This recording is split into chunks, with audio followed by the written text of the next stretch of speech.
Chapter 36. If Elizabeth, when Mr. Darcy gave her the letter, did not expect it to contain a renewal of his offers, she had formed no expectation at all of its contents. But such as they were, it may well be supposed how eagerly she went through them, and what a contrariety of emotion they excited. Her feelings as she read were scarcely to be defined. With amazement did she first understand that he believed any apology to be in his power, and steadfastly was she persuaded that he could have no explanation to give, which a just sense of shame would not conceal.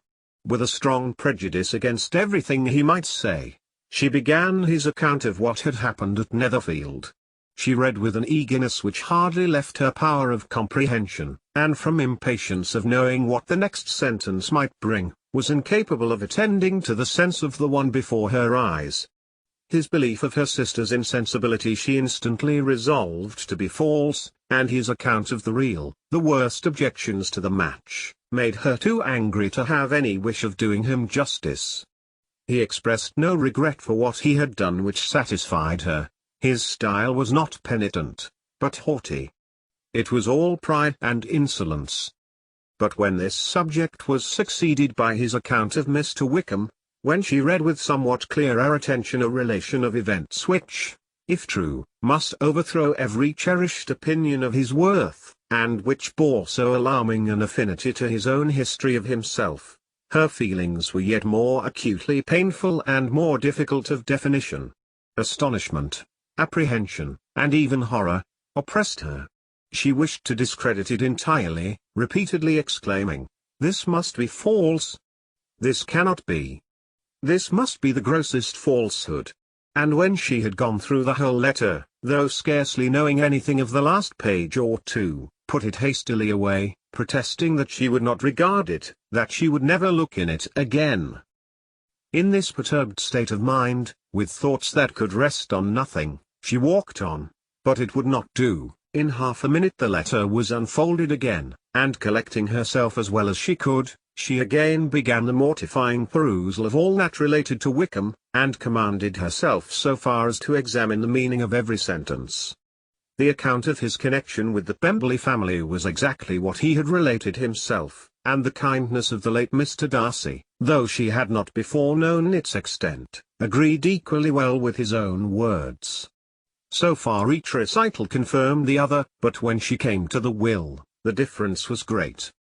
What Wickham had said of the living was fresh in her memory, and as she recalled his very words, it was impossible not to feel that there was gross duplicity on one side or the other, and, for a few moments, she flattered herself that her wishes did not err. But when she read and reread with the closest attention, the particulars immediately following of Wickham's resigning all pretensions to the living, of his receiving in lieu so considerable a sum as £3,000, again was she forced to hesitate. She put down the letter, weighed every circumstance with what she meant to be impartiality, deliberated on the probability of each statement, but with little success. On both sides it was only assertion. Again she read on, but every line proved more clearly that the affair, which she had believed it impossible that any contrivance could so represent as to render Mr. Darcy's conduct in it less than infamous, was capable of a turn which must make him entirely blameless throughout the whole. The extravagance and general profligacy which he scrupled not to lay at Mr. Wickham's charge, exceedingly shocked her, the more so, as she could bring no proof of its injustice. She had never heard of him before his entrance into the Shire militia, in which he had engaged at the persuasion of the young man who, on meeting him accidentally in town, had there renewed a slight acquaintance. Of his former way of life nothing had been known in Hertfordshire but what he told himself. As to his real character, had information been in her power, she had never felt a wish of inquiring. His countenance, voice, and manner had established him at once in the possession of every virtue.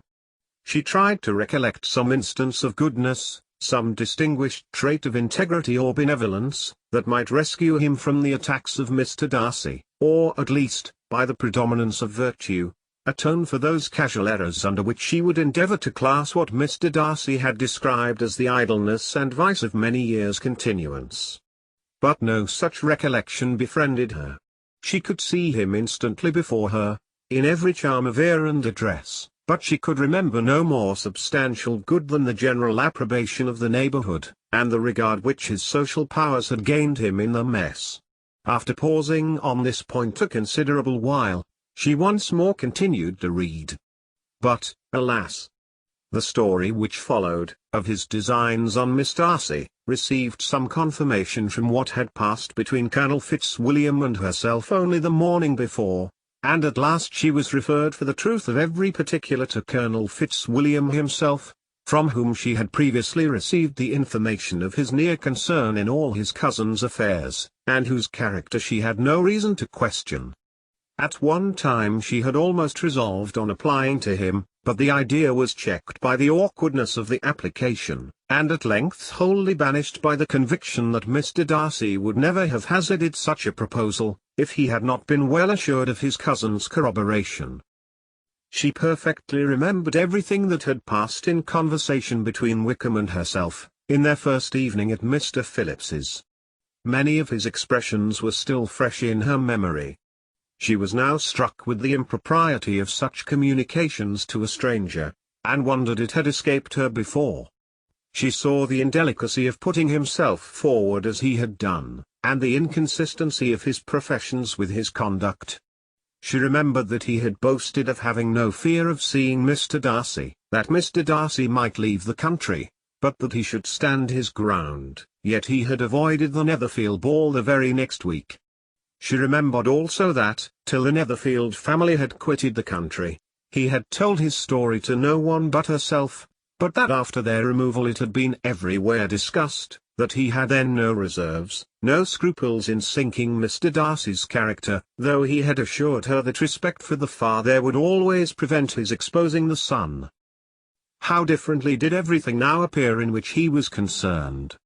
His attentions to Miss King were now the consequence of views solely and hatefully mercenary, and the mediocrity of her fortune proved no longer the moderation of his wishes, but his eagerness to grasp at anything. His behavior to herself could now have had no tolerable motive. He had either been deceived with regard to her fortune, or had been gratifying his vanity by encouraging the preference which she believed she had most incautiously shown.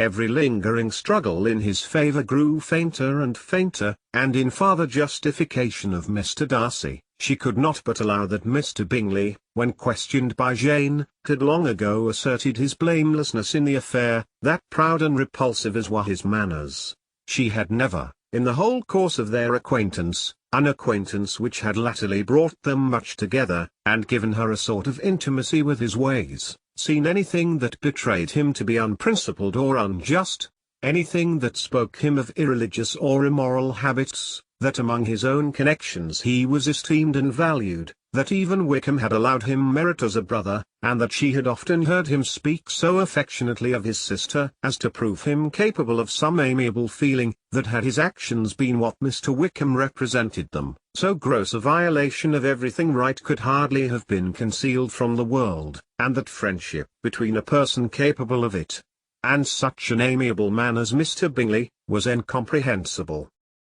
She grew absolutely ashamed of herself. Of neither Darcy nor Wickham could she think without feeling she had been blind, partial, prejudiced, absurd. "How despicably I have acted!" she cried, "I, who have prided myself on my discernment. I, who have valued myself on my abilities. Who have often disdained the generous candour of my sister, and gratified my vanity in useless or blamable mistrust. How humiliating is this discovery! Yet, how just a humiliation! Had I been in love, I could not have been more wretchedly blind. But vanity, not love, has been my folly. Pleased with the preference of one, and offended by the neglect of the other, on the very beginning of our acquaintance, I have courted prepossession and ignorance, and driven reason away, where either were concerned. Till this moment I never knew myself." From herself to Jane, from Jane to Bingley, her thoughts were in a line which soon brought to her recollection that Mr. Darcy's explanation there had appeared very insufficient, and she read it again. Widely different was the effect of a second perusal. How could she deny that credit to his assertions in one instance, which she had been obliged to give in the other? He declared himself to be totally unsuspicious of her sister's attachment, and she could not help remembering what Charlotte's opinion had always been. Neither could she deny the justice of his description of Jane. She felt that Jane's feelings, though fervent, were little displayed, and that there was a constant complacency in her air and manner not often united with great sensibility. When she came to that part of the letter in which her family were mentioned in terms of such mortifying, yet merited reproach, her sense of shame was severe. The justice of the charge struck her too forcibly for denial, and the circumstances to which he particularly alluded as having passed at the Netherfield ball, and as confirming all his first disapprobation, could not have made a stronger impression on his mind than on hers. The compliment to herself and her sister was not unfelt. It soothed, but it could not console her for the contempt which had thus been self-attracted by the rest of her family, and as she considered that Jane's disappointment had in fact been the work of her nearest relations, and reflected how materially the credit of both must be hurt by such impropriety of conduct, she felt depressed beyond anything she had ever known before. After wandering along the lane for 2 hours, giving way to every variety of thought, reconsidering events, determining probabilities, and reconciling herself, as well as she could, to a change so sudden and so important, fatigue, and recollection of her long absence, made her at length return home, and she entered the house with the wish of appearing cheerful as usual, and the resolution of repressing such reflections as must make her unfit for conversation. She was immediately told that the 2 gentlemen from Rosings had each called during her absence, Mr. Darcy, only for a few minutes, to take leave, but that Colonel Fitzwilliam had been sitting with them at least an hour, hoping for her return, and almost resolving to walk after her till she could be found. Elizabeth could but just affect concern in missing him, she really rejoiced at it. Colonel Fitzwilliam was no longer an object. She could think only of her letter. Chapter 37. The 2 gentlemen left Rosings the next morning, and Mr. Collins, having been in waiting near the lodges, to make them his parting obeisance, was able to bring home the pleasing intelligence of their appearing in very good health, and in as tolerable spirits as could be expected, after the melancholy scene so lately gone through at Rosings. To Rosings he then hastened, to console Lady Catherine and her daughter, and on his return brought back, with great satisfaction, a message from her ladyship, importing that she felt herself so dull as to make her very desirous of having them all to dine with her. Elizabeth could not see Lady Catherine without recollecting that, had she chosen it, she might by this time have been presented to her as her future niece, nor could she think, without a smile, of what her ladyship's indignation would have been. What would she have said? How would she have behaved? Were questions with which she amused herself. Their first subject was the diminution of the Rosings party. "I assure you, I feel it exceedingly," said Lady Catherine. "I believe no one feels the loss of friends so much as I do. But I am particularly attached to these young men, and know them to be so much attached to me. They were excessively sorry to go. But so they always are." The dear Colonel rallied his spirits tolerably till just at last, but Darcy seemed to feel it most acutely, more, I think, than last year. His attachment to Rosings certainly increases. Mr. Collins had a compliment, and an allusion to throw in here, which were kindly smiled on by the mother and daughter. Lady Catherine observed, after dinner, that Miss Bennet seemed out of spirits, and immediately accounting for it by herself, by supposing that she did not like to go home again so soon, she added, "But if that is the case, you must write to your mother and beg that you may stay a little longer. Mrs. Collins will be very glad of your company, I am sure." "I am much obliged to your ladyship for your kind invitation," replied Elizabeth, "but it is not in my power to accept it. I must be in town next Saturday." "Why, at that rate, you will have been here only 6 weeks. I expected you to stay 2 months. I told Mrs. Collins so before you came." There can be no occasion for your going so soon. Mrs. Bennet could certainly spare you for another fortnight. But my father cannot. He wrote last week to hurry my return. Oh. Your father of course may spare you, if your mother can. Daughters are never of so much consequence to a father. And if you will stay another month complete, it will be in my power to take one of you as far as London, for I am going there early in June, for a week. And as Dawson does not object to the barouche box, there will be very good room for one of you, and indeed, if the weather should happen to be cool, I should not object to taking you both, as you are neither of you large. You are all kindness, madam, but I believe we must abide by our original plan. Lady Catherine seemed resigned. Mrs. Collins, you must send a servant with them. You know I always speak my mind, and I cannot bear the idea of two young women travelling post by themselves. It is highly improper. You must contrive to send somebody. I have the greatest dislike in the world to that sort of thing. Young women should always be properly guarded and attended, according to their situation in life. When my niece Georgiana went to Ramsgate last summer, I made a point of her having two men servants go with her. Miss Darcy, the daughter of Mr. Darcy, of Pemberley, and Lady Anne, could not have appeared with propriety in a different manner. I am excessively attentive to all those things. You must send John with the young ladies, Mrs. Collins. I am glad it occurred to me to mention it, for it would really be discreditable to you to let them go alone. My uncle is to send a servant for us. Oh. Your uncle. He keeps a manservant, does he? I am very glad you have somebody who thinks of these things. Where shall you change horses? Oh. Bromley, of course. If you mention my name at the bell, you will be attended to.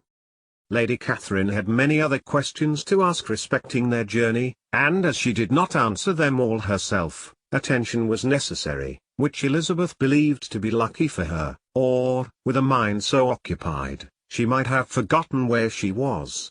Reflection must be reserved for solitary hours. Whenever she was alone, she gave way to it as the greatest relief, and not a day went by without a solitary walk, in which she might indulge in all the delight of unpleasant recollections. Mr. Darcy's letter she was in a fair way of soon knowing by heart. She studied every sentence, and her feelings towards its writer were at times widely different. When she remembered the style of his address, she was still full of indignation, but when she considered how unjustly she had condemned and upbraided him, her anger was turned against herself, and his disappointed feelings became the object of compassion. His attachment excited gratitude, his general character respect, but she could not approve him, nor could she for a moment repent her refusal, or feel the slightest inclination ever to see him again. In her own past behavior, there was a constant source of vexation and regret, and in the unhappy defects of her family, a subject of yet heavier chagrin. They were hopeless of remedy. Her father, contented with laughing at them, would never exert himself to restrain the wild giddiness of his youngest daughters, and her mother, with manners so far from right herself, was entirely insensible of the evil. Elizabeth had frequently united with Jane in an endeavour to check the imprudence of Catherine and Lydia, but while they were supported by their mother's indulgence, what chance could there be of improvement? Catherine, weak-spirited, irritable, and completely under Lydia's guidance, had been always affronted by their advice, and Lydia, self-willed and careless, would scarcely give them a hearing. They were ignorant, idle, and vain. While there was an officer in Meryton, they would flirt with him, and while Meryton was within a walk of Longbourn, they would be going there forever. Anxiety on Jane's behalf was another prevailing concern, and Mr. Darcy's explanation, by restoring Bingley to all her former good opinion, heightened the sense of what Jane had lost. His affection was proved to have been sincere, and his conduct cleared of all blame, unless any could attach to the implicitness of his confidence in his friend. How grievous then was the thought that, of a situation so desirable in every respect, so replete with advantage, so promising for happiness, Jane had been deprived, by the folly and indecorum of her own family. When to these recollections was added the development of Wickham's character, it may be easily believed that the happy spirits which had seldom been depressed before, were now so much affected as to make it almost impossible for her to appear tolerably cheerful. Their engagements at Rosings were as frequent during the last week of her stay as they had been at first. The very last evening was spent there, and her ladyship again inquired minutely into the particulars of their journey, gave them directions as to the best method of packing, and was so urgent on the necessity of placing gowns in the only right way, that Maria thought herself obliged, on her return, to undo all the work of the morning, and pack her trunk afresh. When they parted, Lady Catherine, with great condescension, wished them a good journey, and invited them to come to Hunsford again next year, and Miss de Bourgh exerted herself so far as to curtsy and hold out her hand to both. Chapter 38. On Saturday morning Elizabeth and Mr. Collins met for breakfast a few minutes before the others appeared, and he took the opportunity of paying the parting civilities which he deemed indispensably necessary. "I know not, Miss Elizabeth," said he, "whether Mrs. Collins has yet expressed her sense of your kindness in coming to us, but I am very certain you will not leave the house without receiving her thanks for it. The favour of your company has been much felt, I assure you. We know how little there is to tempt anyone to our humble abode. Our plain manner of living, our small rooms and few domestics, and the little we see of the world, must make Hunsford extremely dull to a young lady like yourself. But I hope you will believe us grateful for the condescension, and that we have done everything in our power to prevent your spending your time unpleasantly." Elizabeth was eager with her thanks and assurances of happiness. She had spent 6 weeks with great enjoyment, and the pleasure of being with Charlotte, and the kind attentions she had received, must make her feel obliged.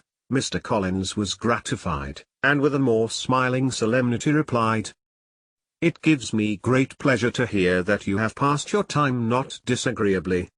We have certainly done our best, and most fortunately having it in our power to introduce you to very superior society, and, from our connection with Rosings, the frequent means of varying the humble home scene, I think we may flatter ourselves that your Hunsford visit cannot have been entirely irksome.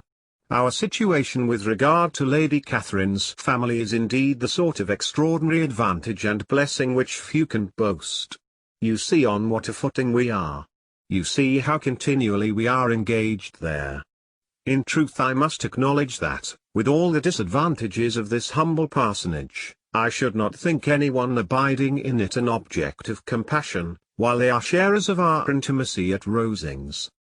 Words were insufficient for the elevation of his feelings, and he was obliged to walk about the room, while Elizabeth tried to unite civility and truth in a few short sentences. "You may, in fact, carry a very favourable report of us into Hertfordshire, my dear cousin. I flatter myself at least that you will be able to do so. Lady Catherine's great attentions to Mrs. Collins you have been a daily witness of, and altogether I trust it does not appear that your friend has drawn an unfortunate, but on this point it will be as well to be silent. Only let me assure you, my dear Miss Elizabeth, that I can from my heart most cordially wish you equal felicity in marriage. My dear Charlotte and I have but one mind and one way of thinking. There is in everything a most remarkable resemblance of character and ideas between us. We seem to have been designed for each other." Elizabeth could safely say that it was a great happiness where that was the case, and with equal sincerity could add, that she firmly believed and rejoiced in his domestic comforts. She was not sorry, however, to have the recital of them interrupted by the lady from whom they sprang. Poor Charlotte! It was melancholy to leave her to such society. But she had chosen it with her eyes open, and though evidently regretting that her visitors were to go, she did not seem to ask for compassion. Her home and her housekeeping, her parish and her poultry, and all their dependent concerns, had not yet lost their charms. At length the chaise arrived, the trunks were fastened on, the parcels placed within, and it was pronounced to be ready.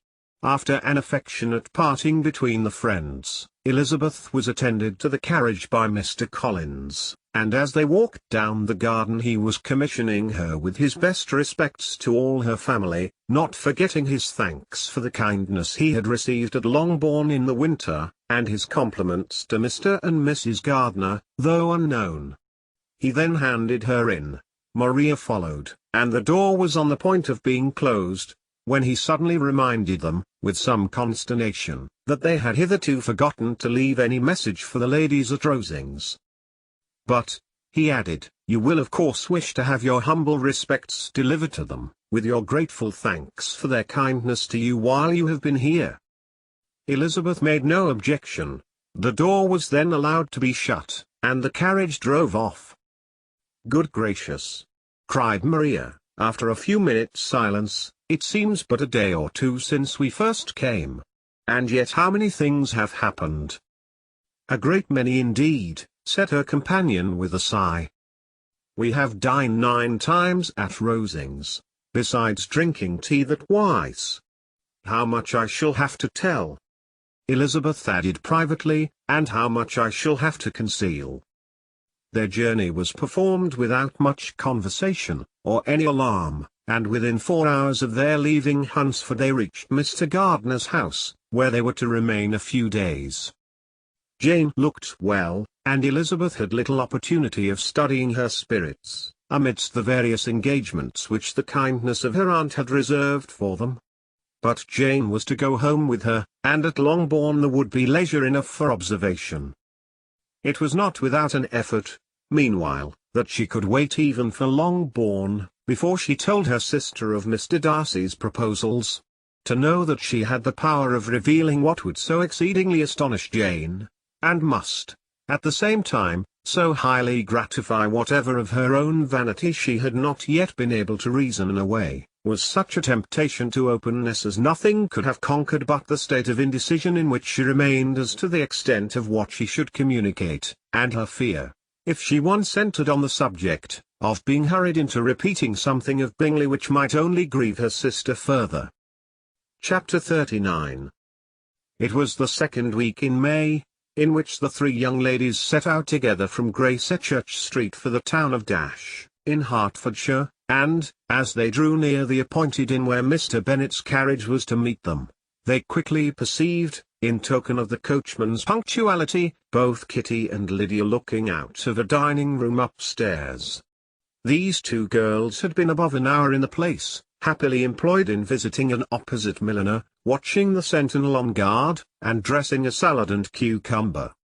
After welcoming their sisters, they triumphantly displayed a table set out with such cold meat as an inn larder usually affords, exclaiming, "Is not this nice? Is not this an agreeable surprise? And we mean to treat you all," added Lydia, "but you must lend us the money, for we have just spent ours at the shop out there." Then, showing her purchases, "Look here, I have bought this bonnet. I do not think it is very pretty, but I thought I might as well buy it as not. I shall pull it to pieces as soon as I get home, and see if I can make it a penny better."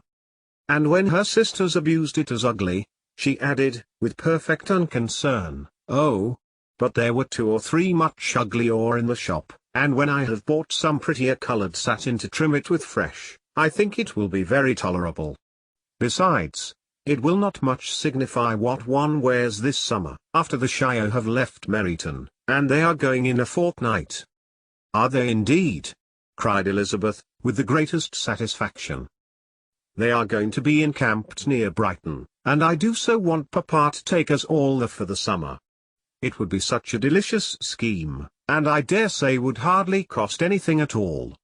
Mamma would like to go too of all things. Only think what a miserable summer else we shall have."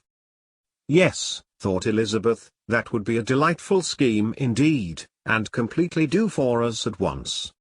Good heaven!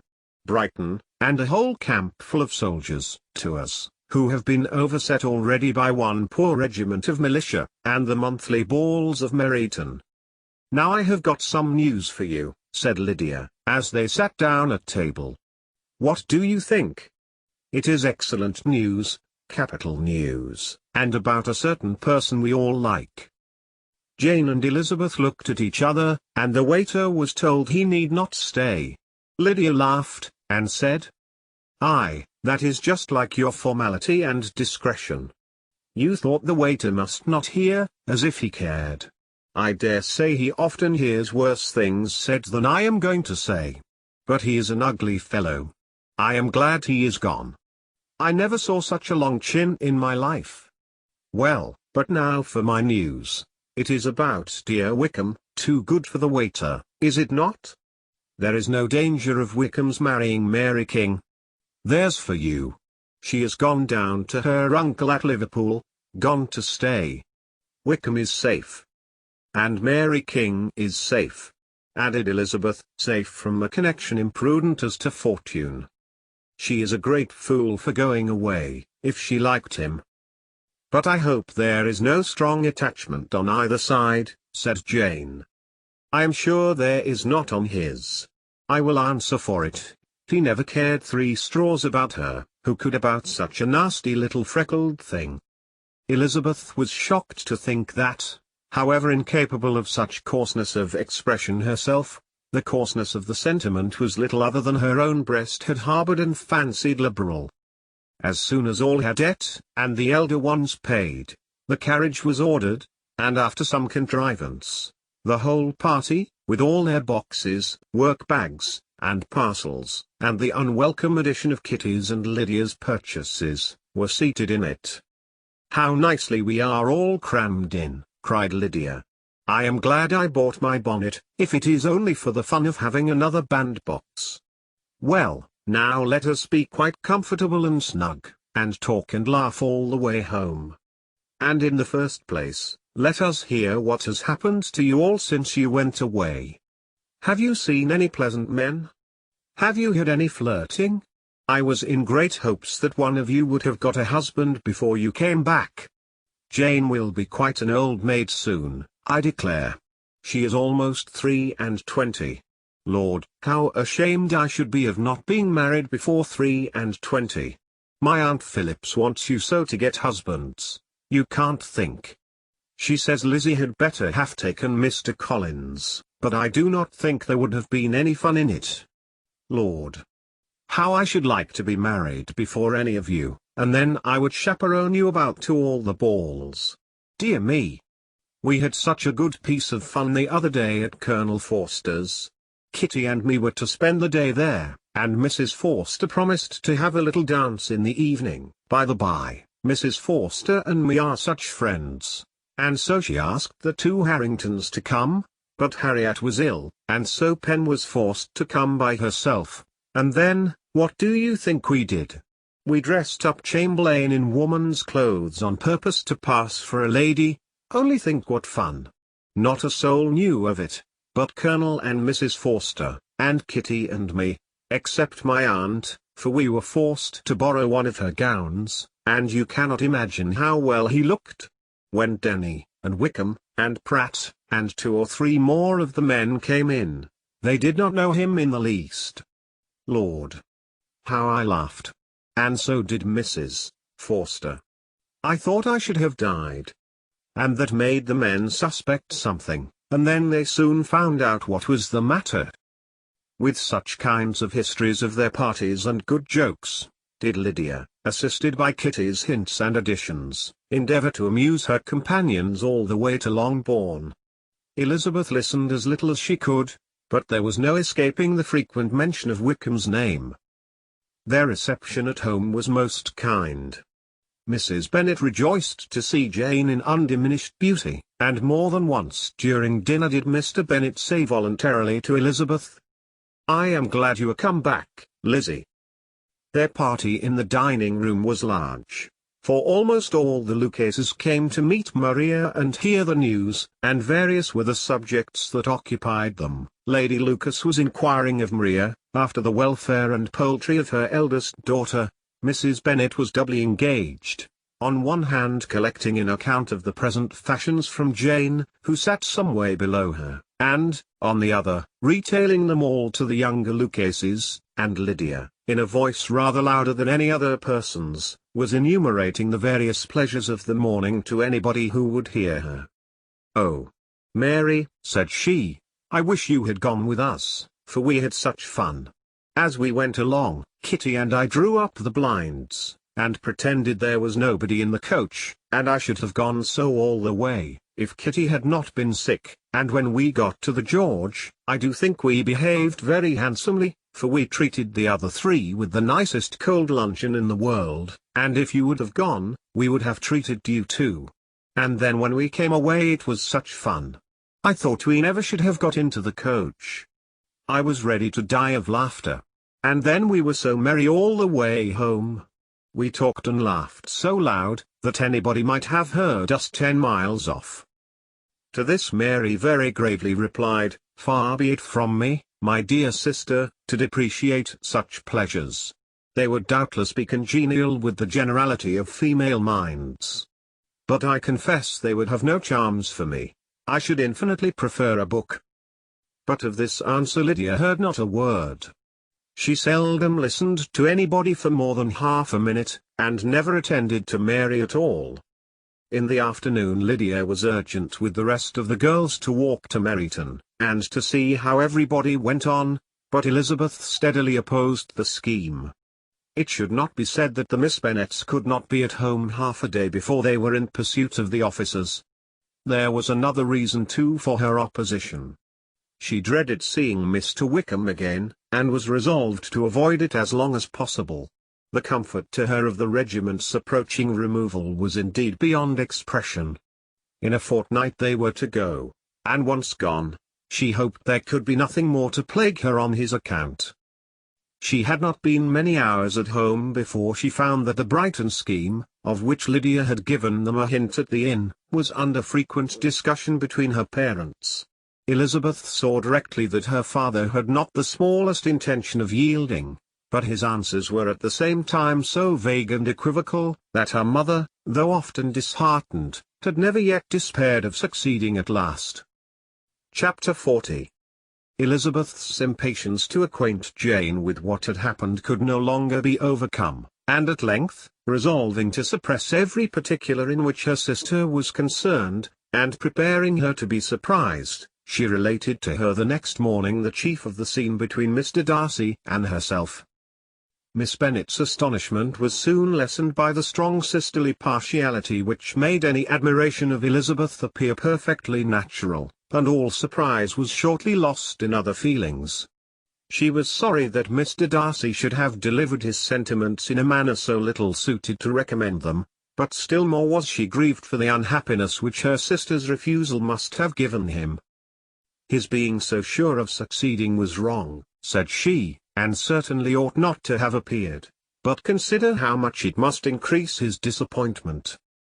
"Indeed," replied Elizabeth, "I am heartily sorry for him, but he has other feelings, which will probably soon drive away his regard for me. You do not blame me, however, for refusing him?" "Blame you? Oh, no. But you blamed me for having spoken so warmly of Wickham." "No, I do not know that you were wrong in saying what you did. But you will know it, when I tell you what happened the very next day."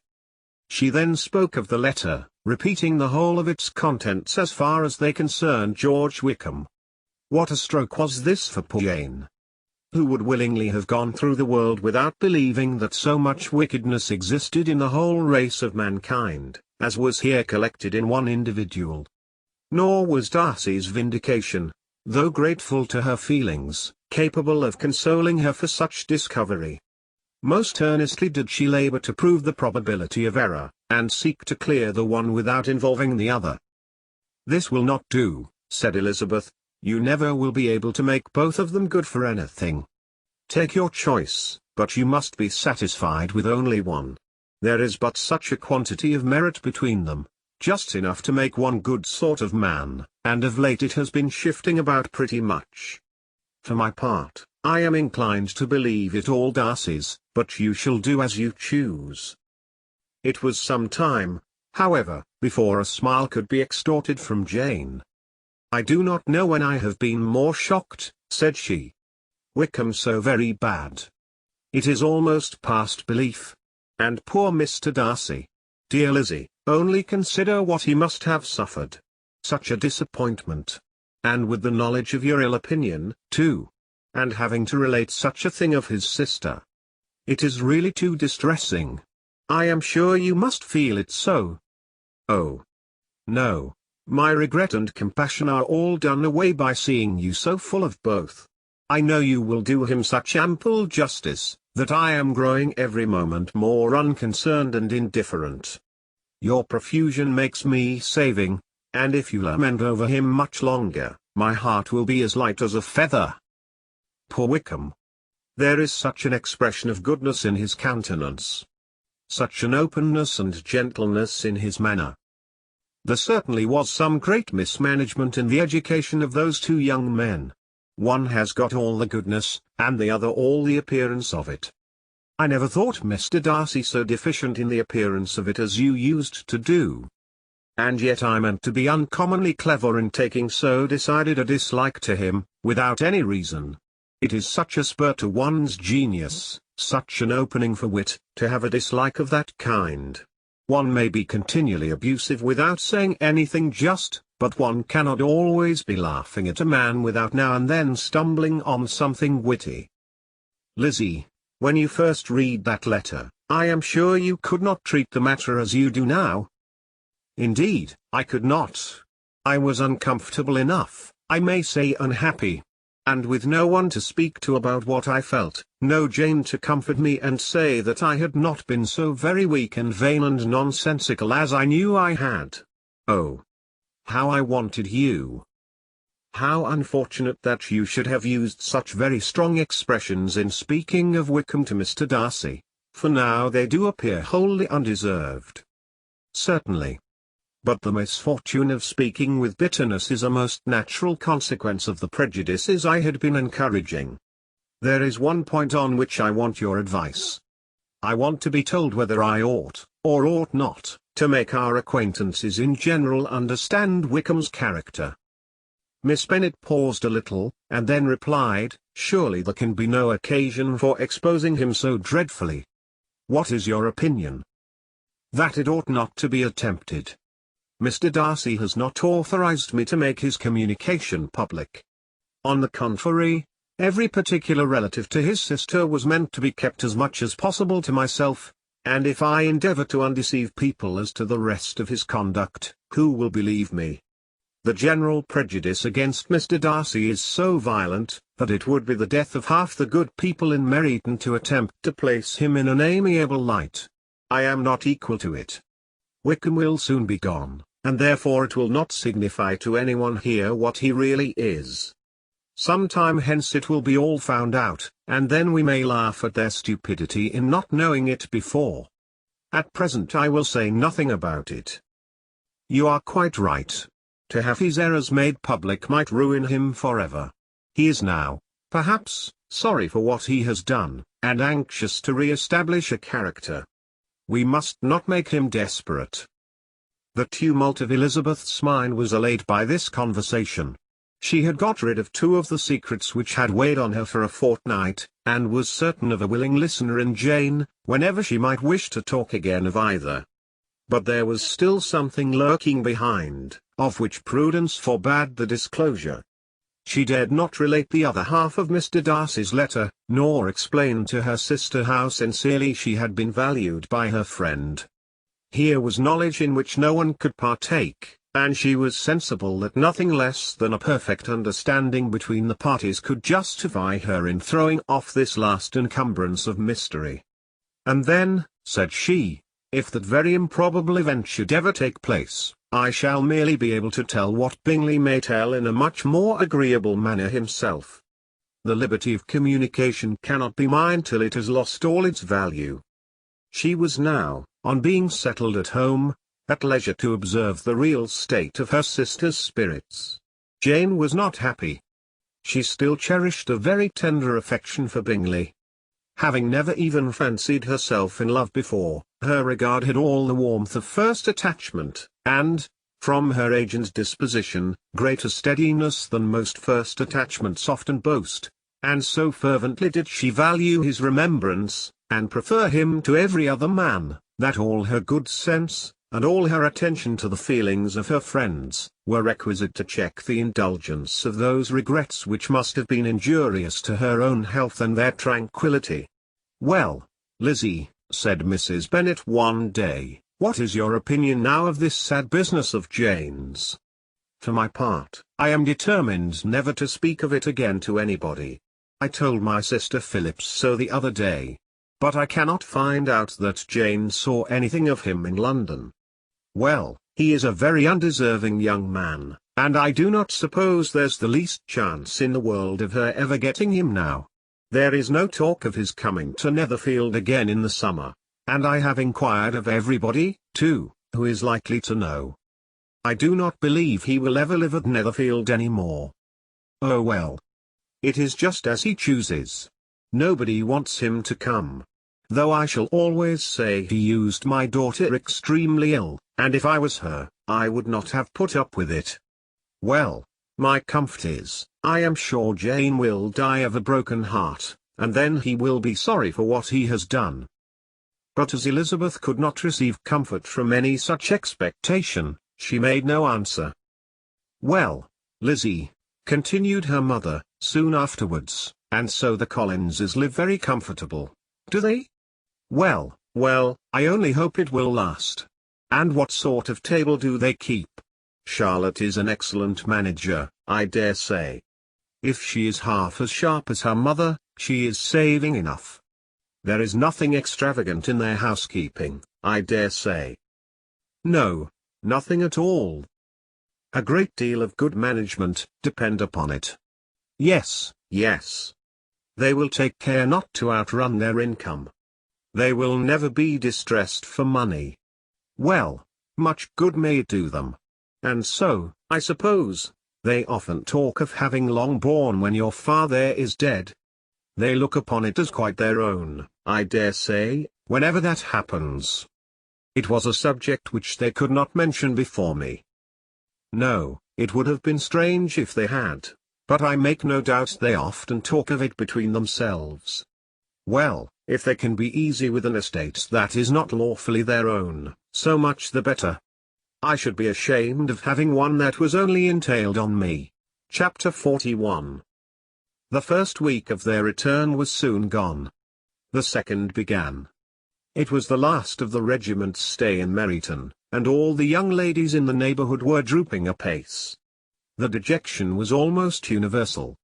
The elder Miss Bennets alone were still able to eat, drink, and sleep, and pursue the usual course of their employments. Very frequently were they reproached for this insensibility by Kitty and Lydia, whose own misery was extreme, and who could not comprehend such hard-heartedness in any of the family. Good heaven! What is to become of us? What are we to do? Would they often exclaim in the bitterness of woe. How can you be smiling so, Lizzie? Their affectionate mother shared all their grief. She remembered what she had herself endured on a similar occasion, 25 years ago. I am sure, said she, I cried for 2 days together when Colonel Miller's regiment went away. I thought I should have broken my heart. I am sure I shall break mine, said Lydia. If one could but go to Brighton, observed Mrs. Bennet. Oh, yes! If one could but go to Brighton. But papa is so disagreeable. A little sea bathing would set me up forever. And my Aunt Phillips is sure it would do me a great deal of good, added Kitty. Such were the kind of lamentations resounding perpetually through Longbourn House. Elizabeth tried to be diverted by them, but all sense of pleasure was lost in shame. She felt anew the justice of Mr. Darcy's objections, and never had she been so much disposed to pardon his interference in the views of his friend. But the gloom of Lydia's prospect was shortly cleared away, for she received an invitation from Mrs. Forster, the wife of the colonel of the regiment, to accompany her to Brighton. This invaluable friend was a very young woman, and very lately married. A resemblance in good humour and good spirits had recommended her and Lydia to each other, and out of their 3 months' acquaintance they had been intimate too.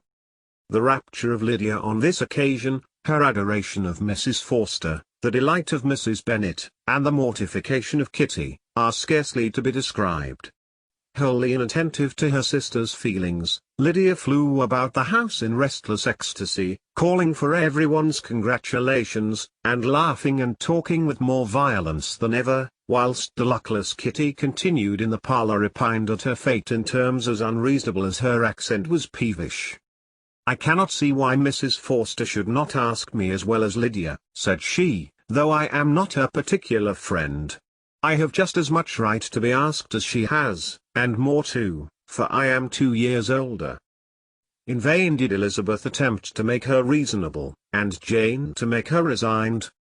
As for Elizabeth herself, this invitation was so far from exciting in her the same feelings as in her mother and Lydia, that she considered it as the death warrant of all possibility of common sense for the latter, and detestable as such a step must make her were it known, she could not help secretly advising her father not to let her go.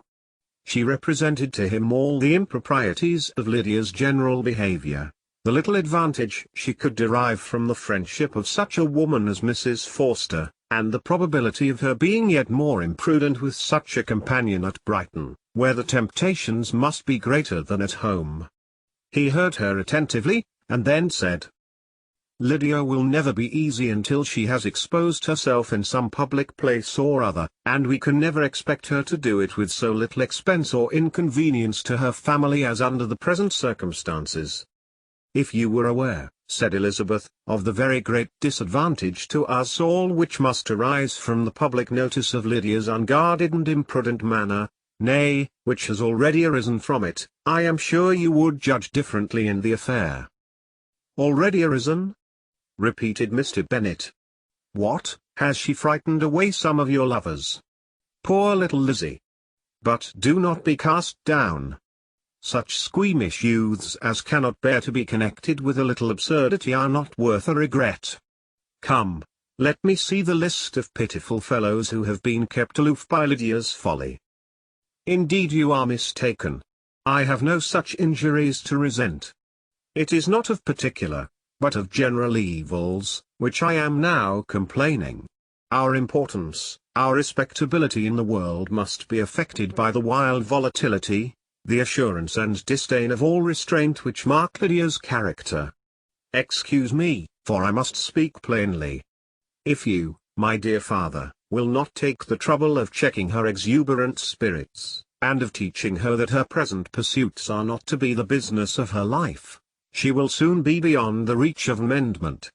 Her character will be fixed, and she will, at 16, be the most determined flirt that ever made herself or her family ridiculous, a flirt, too, in the worst and meanest degree of flirtation, without any attraction beyond youth and a tolerable person, and, from the ignorance and emptiness of her mind, wholly unable to ward off any portion of that universal contempt which her age for admiration will excite. In this danger Kitty also is comprehended. She will follow wherever Lydia leads. Vain, ignorant, idle, and absolutely uncontrolled. Oh, my dear father, can you suppose it possible that they will not be censured and despised wherever they are known, and that their sisters will not be often involved in the disgrace? Mr. Bennet saw that her whole heart was in the subject, and affectionately taking her hand said in reply, "Do not make yourself uneasy, my love. Wherever you and Jane are known you must be respected and valued, and you will not appear to less advantage for having a couple of, or I may say, 3, very silly sisters. We shall have no peace at Longbourn if Lydia does not go to Brighton. Let her go, then. Colonel Forster is a sensible man, and will keep her out of any real mischief, and she is luckily too poor to be an object of prey to anybody. At Brighton she will be of less importance even as a common flirt than she has been here. The officers will find women better worth their notice. Let us hope, therefore, that her being them may teach her her own insignificance. At any rate, she cannot grow many degrees worse, without authorizing us to lock her up for the rest of her life." With this answer Elizabeth was forced to be content, but her own opinion continued the same, and she left him disappointed and sorry. It was not in her nature, however, to increase her vexations by dwelling on them. She was confident of having performed her duty, and to fret over unavoidable evils, or augment them by anxiety, was no part of her disposition. Had Lydia and her mother known the substance of her conference with her father, their indignation would hardly have found expression in their united volubility. In Lydia's imagination, a visit to Brighton comprised every possibility of earthly happiness. She saw, with the creative eye of fancy, the streets of that gay bathing place covered with officers. She saw herself the object of attention, to tens and to scores of them at present unknown.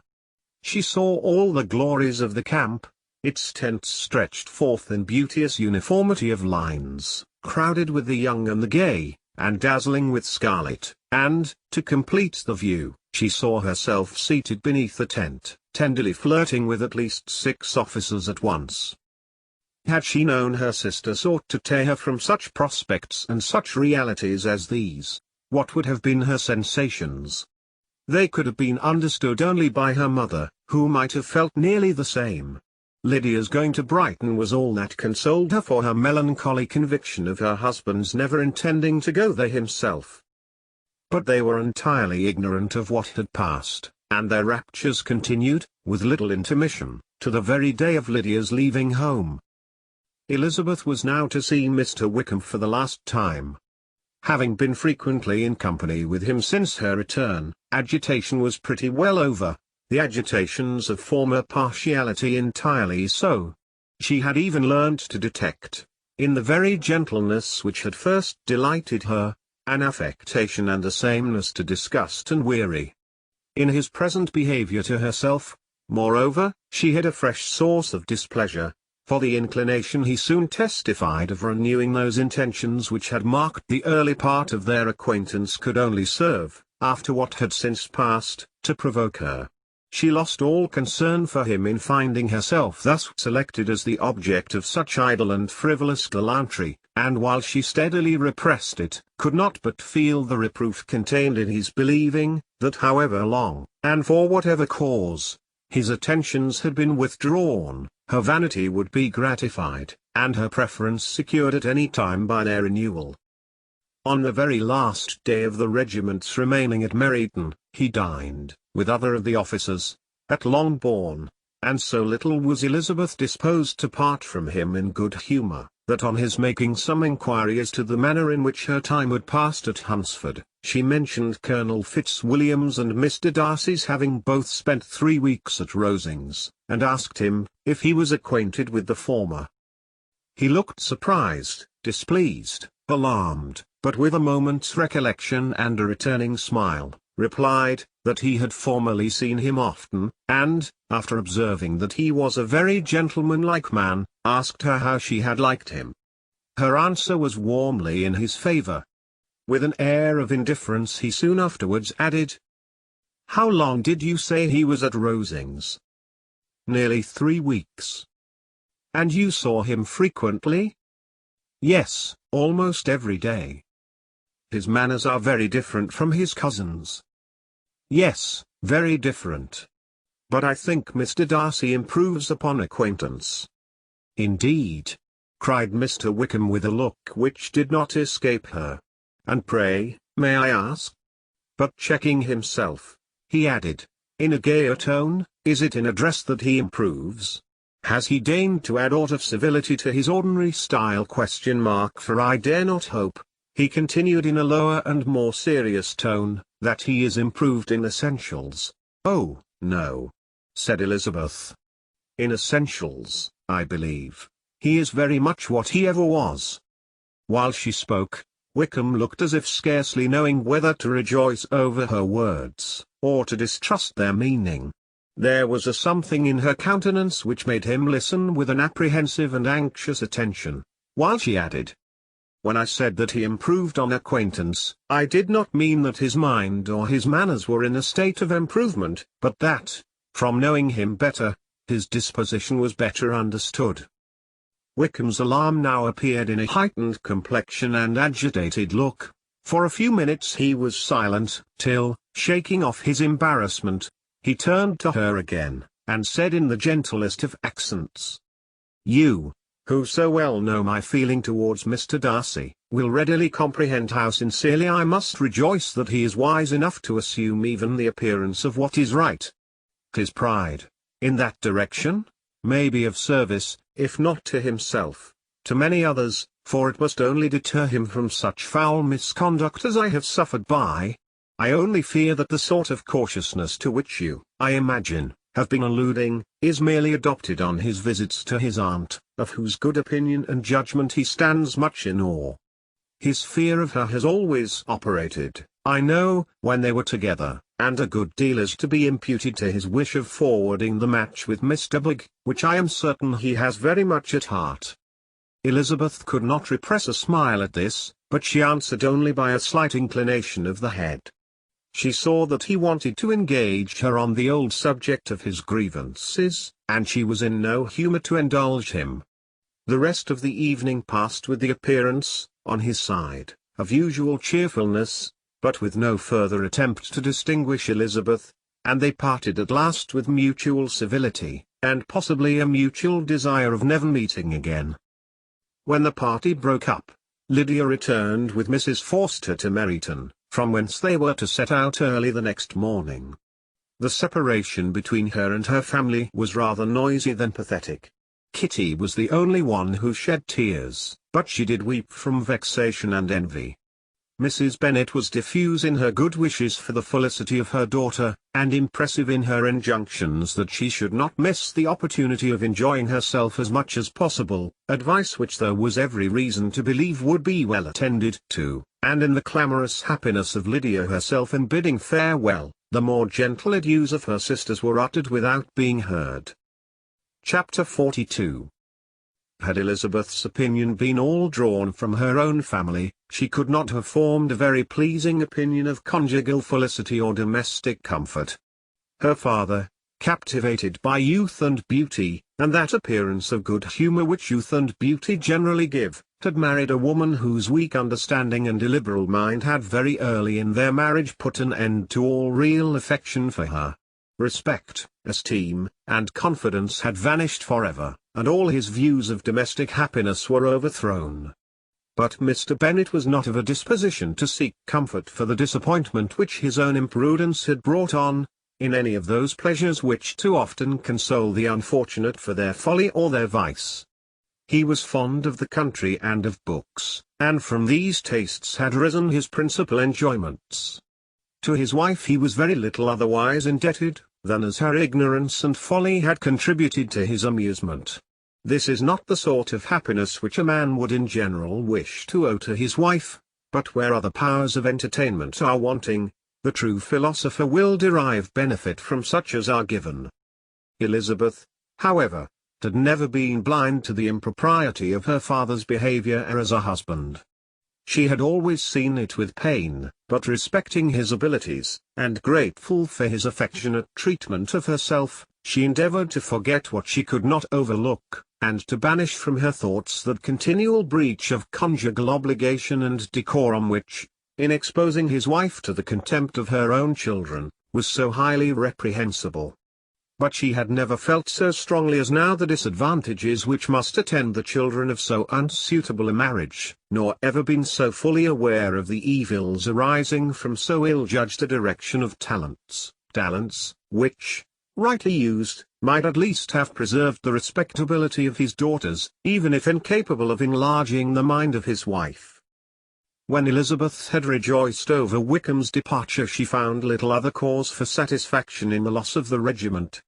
Their parties abroad were less varied than before, and at home she had a mother and sister whose constant repinings at the dullness of everything around them threw a real gloom over their domestic circle, and, though Kitty might in time regain her natural degree of sense, since the disturbers of her brain were removed, her other sister, from whose disposition greater evil might be apprehended, was likely to be hardened in all her folly and assurance by a situation of such double danger as a watering place and a camp. Upon the whole, therefore, she found, what has been sometimes found before, that an event to which she had been looking with impatient desire did not, in taking place, bring all the satisfaction she had promised herself. It was consequently necessary to name some other period for the commencement of actual felicity, to have some other point on which her wishes and hopes might be fixed, and by again enjoying the pleasure of anticipation, console herself for the present, and prepare for another disappointment. Her tour to the lakes was now the object of her happiest thoughts. It was her best consolation for all the uncomfortable hours which the discontentedness of her mother and Kitty made inevitable, and could she have included Jane in the scheme, every part of it would have been perfect. But it is fortunate, thought she, that I have something to wish for. Were the whole arrangement complete, my disappointment would be certain. But here, by carrying with me one ceaseless source of regret in my sister's absence, I may reasonably hope to have all my expectations of pleasure realized. A scheme of which every part promises delight can never be successful, and general disappointment is only warded off by the defense of some little peculiar vexation. When Lydia went away she promised to write very often and very minutely to her mother and Kitty, but her letters were always long expected, and always very short. Those to her mother contained little else than that they were just returned from the library, where such and such officers had attended them, and where she had seen such beautiful ornaments as made her quite wild, that she had a new gown, or a new parasol, which she would have described more fully, but was obliged to leave off in a violent hurry, as Mrs. Forster called her, and they were going off to the camp, and from her correspondence with her sister, there was still less to be learnt, for her letters to Kitty, though rather longer, were much too full of lines under the words to be made public. After the first fortnight or 3 weeks of her absence, health, good humour, and cheerfulness began to reappear at Longbourn. Everything wore a happier aspect. The families who had been in town for the winter came back again, and summer finery and summer engagements arose. Mrs. Bennet was restored to her usual querulous serenity, and, by the middle of June, Kitty was so much recovered as to be able to enter Meryton without tears, an event of such happy promise as to make Elizabeth hope that by the following Christmas she might be so tolerably reasonable as not to mention an officer above once a day, unless, by some cruel and malicious arrangement at the War Office, another regiment should be quartered in Meryton. The time fixed for the beginning of their northern tour was now fast approaching, and a fortnight only was wanting of it, when a letter arrived from Mrs. Gardiner, which at once delayed its commencement and curtailed its extent. Mr. Gardiner would be prevented by business from setting out till a fortnight later in July, and must be in London again within a month, and as that left too short a period for them to go so far, and see so much as they had proposed, or at least to see it with the leisure and comfort they had built on, they were obliged to give up the lakes, and substitute a more contracted tour, and, according to the present plan, were to go no farther northwards than Derbyshire.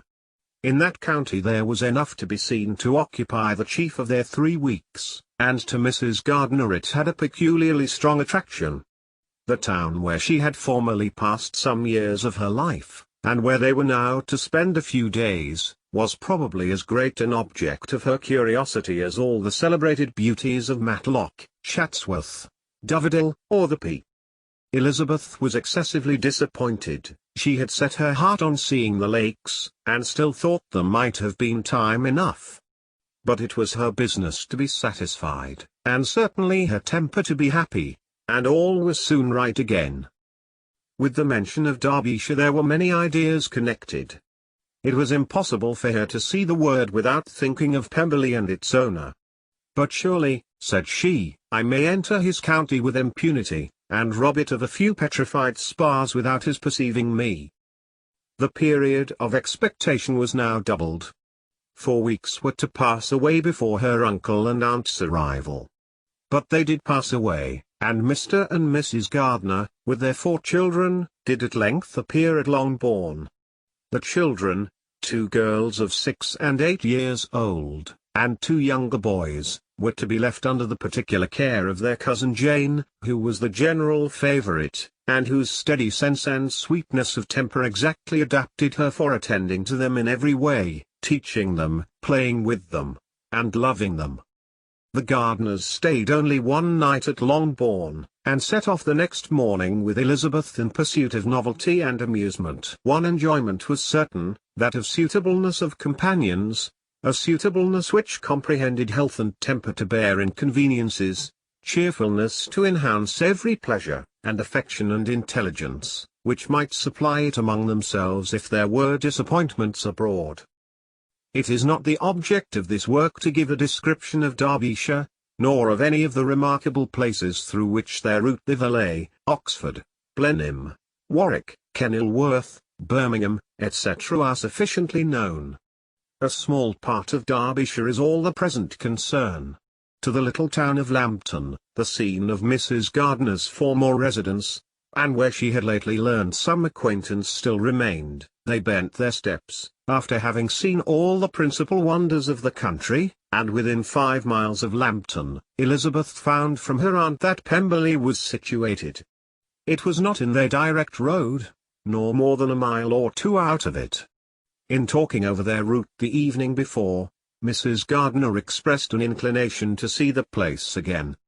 Mr. Gardiner declared his willingness, and Elizabeth was applied to for her approbation. "My love, should not you like to see a place of which you have heard so much?" said her aunt, "a place, too, with which so many of your acquaintances are connected. Wickham passed all his youth there, you know." Elizabeth was distressed. She felt that she had no business at Pemberley, and was obliged to assume a disinclination for seeing it. She must own that she was tired of seeing great houses. After going over so many, she really had no pleasure in fine carpets or satin curtains. Mrs. Gardiner abused her stupidity. "If it were merely a fine house richly furnished," said she, "I should not care about it myself, but the grounds are delightful. They have some of the finest woods in the country." Elizabeth said no more, but her mind could not acquiesce.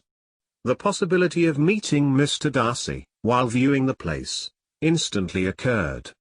It would be dreadful. She blushed at the very idea, and thought it would be better to speak openly to her aunt than to run such a risk.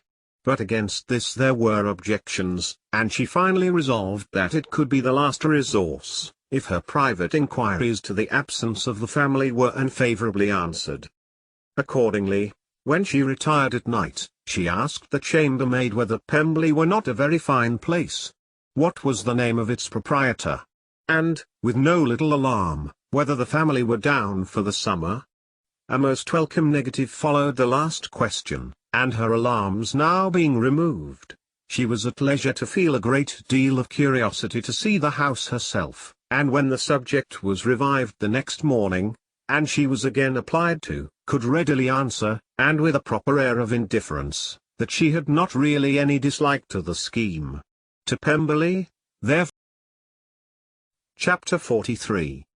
Elizabeth, as they drove along, watched for the first appearance of Pemberley Woods with some perturbation, and when at length they turned in at the lodge, her spirits were in a high flutter. The park was very large, and contained great variety of ground. They entered it in one of its lowest points, and drove for some time through a beautiful wood stretching over a wide extent.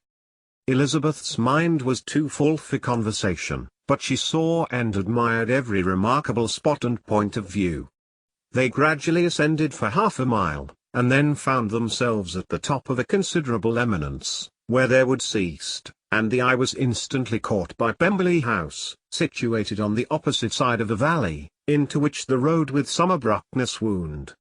It was a large, handsome stone building, standing well on rising ground, and backed by a ridge of high woody hills, and in front, a stream of some natural importance was swelled into greater, but without any artificial appearance.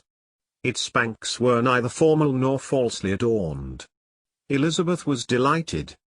She had never seen a place for which nature had done more, or where natural beauty had been so little counteracted by an awkward taste. They were all of them warm in their admiration, and at that moment she felt that to be mistress of Pemberley might be something. They descended the hill, crossed the bridge, and drove to the door, and, while examining the nearer aspect of the house, all her apprehension of meeting its owner returned. She dreaded lest the chambermaid had been mistaken. On applying to see the place, they were admitted into the hall, and Elizabeth, as they waited for the housekeeper, had leisure to wonder at her being where she was. The housekeeper came, a respectable-looking elderly woman, much less fine, and more civil, than she had any notion of finding her. They followed her into the dining parlour. It was a large, well-proportioned room, handsomely fitted up. Elizabeth, after slightly surveying it, went to a window to enjoy its prospect. The hill, crowned with wood, which they had descended, receiving increased abruptness from the distance, was a beautiful object. Every disposition of the ground was good, and she looked on the whole scene, the river, the trees scattered on its banks and the winding of the valley, as far as she could trace it, with delight. As they passed into other rooms these objects were taking different positions, but from every window there were beauties to be seen. The rooms were lofty and handsome, and their furniture suitable to the fortune of its proprietor, but Elizabeth saw, with admiration of his taste, that it was neither gaudy nor uselessly fine, with less of splendour, and more real elegance, than the furniture of Rosings. And of this place, thought she, I might have been mistress. With these rooms I might now have been familiarly acquainted. Instead of viewing them as a stranger, I might have rejoiced in them as my own, and welcomed to them as visitors my uncle and aunt. But no, recollecting herself, that could never be, my uncle and aunt would have been lost to me. I should not have been allowed to invite them. This was a lucky recollection, it saved her from something very like regret. She longed to inquire of the housekeeper whether her master was really absent, but had not the courage for it. At length, however, the question was asked by her uncle, and she turned away with alarm, while Mrs. Reynolds replied that he was, adding, "But we expect him tomorrow, with a large party of friends." How rejoiced was Elizabeth that their own journey had not by any circumstance been delayed a day. Her aunt now called her to look at a picture. She approached and saw the likeness of Mr. Wickham, suspended, amongst several other miniatures, over the mantelpiece. Her aunt asked her, smilingly, how she liked it. The housekeeper came forward, and told them it was a picture of a young gentleman, the son of her late master's steward, who had been brought up by him at his own expense. He is now gone into the army, she added, but I am afraid he has turned out very wild. Mrs. Gardiner looked at her niece with a smile, but Elizabeth could not return it. And that, said Mrs. Reynolds, pointing to another of the miniatures, is my master, and very like him. It was drawn at the same time as the other, about 8 years ago. I have heard much of your master's fine person, said Mrs. Gardiner, looking at the picture. It is a handsome face. But, Lizzie, you can tell us whether it is like or not. Mrs. Reynolds' respect for Elizabeth seemed to increase on this intimation of her knowing her master. Does that young lady know Mr. Darcy? Elizabeth coloured, and said, a little. And do not you think him a very handsome gentleman, ma'am? Yes, very handsome. I am sure I know none so handsome, but in the gallery upstairs you will see a finer, larger picture of him than this. This room was my late master's favourite room, and these miniatures are just as they used to be then. He was very fond of them. This accounted to Elizabeth for Mr. Wickham's being among them. Mrs. Reynolds then directed their attention to one of Miss Darcy, drawn when she was only 8 years old. And is Miss Darcy as handsome as her brother? Said Mrs. Gardiner. Oh, yes, the handsomest young lady that ever was seen, and so accomplished! She plays and sings all day long. In the next room is a new instrument just come down for her, a present from my master. She comes here tomorrow with him." Mr. Gardiner, whose manners were very easy and pleasant, encouraged her communicativeness by his questions and remarks. Mrs. Reynolds, either by pride or attachment, had evidently great pleasure in talking of her master and his sister. "Is your master much at Pemberley in the course of the year?" "Not so much as I could wish, sir, but I dare say he may spend half his time here, and Miss Darcy is always down for the summer months." "Except," thought Elizabeth, "when she goes to Ramsgate. If your master would marry, you might see more of him." "Yes, sir, but I do not know when that will be. I do not know who is good enough for him."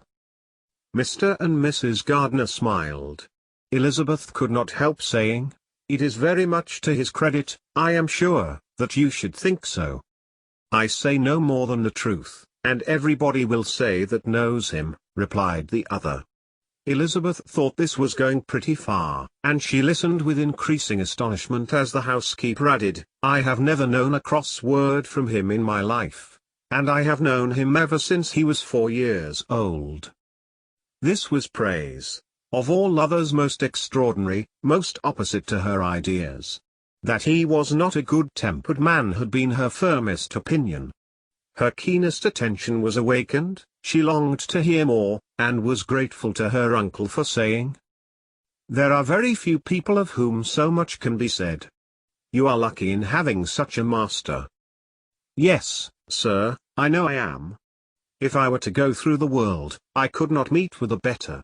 But I have always observed, that they who are good-natured when children, are good-natured when they grow up, and he was always the sweetest-tempered, most generous-hearted boy in the world."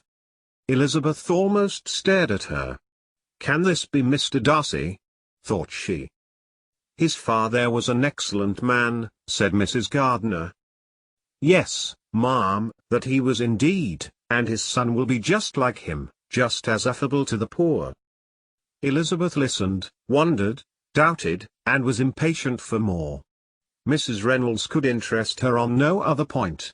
She related the subjects of the pictures, the dimensions of the rooms, and the price of the furniture, in vain. Mr. Gardiner, highly amused by the kind of family prejudice to which he attributed her excessive commendation of her master, soon led again to the subject, and she dwelt with energy on his many merits as they proceeded together up the great staircase. "He is the best landlord, and the best master," said she, "that ever lived, not like the wild young men nowadays, to think of nothing but themselves. There is not one of his tenants or servants but will give him a good name. Some people call him proud, but I am sure I never saw anything of it. To my fancy, it is only because he does not rattle away like other young men." "In what an amiable light does this place him," thought Elizabeth. "This fine account of him," whispered her aunt as they walked, "is not quite consistent with his behavior to our poor friend. Perhaps we might be deceived." "That is not very likely, our authority was too good." On reaching the spacious lobby above they were shown into a very pretty sitting-room, lately fitted up with greater elegance and lightness than the apartments below, and were informed that it was but just done to give pleasure to Miss Darcy, who had taken a liking to the room when last at Pemberley. "He is certainly a good brother," said Elizabeth, as she walked towards one of the windows. Mrs. Reynolds anticipated Miss Darcy's delight, when she should enter the room. "And this is always the way with him," she added. "Whatever can give his sister any pleasure is sure to be done in a moment. There is nothing he would not do for her." The picture gallery, and 2 or 3 of the principal bedrooms, were all that remained to be shown. In the former were many good paintings, but Elizabeth knew nothing of the art, and from such as had been already visible below, she had willingly turned to look at some drawings of Miss Darcy's, in crayons, whose subjects were usually more interesting, and also more intelligible. In the gallery there were many family portraits, but they could have little to fix the attention of a stranger. Elizabeth walked in quest of the only face whose features would be known to her. At last it arrested her, and she beheld a striking resemblance to Mr. Darcy, with such a smile over the face as she remembered to have sometimes seen when he looked at her. She stood several minutes before the picture, in earnest contemplation, and returned to it again before they quitted the gallery. Mrs. Reynolds informed them that it had been taken in his father's lifetime. There was certainly at this moment, in Elizabeth's mind, a more gentle sensation towards the original than she had ever felt at the height of their acquaintance. The commendation bestowed on him by Mrs. Reynolds was of no trifling nature. What praise is more valuable than the praise of an intelligent servant? As a brother, a landlord, a master, she considered how many people's happiness were in his guardianship! How much of pleasure or pain was it in his power to bestow! How much of good or evil must be done by him! Every idea that had been brought forward by the housekeeper was favourable to his character, and as she stood before the canvas on which he was represented, and fixed his eyes upon herself, she thought of his regard with a deeper sentiment of gratitude than it had ever raised before. She remembered its warmth, and softened its impropriety of expression. When all of the house that was open to general inspection had been seen, they returned downstairs, and, taking leave of the housekeeper, were consigned over to the gardener, who met them at the hall door. As they walked across the hall towards the river, Elizabeth turned back to look again. Her uncle and aunt stopped also, and while the former was conjecturing as to the date of the building, the owner of it himself suddenly came forward from the road, which led behind it to the stables. They were within 20 yards of each other, and so abrupt was his appearance, that it was impossible to avoid his sight. Their eyes instantly met, and the cheeks of both were overspread with the deepest blush. He absolutely started, and for a moment seemed immovable from surprise, but shortly recovering himself, advanced towards the party, and spoke to Elizabeth, if not in terms of perfect composure, at least of perfect civility. She had instinctively turned away, but stopping on his approach, received his compliments with an embarrassment impossible to be overcome. Had his first appearance, or his resemblance to the picture they had just been examining, been insufficient to assure the other two that they now saw Mr. Darcy, the gardener's expression of surprise, on beholding his master, must immediately have told it.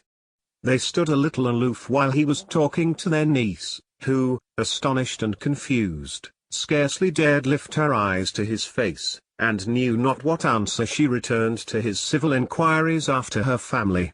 Amazed at the alteration of his manner since they last parted, every sentence that he uttered was increasing her embarrassment, and every idea of the impropriety of her being found there occurring to her mind, the few minutes in which they continued were some of the most uncomfortable in her life. Nor did he seem much more at ease. When he spoke, his accent had none of its usual sedateness, and he repeated his inquiries as to the time of her having left Longbourn, and of her having stayed in Derbyshire so often, and in so hurried a way, as plainly spoke the distraction of his thoughts. At length every idea seemed to fail him, and, after standing a few moments without saying a word, he suddenly recollected himself, and took leave. The others then joined her, and expressed admiration of his figure, but Elizabeth heard not a word, and wholly engrossed by her own feelings, followed them in silence. She was overpowered by shame and vexation. Her coming there was the most unfortunate, the most ill-judged thing in the world. How strange it must appear to him! In what a disgraceful light might it not strike so vain a man! It might seem as if she had purposely thrown herself in his way again. Oh! Why did she come? Or, why did he thus come a day before he was expected? Had they been only 10 minutes sooner, they should have been beyond the reach of his discrimination, for it was plain that he was that moment arrived, that moment alighted from his horse or his carriage. She blushed again and again over the perverseness of the meeting. And his behavior, so strikingly altered, what could it mean? That he should even speak to her was amazing! But to speak with such civility, to inquire after her family, Never in her life had she seen his manners so little dignified, never had he spoken with such gentleness as on this unexpected meeting. What a contrast did it offer to his last address in Rosings Park, when he put his letter into her hand. She knew not what to think, or how to account for it. They had now entered a beautiful walk by the side of the water, and every step was bringing forward a nobler fall of ground, or a finer reach of the woods to which they were approaching. But it was some time before Elizabeth was sensible of any of it, and, though she answered mechanically to the repeated appeals of her uncle and aunt, and seemed to direct her eyes to such objects as they pointed out, she distinguished no part of the scene. Her thoughts were all fixed on that one spot of Pemberley House, whichever it might be, where Mr. Darcy then was. She longed to know what at the moment was passing in his mind, in what manner he thought of her, and whether, in defiance of everything, she was still dear to him. Perhaps he had been civil only because he felt himself at ease, yet there had been that in his voice which was not like ease. Whether he had felt more of pain or of pleasure in seeing her she could not tell, but he certainly had not seen her with composure.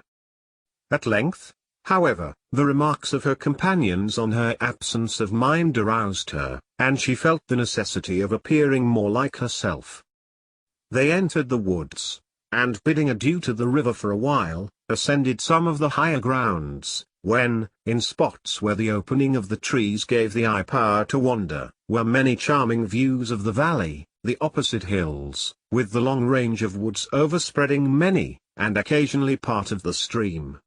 Mr. Gardiner expressed a wish of going round the whole park, but feared it might be beyond a walk. With a triumphant smile they were told that it was 10 miles round.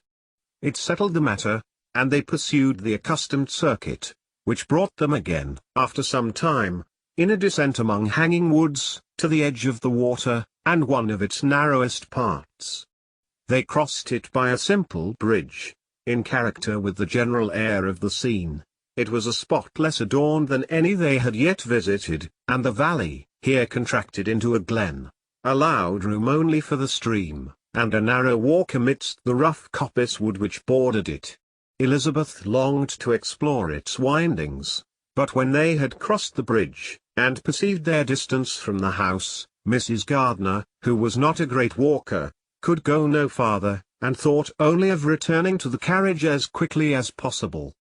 Her niece was, therefore, obliged to submit, and they took their way towards the house on the opposite side of the river, in the nearest direction, but their progress was slow, for Mr. Gardiner, though seldom able to indulge the taste, was very fond of fishing, and was so much engaged in watching the occasional appearance of some trout in the water, and talking to the man about them, that he advanced but little. Whilst wandering on in this slow manner, they were again surprised, and Elizabeth's astonishment was quite equal to what it had been at first, by the sight of Mr. Darcy approaching them, and at no great distance. The walk being here less sheltered than on the other side, allowed them to see him before they met.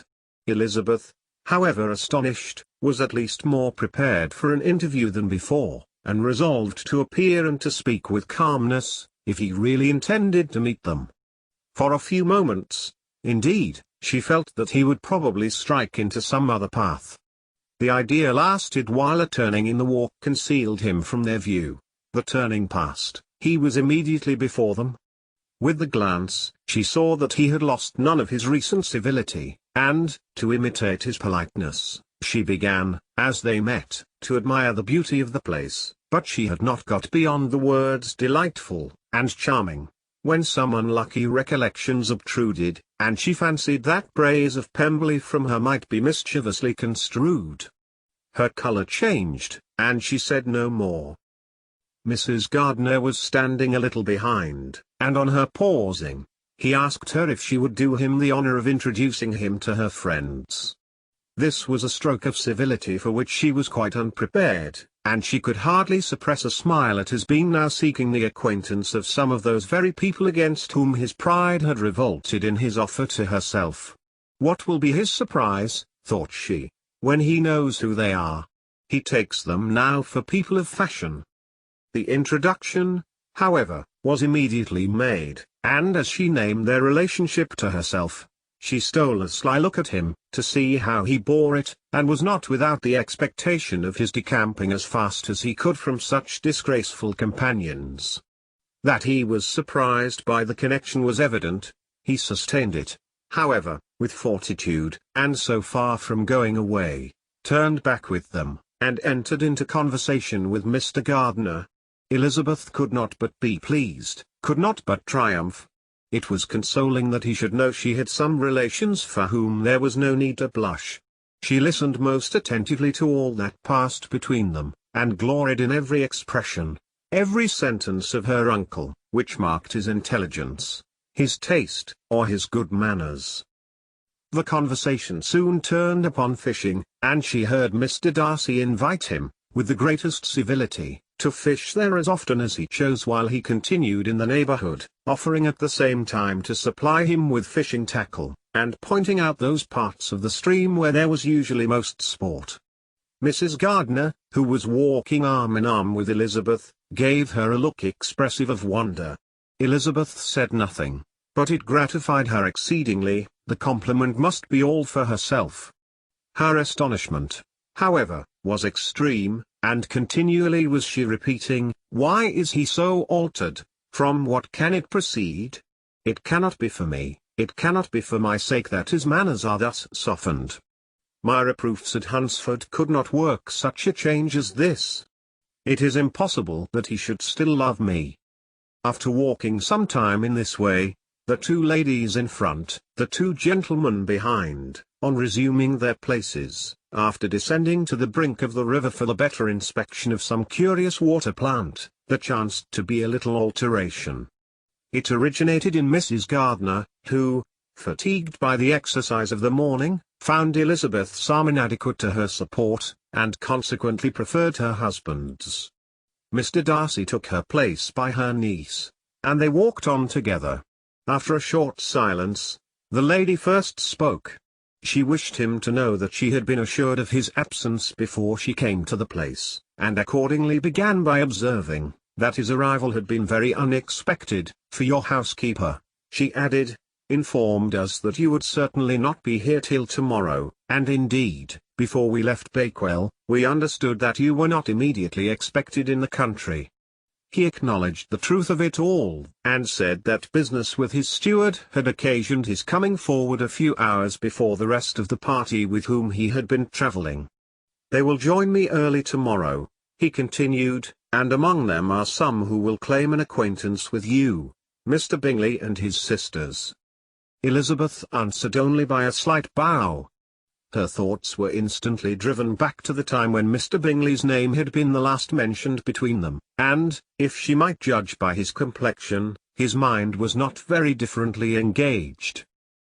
"There is also one other person in the party," he continued after a pause, "who more particularly wishes to be known to you. Will you allow me, or do I ask too much, to introduce my sister to your acquaintance during your stay at Lambton?" The surprise of such an application was great indeed. It was too great for her to know in what manner she acceded to it.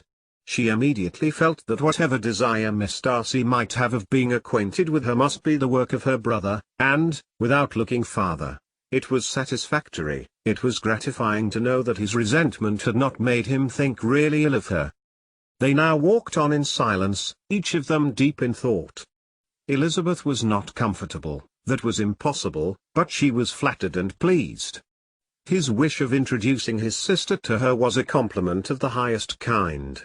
They soon outstripped the others, and when they had reached the carriage, Mr. and Mrs. Gardiner were half or quarter of a mile behind.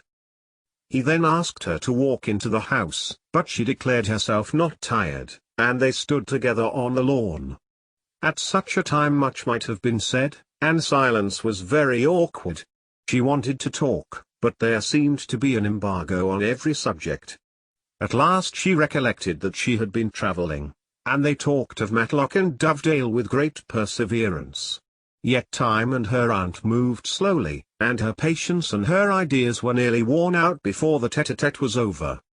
On Mr. and Mrs. Gardiner's coming up, they were all pressed to go into the house and take some refreshment, but this was declined, and they parted on each side with utmost politeness.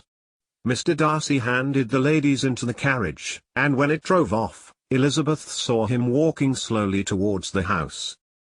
The observations of her uncle and aunt now began, and each of them pronounced him to be infinitely superior to anything they had expected. "He is perfectly well behaved, polite, and unassuming," said her uncle. "There is something a little stately in him, to be sure," replied her aunt, "but it is confined to his air, and is not unbecoming. I can now say with the housekeeper, that though some people may call him proud, I have seen nothing of it. I was never more surprised than by his behavior to us. It was more than civil, it was really attentive, and there was no necessity for such attention. His acquaintance with Elizabeth was very trifling." "To be sure, Lizzie," said her aunt, "he is not so handsome as Wickham, or, rather, he has not Wickham's countenance, for his features are perfectly good. But how came you to tell me that he was so disagreeable?" Elizabeth excused herself as well as she could, said that she had liked him better when they had met in Kent than before, and that she had never seen him so pleasant as this morning. "But perhaps he may be a little whimsical in his civilities," replied her uncle. "Your great men often are, and therefore I shall not take him at his word, as he might change his mind another day, and warn me off his grounds." Elizabeth felt that they had entirely misunderstood his character, but said nothing. "From what we have seen of him," continued Mrs. Gardiner, "I really should not have thought that he could have behaved in so cruel a way by anybody as he has done by poor Wickham. He has not an ill-natured look. On the contrary, there is something pleasing about his mouth when he speaks. And there is something of dignity in his countenance that would not give one an unfavourable idea of his heart. But, to be sure, the good lady who showed us his house did give him a most flaming character. I could hardly help laughing aloud sometimes. But he is a liberal master, I suppose, and that in the eye of a servant comprehends every virtue." Elizabeth here felt herself called on to say something in vindication of his behaviour to Wickham, and therefore gave them to understand, in as guarded a manner as she could, that by what she had heard from his relations in Kent, his actions were capable of a very different construction, and that his character was by no means so faulty, nor Wickham so amiable, as they had been considered in Hertfordshire. In confirmation of this, she related the particulars of all the pecuniary transactions in which they had been connected, without actually naming her authority, but stating it to be such as might be relied on. Mrs. Gardiner was surprised and concerned, but as they were now approaching the scene of her former pleasures, every idea gave way to the charm of recollection, and she was too much engaged in pointing out to her husband all the interesting spots in its environs to think of anything else. Fatigued as she had been by the morning's walk, they had no sooner dined than she set off again in quest of her former acquaintance, and the evening was spent in the satisfactions of an intercourse renewed after many years' discontinuance.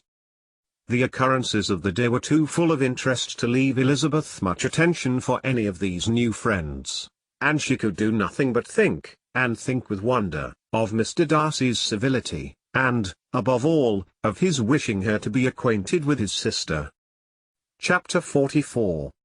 Elizabeth had settled it that Mr. Darcy would bring his sister to visit her the very day after her reaching Pemberley, and was consequently resolved not to be out of sight of the inn the whole of that morning. But her conclusion was false, for on the very morning after their arrival at Lambton, these visitors came. They had been walking about the place with some of their new friends, and were just returning to the inn to dress themselves for dining with the same family, when the sound of a carriage drew them to a window, and they saw a gentleman and a lady in a curricle driving up the street. Elizabeth, immediately recognizing the livery, guessed what it meant, and imparted no small degree of her surprise to her relations by acquainting them with the honor which she expected. Her uncle and aunt were all amazement, and the embarrassment of her manner as she spoke, joined to the circumstance itself, and many of the circumstances of the preceding day, opened to them a new idea on the business. Nothing had ever suggested it before, but they felt that there was no other way of accounting for such attentions from such a quarter than by supposing a partiality for their niece. While these newly born notions were passing in their heads, the perturbation of Elizabeth's feelings was at every moment increasing. She was quite amazed at her own discomposure, but amongst other causes of disquiet, she dreaded lest the partiality of the brother should have said too much in her favour, and, more than commonly anxious to please, she naturally suspected that every power of pleasing would fail her. She retreated from the window, fearful of being seen, and as she walked up and down the room, endeavouring to compose herself, saw such looks of inquiring surprise in her uncle and aunt as made everything worse. Miss Darcy and her brother appeared, and this formidable introduction took place. With astonishment did Elizabeth see that her new acquaintance was at least as much embarrassed as herself. Since her being at Lambton, she had heard that Miss Darcy was exceedingly proud, but the observation of a very few minutes convinced her that she was only exceedingly shy. She found it difficult to obtain even a word from her beyond a monosyllable.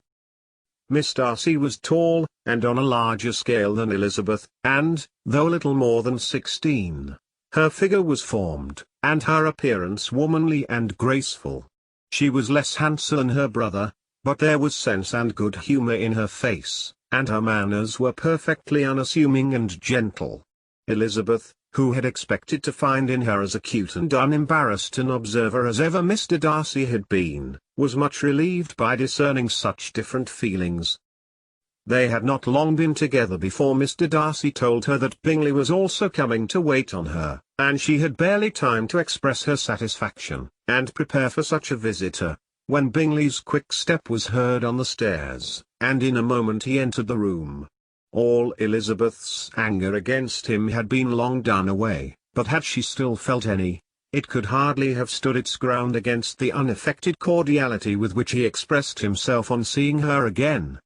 He inquired in a friendly, though general way, after her family, and looked and spoke with the same good-humoured ease that he had ever done. To Mr. and Mrs. Gardiner he was scarcely a less interesting personage than to herself. They had long wished to see him. The whole party before them, indeed, excited a lively attention. The suspicions which had just arisen of Mr. Darcy and their niece directed their observation towards each with an earnest though guarded inquiry, and they soon drew from those inquiries the full conviction that one of them at least knew what it was to love. Of the lady's sensations they remained a little in doubt, but that the gentleman was overflowing with admiration was evident enough. Elizabeth, on her side, had much to do.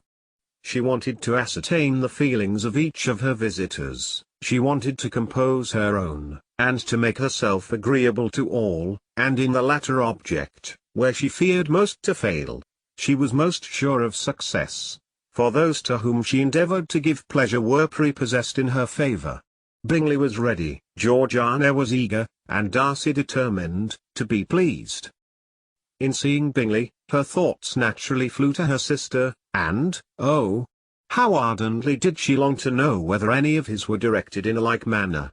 Sometimes she could fancy that he talked less than on former occasions, and once or twice pleased herself with the notion that, as he looked at her, he was trying to trace a resemblance.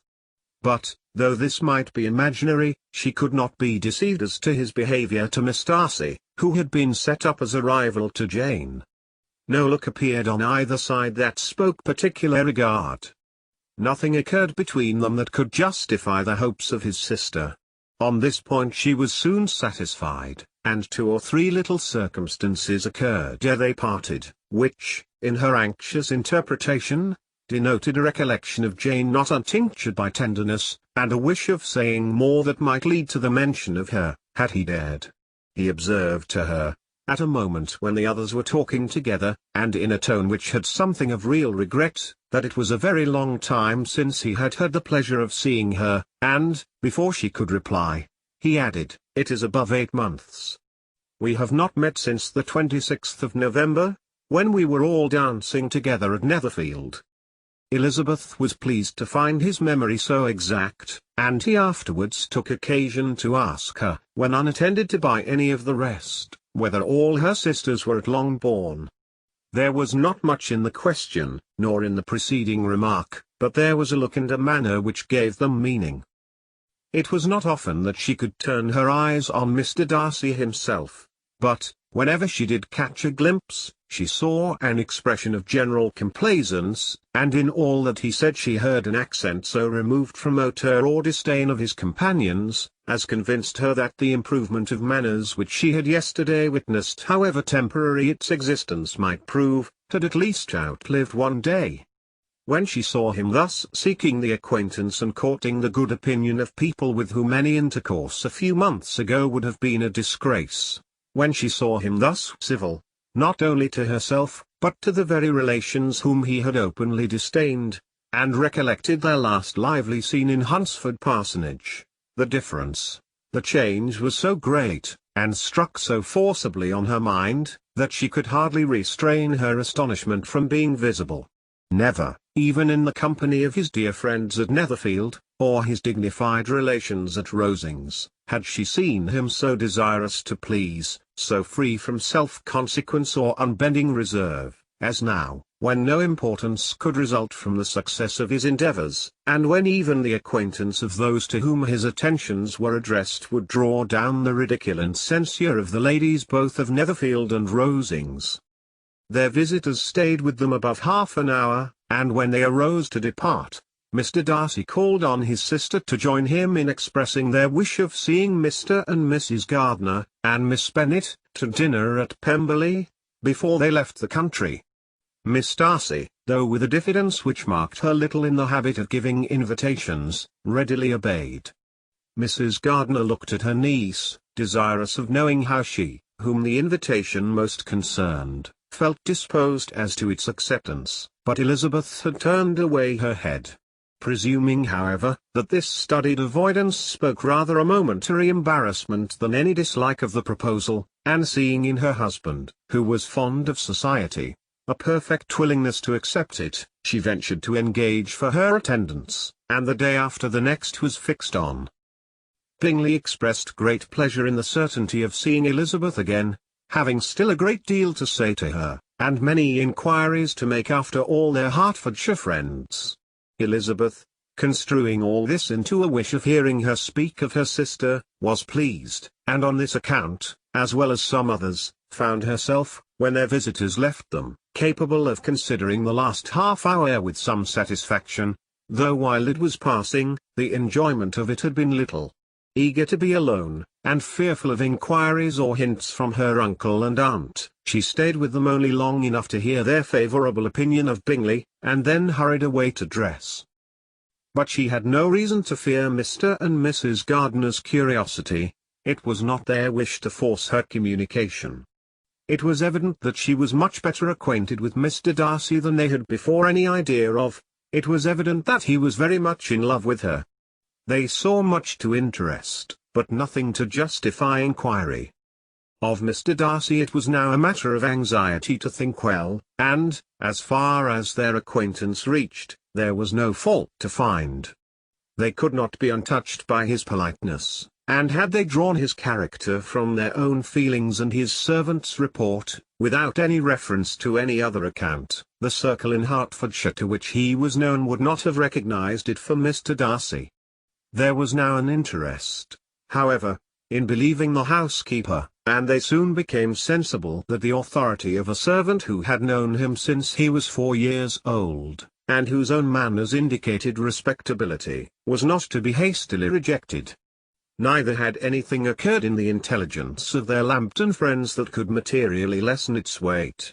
They had nothing to accuse him of but pride he probably had, and if not, it would certainly be imputed by the inhabitants of a small market town where the family did not visit. It was acknowledged, however, that he was a liberal man, and did much good among the poor. With respect to Wickham, the travellers soon found that he was not held there in much estimation, for though the chief of his concerns with the son of his patron were imperfectly understood, it was yet a well-known fact that, on his quitting Derbyshire, He had left many debts behind him, which Mr. Darcy afterwards discharged. As for Elizabeth, her thoughts were at Pemberley this evening more than the last, and the evening, though as it passed it seemed long, was not long enough to determine her feelings towards one in that mansion, and she lay awake 2 whole hours endeavouring to make them out. She certainly did not hate him. No, hatred had vanished long ago, and she had almost as long been ashamed of ever feeling a dislike against him, that could be so called. The respect created by the conviction of his valuable qualities, though at first unwillingly admitted, had for some time ceased to be repugnant to her feeling, and it was now heightened into somewhat of a friendlier nature, by the testimony so highly in his favour, and bringing forward his disposition in so amiable a light, which yesterday had produced.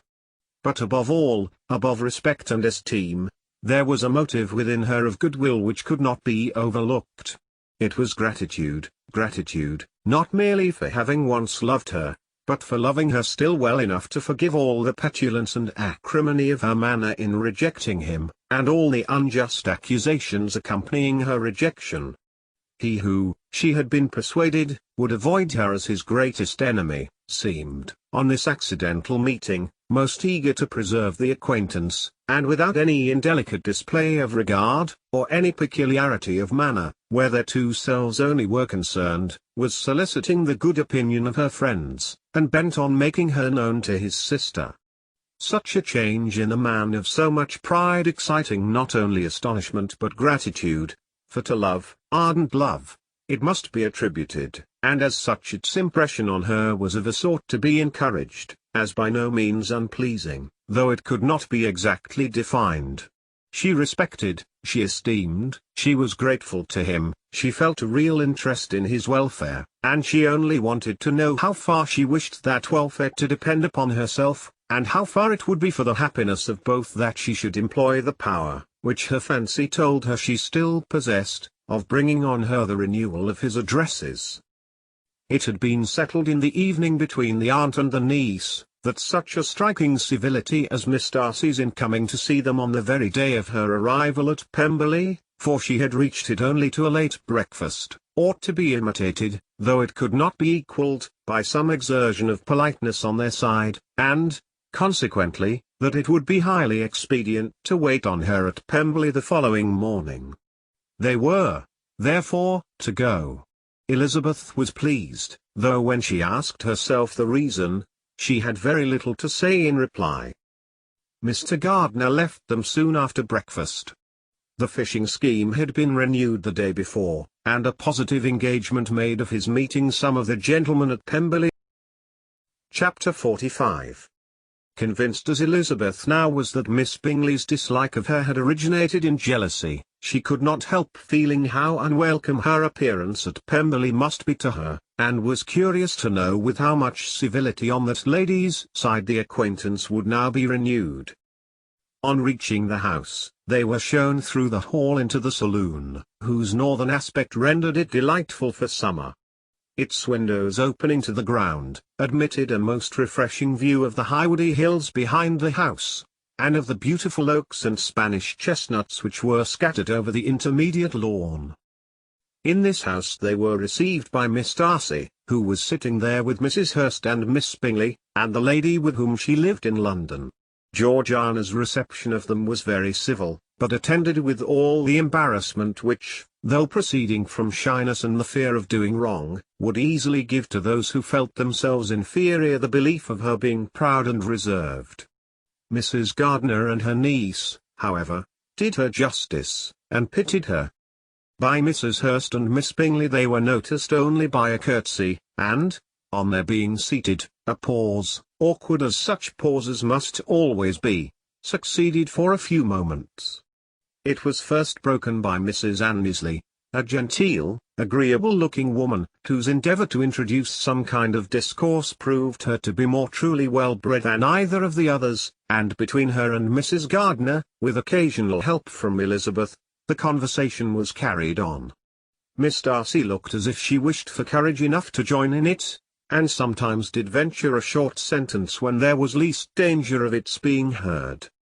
Elizabeth soon saw that she was herself closely watched by Miss Bingley, and that she could not speak a word, especially to Miss Darcy, without calling her attention.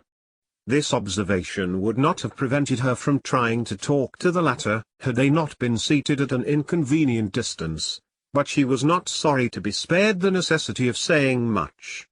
Her own thoughts were employing her. She expected every moment that some of the gentlemen would enter the room. She wished, she feared that the master of the house might be amongst them, and whether she wished or feared it most, she could scarcely determine. After sitting in this manner a quarter of an hour without hearing Miss Bingley's voice, Elizabeth was roused by receiving from her a cold inquiry after the health of her family. She answered with equal indifference and brevity, and the other said no more. The next variation which their visit afforded was produced by the entrance of servants with cold meat, cake, and a variety of all the finest fruits in season, but this did not take place till after many a significant look and smile from Mrs. Anne Knisley to Miss Darcy had been given, to remind her of her post. There was now employment for the whole party, for though they could not all talk, they could all eat, and the beautiful pyramids of grapes, nectarines, and peaches soon collected them round the table. While thus engaged, Elizabeth had a fair opportunity of deciding whether she most feared or wished for the appearance of Mr. Darcy, by the feelings which prevailed on his entering the room, and then, though but a moment before she had believed her wishes to predominate, she began to regret that he came. He had been some time with Mr. Gardiner, who, with 2 or 3 other gentlemen from the house, was engaged by the river, and had left him only on learning that the ladies of the family intended a visit to Georgiana that morning. No sooner did he appear than Elizabeth wisely resolved to be perfectly easy and unembarrassed, a resolution the more necessary to be made, but perhaps not the more easily kept, because she saw that the suspicions of the whole party were awakened against them, and that there was scarcely an eye which did not watch his behaviour when he first came into the room. In no countenance was attentive curiosity so strongly marked as in Miss Bingley's, in spite of the smiles which overspread her face whenever she spoke to one of its objects, for jealousy had not yet made her desperate, and her attentions to Mr. Darcy were by no means over. Miss Darcy, on her brother's entrance, exerted herself much more to talk, and Elizabeth saw that he was anxious for his sister and herself to get acquainted, and forwarded as much as possible every attempt at conversation on either side. Miss Bingley saw all this likewise, and, in the imprudence of anger, took the first opportunity of saying, with sneering civility, "Pray, Miss Eliza, are not the Shire militia removed from Meryton? They must be a great loss to your family." In Darcy's presence she dared not mention Wickham's name, but Elizabeth instantly comprehended that he was uppermost in her thoughts, and the various recollections connected with him gave her a moment's distress, but exerting herself vigorously to repel the ill-natured attack, she presently answered the question in a tolerably detached tone. While she spoke, an involuntary glance showed her Darcy, with a heightened complexion, earnestly looking at her, and his sister overcome with confusion, and unable to lift up her eyes.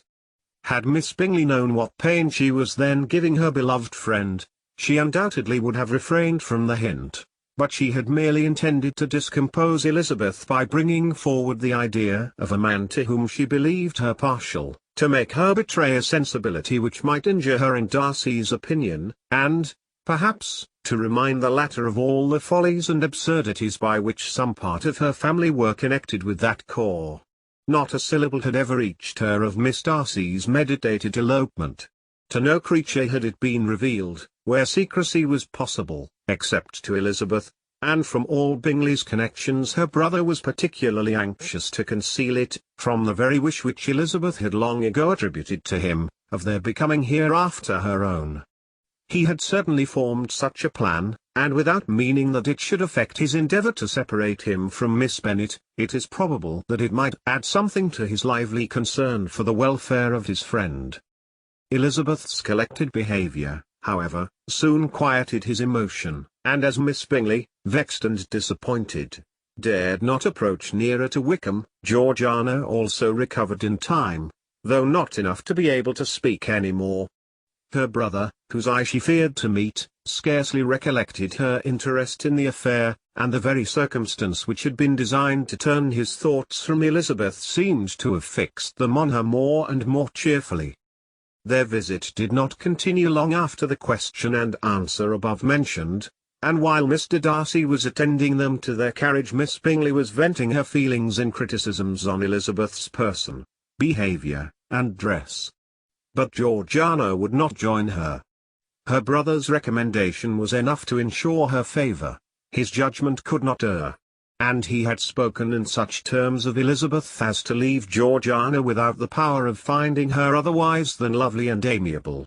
When Darcy returned to the saloon, Miss Bingley could not help repeating to him some part of what she had been saying to his sister. "How very ill Miss Eliza Bennet looks this morning, Mr. Darcy," she cried. "I never in my life saw anyone so much altered as she is since the winter. She is grown so brown and coarse. Louisa and I were agreeing that we should not have known her again." However little Mr. Darcy might have liked such an address, he contented himself with coolly replying that he perceived no other alteration than her being rather tanned, no miraculous consequence of travelling in the summer. "For my own part," she rejoined, "I must confess that I never could see any beauty in her. Her face is too thin, her complexion has no brilliancy, and her features are not at all handsome. Her nose wants character, there is nothing marked in its lines. Her teeth are tolerable, but not out of the common way, and as for her eyes, which have sometimes been called so fine, I could never see anything extraordinary in them. They have a sharp, shrewish look, which I do not like at all, and in her air altogether there is a self-sufficiency without fashion, which is intolerable." Persuaded as Miss Bingley was that Darcy admired Elizabeth, this was not the best method of recommending herself, but angry people are not always wise, and in seeing him at last look somewhat nettled, she had all the success she expected. He was resolutely silent, however, and, from a determination of making him speak, she continued.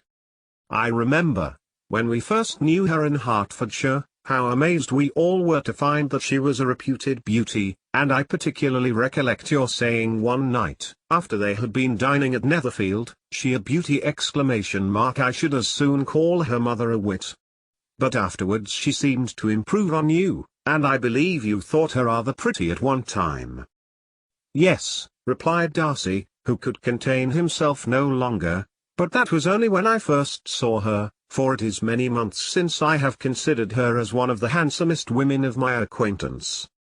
He then went away, and Miss Bingley was left to all the satisfaction of having forced him to say what gave no one any pain but herself. Mrs. Gardiner and Elizabeth talked of all that had occurred during their visit, as they returned, except what had particularly interested them both. The look and behaviour of everybody they had seen were discussed, except of the person who had mostly engaged their attention. They talked of his sister, his friends, his house, his fruit, of everything but himself, yet Elizabeth was longing to know what Mrs. Gardiner thought of him, and Mrs. Gardiner would have been highly gratified by her niece's beginning the subject. Chapter 46.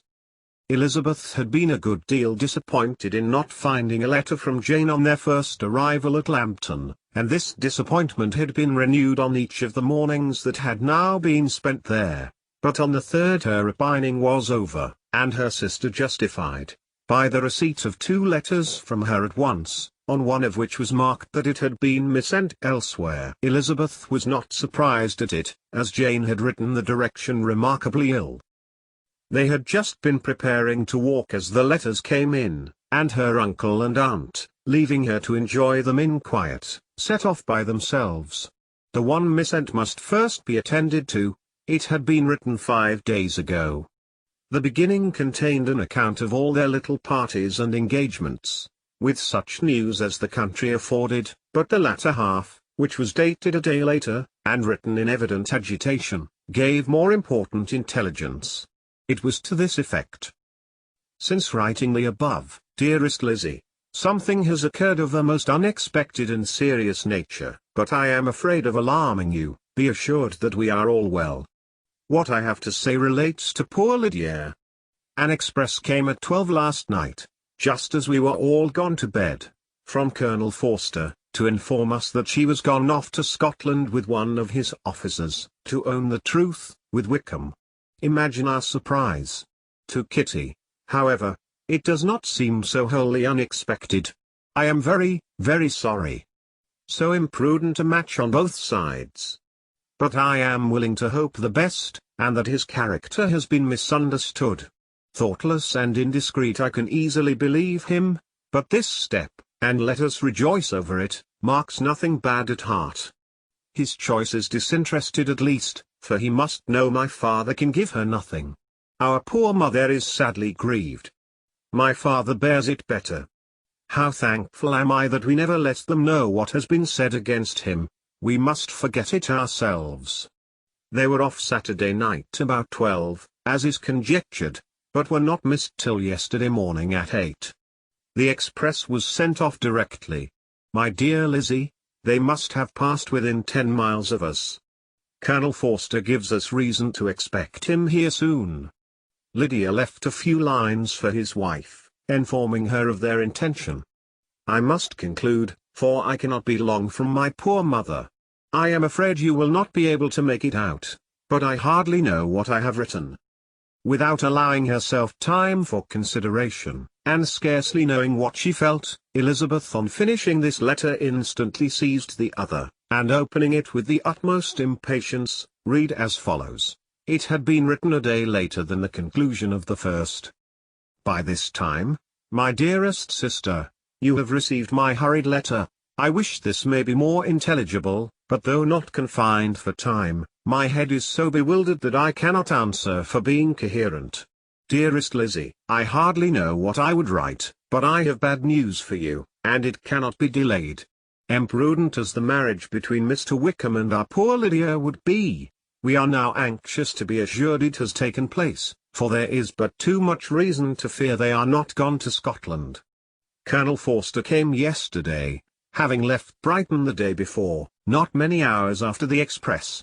Though Lydia's short letter to Mrs. F. gave them to understand that they were going to Gretna Green, something was dropped by Denny expressing his belief that W. never intended to go there, or to marry Lydia at all, which was repeated to Colonel F., who, instantly taking the alarm, set off from B intending to trace their route. He did trace them easily to Clapham, but no further, for on entering that place, they removed into a hackney coach, and dismissed the chaise that brought them from Epsom. All that is known after this is, that they were seen to continue the London road. I know not what to think. After making every possible inquiry on that side London, Colonel F. came on into Hertfordshire, anxiously renewing them at all the turnpikes, and at the inns in Barnet and Hatfield, but without any success. No such people had been seen to pass through. With the kindest concern he came on to Longbourn, and broke his apprehensions to us in a manner most creditable to his heart. I am sincerely grieved for him and Mrs. F., but no one can throw any blame on them. Our distress, my dear Lizzie, is very great. My father and mother believe the worst, but I cannot think so ill of him. Many circumstances might make it more eligible for them to be married privately in town than to pursue their first plan, and even if he could form such a design against a young woman of Lydia's connections, which is not likely, can I suppose her so lost to everything? Impossible. I grieve to find, however, that Colonel F. is not disposed to depend upon their marriage. He shook his head when I expressed my hopes, and said he feared W. was not a man to be trusted. My poor mother is really ill, and keeps her room. Could she exert herself, it would be better, but this is not to be expected. And as to my father, I never in my life saw him so affected. Poor Kitty has anger for having concealed their attachment, but as it was a matter of confidence, one cannot wonder. I am truly glad, dearest Lizzie, that you have been spared something of these distressing scenes, but now, as the first shock is over, shall I own that I long for your return? I am not so selfish, however, as to press for it, if inconvenient. Adieu. I take up my pen again to do what I have just told you I would not, but circumstances are such that I cannot help earnestly begging you all to come here as soon as possible. I know my dear uncle and aunt so well, that I am not afraid of requesting it, though I have still something more to ask of the former. My father is going to London with Colonel Forster instantly, to try to discover her. What he means to do I am sure I know not, but his excessive distress will not allow him to pursue any measure in the best and safest way, and Colonel Forster is obliged to be at Brighton again tomorrow evening. In such an exigence, my uncle's advice and assistance would be everything in the world. He will immediately comprehend what I must feel, and I rely upon his goodness. Oh! Where is my uncle? Cried Elizabeth, darting from her seat as she finished the letter, in eagerness to follow him, without losing a moment of the time so precious. But as she reached the door it was opened by a servant, and Mr. Darcy appeared. Her pale face and impetuous manner made him start, and before he could recover himself to speak, she, in whose mind every idea was superseded by Lydia's situation, hastily exclaimed, "I beg your pardon, but I must leave you. I must find Mr. Gardiner this moment, on business that cannot be delayed. I have not an instant to lose." "Good God! What is the matter?" cried he, with more feeling than politeness. Then recollecting himself, "I will not detain you a minute, but let me, or let the servant go after Mr. and Mrs. Gardiner. You are not well enough. You cannot go yourself." Elizabeth hesitated, but her knees trembled under her and she felt how little would be gained by her attempting to pursue them. Calling back the servant, therefore, she commissioned him, though in so breathless an accent as made her almost unintelligible, to fetch his master and mistress home instantly. On his quitting the room she sat down, unable to support herself, and looking so miserably ill, that it was impossible for Darcy to leave her, or to refrain from saying, in a tone of gentleness and commiseration, "Let me call your maid. Is there nothing you could take to give you present relief? A glass of wine? Shall I get you one? You are very ill." "No, I thank you," she replied, endeavoring to recover herself. "There is nothing the matter with me. I am quite well. I am only distressed by some dreadful news which I have just received from Longbourn."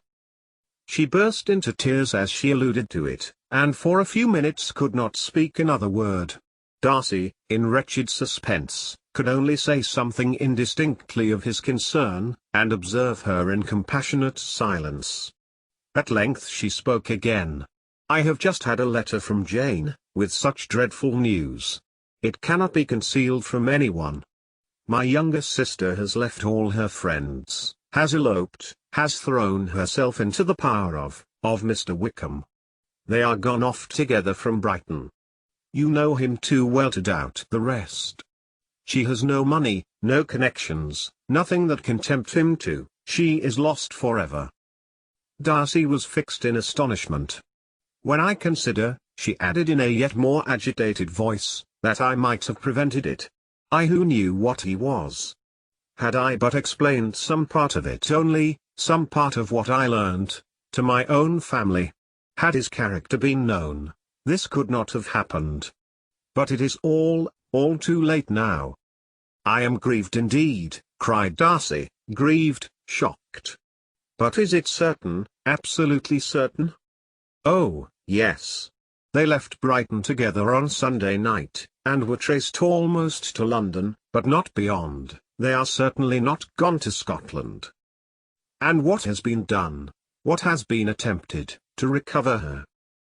"My father is gone to London, and Jane has written to beg my uncle's immediate assistance, and we shall be off, I hope, in half an hour.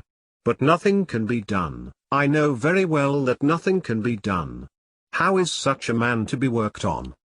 How are they even to be discovered? I have not the smallest hope. It is every way horrible." Darcy shook his head in silent acquiescence. "When my eyes were opened to his real character, oh! Had I known what I ought, what I dared to do! But I knew not, I was afraid of doing too much. Wretched, wretched mistake! Darcy made no answer. He seemed scarcely to hear her, and was walking up and down the room in earnest meditation, his brow contracted, his air gloomy. Elizabeth soon observed, and instantly understood it. Her power was sinking. Everything must sink under such a proof of family weakness, such an assurance of the deepest disgrace. She could neither wonder nor condemn, but the belief of his self-conquest brought nothing consolatory to her bosom, afforded no palliation of her distress. It was, on the contrary, exactly calculated to make her understand her own wishes, and never had she so honestly felt that she could have loved him, as now, when all love must be vain. But self, though it would intrude, could not engross her. Lydia, the humiliation, the misery she was bringing on them all, soon swallowed up every private care, and covering her face with her handkerchief, Elizabeth was soon lost to everything else, and, after a pause of several minutes, was only recalled to a sense of her situation by the voice of her companion, who, in a manner which, though it spoke compassion, spoke likewise restraint, said, "I am afraid you have been long desiring my absence, nor have I anything to plead in excuse of my stay, but real, though unavailing concern. Would to heaven that anything could be either said or done on my part that might offer consolation to such distress. But I will not torment you with vain wishes, which may seem purposely to ask for your thanks. This unfortunate affair will, I fear, prevent my sister's having the pleasure of seeing you at Pemberley today. Oh, yes. Be so kind as to apologize for us to Miss Darcy. Say that urgent business calls us home immediately. Conceal the unhappy truth as long as it is possible. I know it cannot be long." He readily assured her of his secrecy, again expressed his sorrow for her distress, wished it a happier conclusion than there was at present reason to hope, and leaving his compliments for her relations, with only one serious, parting look, went away. As he quitted the room, Elizabeth felt how improbable it was that they should ever see each other again on such terms of cordiality as had marked their several meetings in Derbyshire, and as she threw a retrospective glance over the whole of their acquaintance, so full of contradictions and varieties, sighed at the perverseness of those feelings which would now have promoted its continuance, and would formerly have rejoiced in its termination. If gratitude and esteem are good foundations of affection, Elizabeth's change of sentiment will be neither improbable nor faulty. But if otherwise, if regard springing from such sources is unreasonable or unnatural, in comparison of what is so often described as arising on a first interview with its object, and even before two words have been exchanged, nothing can be said in her defense, except that she had given somewhat of a trial to the latter method in her partiality for Wickham, and that its ill success might, perhaps, authorize her to seek the other less interesting mode of attachment. Be that as it may, she saw him go with regret, and in this early example of what Lydia's infamy must produce, found additional anguish as she reflected on that wretched business. Never, since reading Jane's second letter, had she entertained a hope of Wickham's meaning to marry her. No one but Jane, she thought, could flatter herself with such an expectation. Surprise was the least of her feelings on this development. While the contents of the first letter remained in her mind, she was all surprise, all astonishment that Wickham should marry a girl whom it was impossible he could marry for money, and how Lydia could ever have attached him had appeared incomprehensible. But now it was all too natural. For such an attachment as this she might have sufficient charms, and though she did not suppose Lydia to be deliberately engaging in an elopement without the intention of marriage, she had no difficulty in believing that neither her virtue nor her understanding would preserve her from falling an easy prey. She had never perceived, while the regiment was in Hertfordshire, that Lydia had any partiality for him, but she was convinced that Lydia wanted only encouragement to attach herself to anybody. Sometimes one officer, sometimes another, had been her favorite, as their attentions raised them in her opinion. Her affections had continually been fluctuating but never without an object. The mischief of neglect and mistaken indulgence towards such a girl, oh! how acutely did she now feel it! She was wild to be at home, to hear, to see, to be upon the spot to share with Jane in the cares that must now fall wholly upon her, in a family so deranged, a father absent, a mother incapable of exertion, and requiring constant attendance, and though almost persuaded that nothing could be done for Lydia, her uncle's interference seemed of the utmost importance, and till he entered the room her impatience was severe. Mr. and Mrs. Gardiner had hurried back in alarm, supposing by the servant's account that their niece was taken suddenly ill, but satisfying them instantly on that head, she eagerly communicated the cause of their summons, reading the 2 letters aloud, and dwelling on the postscript of the last with trembling energy. Though Lydia had never been a favourite with them, Mr. and Mrs. Gardiner could not but be deeply afflicted. Not Lydia only, but all were concerned in it, and after the first exclamations of surprise and horror, Mr. Gardiner promised every assistance in his power. Elizabeth, though expecting no less, thanked him with tears of gratitude, and all 3 being actuated by one spirit, everything relating to their journey was speedily settled. They were to be off as soon as possible. "But what is to be done about Pemberley?" cried Mrs. Gardiner. "John told us Mr. Darcy was here when you sent for us. Was it so?" "Yes, and I told him we should not be able to keep our engagement." "That is all settled." "What is all settled?"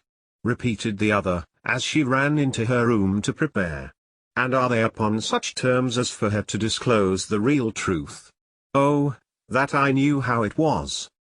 But wishes were vain, or at least could only serve to amuse her in the hurry and confusion of the following hour. Had Elizabeth been at leisure to be idle, she would have remained certain that all employment was impossible to one so wretched as herself, but she had her share of business as well as her aunt, and amongst the rest there were notes to be written to all their friends at Lambton, with false excuses for their sudden departure. An hour, however, saw the whole completed, and Mr. Gardiner meanwhile having settled his account at the inn, nothing remained to be done but to go, and Elizabeth, after all the misery of the morning, found herself, in a shorter space of time than she could have supposed, seated in the carriage, and on the road to Longbourn. Chapter 47. "I have been thinking it over again, Elizabeth," said her uncle, as they drove from the town, "and really, upon serious consideration, I am much more inclined than I was to judge as your eldest sister does on the matter. It appears to me so very unlikely that any young man should form such a design against a girl who is by no means unprotected or friendless, and who was actually staying in his colonel's family, that I am strongly inclined to hope the best. Could he expect that her friends would not step forward? Could he expect to be noticed again by the regiment, after such an affront to Colonel Forster? His temptation is not adequate to the risk." "Do you really think so?"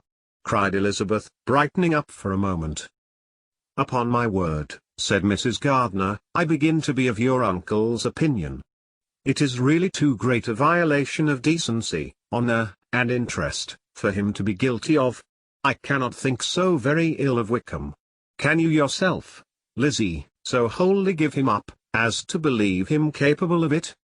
Not, perhaps, of neglecting his own interest, but of every other neglect I can believe him capable. If, indeed, it should be so. But I dare not hope it. Why should they not go on to Scotland if that had been the case?" "In the first place," replied Mr. Gardiner, "there is no absolute proof that they are not gone to Scotland." "Oh, but their removing from the chaise into a hackney coach is such a presumption. And, besides, no traces of them were to be found on the Barnet road." "Well, then, supposing them to be in London, they may be there, though for the purpose of concealment, for no more exceptional purpose. It is not likely that money should be very abundant on either side, and it might strike them that they could be more economically, though less expeditiously, married in London than in Scotland. But why all this secrecy? Why any fear of detection? Why must their marriage be private? Oh, no, no, this is not likely. His most particular friend, you see by Jane's account, was persuaded of his never intending to marry her. Wickham will never marry a woman without some money. He cannot afford it. And what claims has Lydia, what attraction has she beyond youth, health, and good humor that could make him, for her sake, forego every chance of benefiting himself by marrying well? As to what restraint the apprehensions of disgrace in the corps might throw on a dishonorable elopement with her, I am not able to judge, for I know nothing of the effects that such a step might produce. But as to your other objection, I am afraid it will hardly hold good. Lydia has no brothers to step forward, and he might imagine, from my father's behavior, from his indolence and the little attention he has ever seemed to give to what was going forward in his family, that he would do as little, and think as little about it, as any father could do, in such a matter. But can you think that Lydia is so lost to everything but love of him as to consent to live with him on any terms other than marriage? It does seem, and it is most shocking indeed, replied Elizabeth, with tears in her eyes, that a sister's sense of decency and virtue in such a point should admit of doubt. But, really, I know not what to say. Perhaps I am not doing her justice. But she is very young, she has never been taught to think on serious subjects, and for the last half-year, nay, for a 12-month, she has been given up to nothing but amusement and vanity. She has been allowed to dispose of her time in the most idle and frivolous manner, and to adopt any opinions that came in her way. Since the Shire were first quartered in Meryton, nothing but love, flirtation, and officers have been in her head. She has been doing everything in her power by thinking and talking on the subject, to give greater, what shall I call it, susceptibility to her feelings, which are naturally lively enough. And we all know that Wickham has every charm of person and address that can captivate a woman. But you see that Jane, said her aunt, does not think so very ill of Wickham as to believe him capable of the attempt. Of whom does Jane ever think ill? And who is there, whatever might be their former conduct, that she would think capable of such an attempt, till it were proved against them? But Jane knows, as well as I do, what Wickham really is. We both know that he has been profligate in every sense of the word, that he has neither integrity nor honor, that he is as false and deceitful as he is insinuating. And do you really know all this? Cried Mrs. Gardiner, whose curiosity as to the mode of her intelligence was all alive. I do indeed, replied Elizabeth, colouring.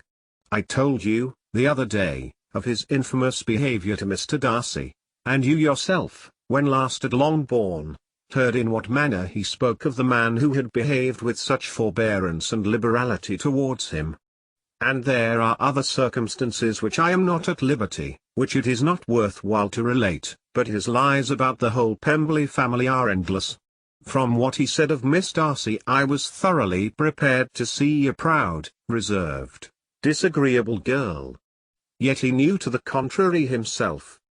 He must know that she was as amiable and unpretending as we have found her. But does Lydia know nothing of this? Can she be ignorant of what you and Jane seem so well to understand? Oh, yes! That is the worst of all. Till I was in Kent, and saw so much both of Mr. Darcy and his relation Colonel Fitzwilliam, I was ignorant of the truth myself. And when I returned home, the Shire was to leave Meryton in a week or fortnight's time. As that was the case, neither Jane, to whom I related the whole, nor I, thought it necessary to make our knowledge public, for of what use could it apparently be to any one, that the good opinion which all the neighbourhood had of him should then be overthrown? And even when it was settled that Lydia should go with Mrs. Forster, the necessity of opening her eyes to his character never occurred to me. That she could be in any danger from the deception never entered my head. That such a consequence as this could ensue, you may easily believe, was far enough from my thoughts.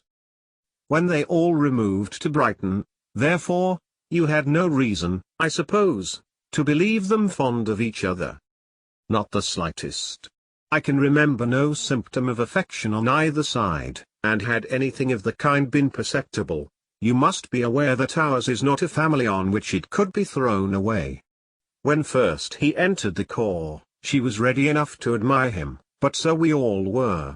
Every girl in or near Meryton was out of her senses about him for the first 2 months, but he never distinguished her by any particular attention, and, consequently, after a moderate period of extravagant and wild admiration, her fancy for him gave way, and others of the regiment, who treated her with more distinction, again became her favourites. It may be easily believed, that however little of novelty could be added to their fears, hopes, and conjectures, on this interesting subject, by its repeated discussion, no other could detain them from it long, during the whole of the journey. From Elizabeth's thoughts it was never absent. Fixed by the keenest of all anguish, self-reproach, she could find no interval of ease or forgetfulness. They travelled as expeditiously as possible, and, sleeping one night on the road, reached Longbourn by dinner-time the next day. It was a comfort to Elizabeth to consider that Jane could not have been wearied by long expectations. The little gardeners, attracted by the sight of a chaise, were standing on the steps of the house as they entered the paddock, and, when the carriage drove up to the door, the joyful surprise that lighted up their faces, and displayed itself over their whole bodies, in a variety of capers and frisks, was the first pleasing earnest of their welcome. Elizabeth jumped out, and, after giving each of them a hasty kiss, hurried into the vestibule, where Jane, who came running down from her mother's apartment, immediately met her. Elizabeth, as she affectionately embraced her, whilst tears filled the eyes of both, lost not a moment in asking whether anything had been heard of the fugitives. "Not yet," replied Jane. "But now that my dear uncle is come, I hope everything will be well." "Is my father in town?" "Yes, he went on Tuesday, as I wrote you word." "And have you heard from him often?" "We have heard only twice. He wrote me a few lines on Wednesday to say that he had arrived in safety, and to give me his directions, which I particularly begged him to do. He merely added that he should not write again till he had something of importance to mention." "And my mother, how is she? How are you all?" "My mother is tolerably well, I trust, though her spirits are greatly shaken. She is upstairs and will have great satisfaction in seeing you all. She does not yet leave her dressing-room. Mary and Kitty, thank heaven, are quite well." "But you, how are you?" cried Elizabeth. "You look pale. How much you must have gone through." Her sister, however, assured her of her being perfectly well, and their conversation, which had been passing while Mr. and Mrs. Gardiner were engaged with their children, was now put an end to by the approach of the whole party. Jane ran to her uncle and aunt, and welcomed and thanked them both, with alternate smiles and tears. When they were all in the drawing-room, the questions which Elizabeth had already asked were of course repeated by the others, and they soon found that Jane had no intelligence to give. The sanguine hope of good, however, which the benevolence of her heart suggested had not yet deserted her. She still expected that it would all end well, and that every morning would bring some letter, either from Lydia or her father, to explain their proceedings, and, perhaps, announce their marriage. Mrs. Bennet, to whose apartment they all repaired, after a few minutes' conversation together, received them exactly as might be expected, with tears and lamentations of regret, invectives against the villainous conduct of Wickham, and complaints of her own sufferings and ill usage, blaming everybody but the person to whose ill-judging indulgence the errors of her daughter must principally be owing. "If I had been able," said she, "to carry my point in going to Brighton, with all my family, this would not have happened, but poor dear Lydia had nobody to take care of her. Why did the Fosters ever let her go out of their sight? I am sure there was some great neglect or other on their side, for she is not the kind of girl to do such a thing if she had been well looked after. I always thought they were very unfit to have the charge of her, but I was overruled, as I always am. Poor dear child! And now here's Mr. Bennet gone away, and I know he will fight Wickham, wherever he meets him, and then he will be killed, and what is to become of us all? The Collinses will turn us out before he is cold in his grave, and if you are not kind to us, brother, I do not know what we shall do." They all exclaimed against such terrific ideas, and Mr. Gardiner, after general assurances of his affection for her and all her family, told her that he meant to be in London the very next day, and would assist Mr. Bennet in every endeavour for recovering Lydia. "Do not give way to useless alarm," added he, "though it is right to be prepared for the worst, there is no occasion to look on it as certain. It is not quite a week since they left Brighton. In a few days more we may gain some news of them, and till we know that they are not married, and have no design of marrying, do not let us give the matter over as lost. As soon as I get to town I shall go to my brother, and make him come home with me to Gracechurch Street, and then we may consult together as to what is to be done." "Oh, my dear brother," replied Mrs. Bennet, "that is exactly what I could most wish for. And now do, when you get to town, find them out, wherever they may be, and if they are not married already, make them marry. And as for wedding clothes, do not let them wait for that, but tell Lydia she shall have as much money as she chooses to buy them, after they are married. And, above all, keep Mr. Bennet from fighting. Tell him what a dreadful state I am in, that I am frighted out of my wits, and have such tremblings, such flutterings, all over me, such spasms in my side and pains in my head, and such beatings at heart, that I can get no rest by night nor by day. And tell my dear Lydia not to give any directions about her clothes till she has seen me, for she does not know which are the best warehouses. Oh, brother, how kind you are!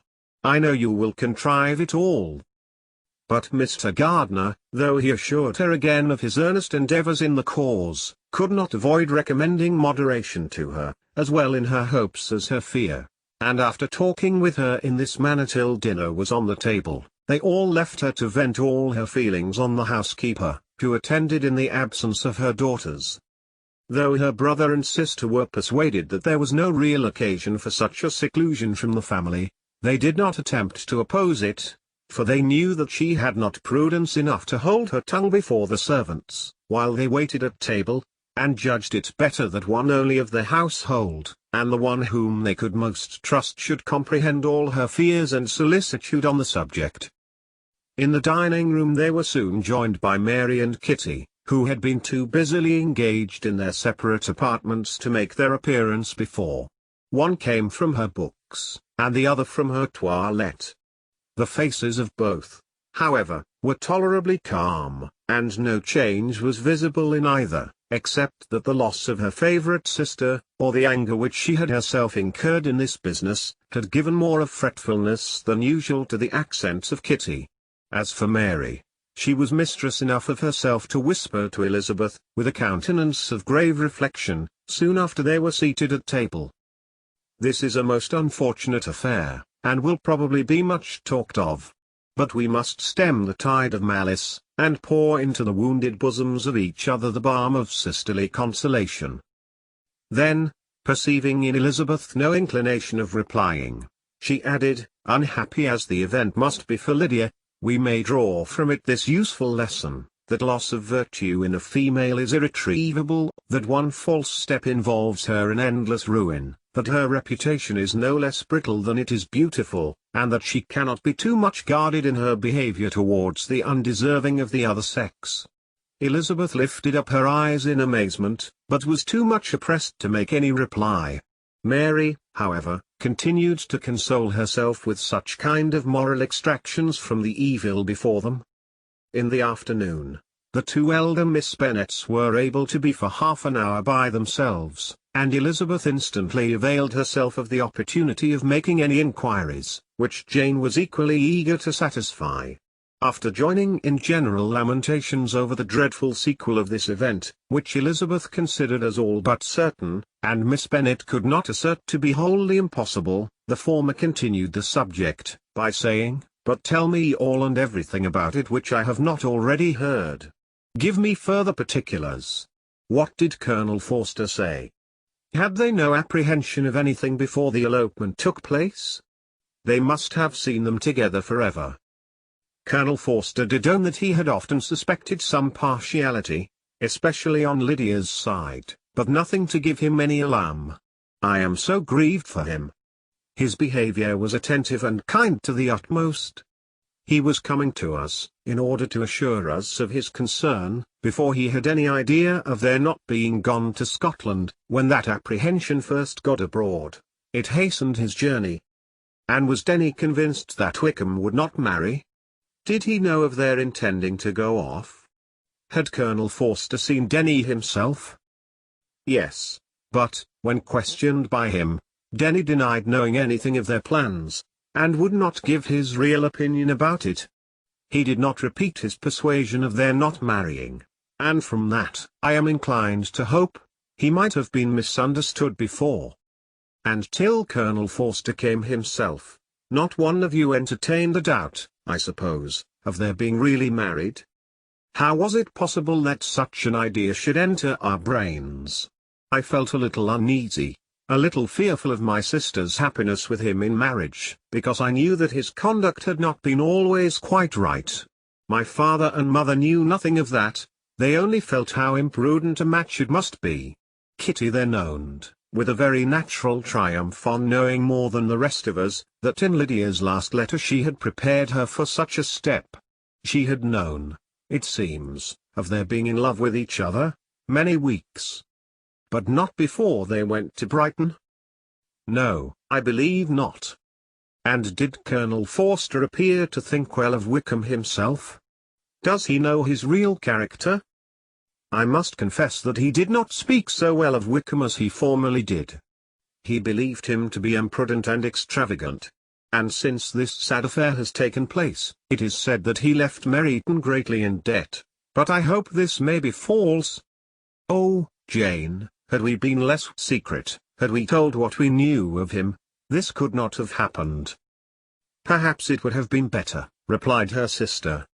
But to expose the former faults of any person without knowing what their present feelings were, seemed unjustifiable. We acted with the best intentions. Could Colonel Forster repeat the particulars of Lydia's note to his wife? He brought it with him for us to see. Jane then took it from her pocket-book, and gave it to Elizabeth. These were the contents. My dear Harriet, you will laugh when you know where I am gone, and I cannot help laughing myself at your surprise tomorrow morning, as soon as I am missed. I am going to Gretna Green, and if you cannot guess with who, I shall think you a simpleton, for there is but one man in the world I love, and he is an angel. I should never be happy without him, so think it no harm to be off. You need not send them word at Longbourn of my going, if you do not like it, for it will make the surprise the greater, when I write to them and sign my name Lydia Wickham. What a good joke it will be! I can hardly write for laughing. Pray make my excuses to Pratt for not keeping my engagement, and dancing with him tonight. Tell him I hope he will excuse me when he knows all, and tell him I will dance with him at the next ball we meet, with great pleasure. I shall send for my clothes when I get to Longbourn, but I wish you would tell Sally to mend a great slit in my worked muslin gown before they are packed up. Goodbye. Give my love to Colonel Forster. I hope you will drink to our good journey. Your affectionate friend, Lydia Bennet. Oh, thoughtless, thoughtless Lydia! Cried Elizabeth when she had finished it. What a letter is this, to be written at such a moment! But at least it shows that she was serious on the subject of their journey. Whatever he might afterwards persuade her to, it was not on her side a scheme of infamy. My poor father! How he must have felt it!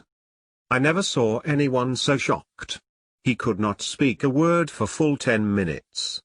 My mother was taken ill immediately, and the whole house in such confusion. Oh, Jane, cried Elizabeth, was there a servant belonging to it who did not know the whole story before the end of the day? I do not know. I hope there was. But to be guarded at such a time is very difficult. My mother was in hysterics, and though I endeavored to give her every assistance in my power, I am afraid I did not do so much as I might have done. But the horror of what might possibly happen almost took from me my faculties. Your attendance upon her has been too much for you. You do not look well. Oh, that I had been with you! You have had every care and anxiety upon yourself alone. Mary and Kitty have been very kind, and would have shared in every fatigue, I am sure, but I did not think it right for either of them. Kitty is slight and delicate, and Mary studies so much, that her hours of repose should not be broken in on. My Aunt Phillips came to Longbourn on Tuesday, after my father went away, and was so good as to stay till Thursday with me. She was of great use and comfort to us all. And Lady Lucas has been very kind. She walked here on Wednesday morning to condole with us, and offered her services, or any of her daughters, if they should be of use to us. She had better have stayed at home, cried Elizabeth. Perhaps she meant well, but, under such a misfortune as this, one cannot see too little of one's neighbours. Assistance is impossible, condolence insufferable. Let them triumph over us at a distance, and be satisfied. She then proceeded to inquire into the measures which her father had intended to pursue, while in town, for the recovery of his daughter. He meant, I believe, replied Jane, to go to Epsom, the place where they last changed horses, see the postilions and try if anything could be made out from them. His principal object must be to discover the number of the hackney coach which took them from Clapham. It had come with a fare from London, and as he thought that the circumstance of a gentleman and ladies removing from one carriage into another might be remarked, he meant to make inquiries at Clapham. If he could anyhow discover at what house the coachman had before set down his fare, he determined to make inquiries there, and hoped it might not be impossible to find out the stand and number of the coach. I do not know of any other designs that he had formed, but he was in such a hurry to be gone, and his spirits so greatly discomposed, that I had difficulty in finding out even so much. Chapter 48. The whole party were in hopes of a letter from Mr. Bennet the next morning, but the post came in without bringing a single line from him. His family knew him to be, on all common occasions, a most negligent and dilatory correspondent, but at such a time they had hoped for exertion. They were forced to conclude that he had no pleasing intelligence to send, but even of that they would have been glad to be certain. Mr. Gardiner had waited only for the letters before he set off. When he was gone, they were certain at least of receiving constant information of what was going on, and their uncle promised, at parting, to prevail on Mr. Bennet to return to Longbourn, as soon as he could, to the great consolation of his sister, who considered it as the only security for her husband's not being killed in a duel. Mrs. Gardiner and the children were to remain in Hertfordshire a few days longer, as the former thought her presence might be serviceable to her nieces. She shared in their attendance on Mrs. Bennet, and was a great comfort to them in their hours of freedom.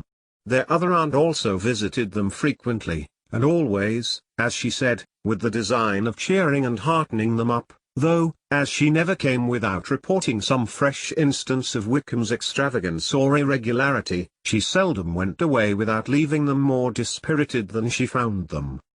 All Meryton seemed striving to blacken the man who, but 3 months before, had been almost an angel of light.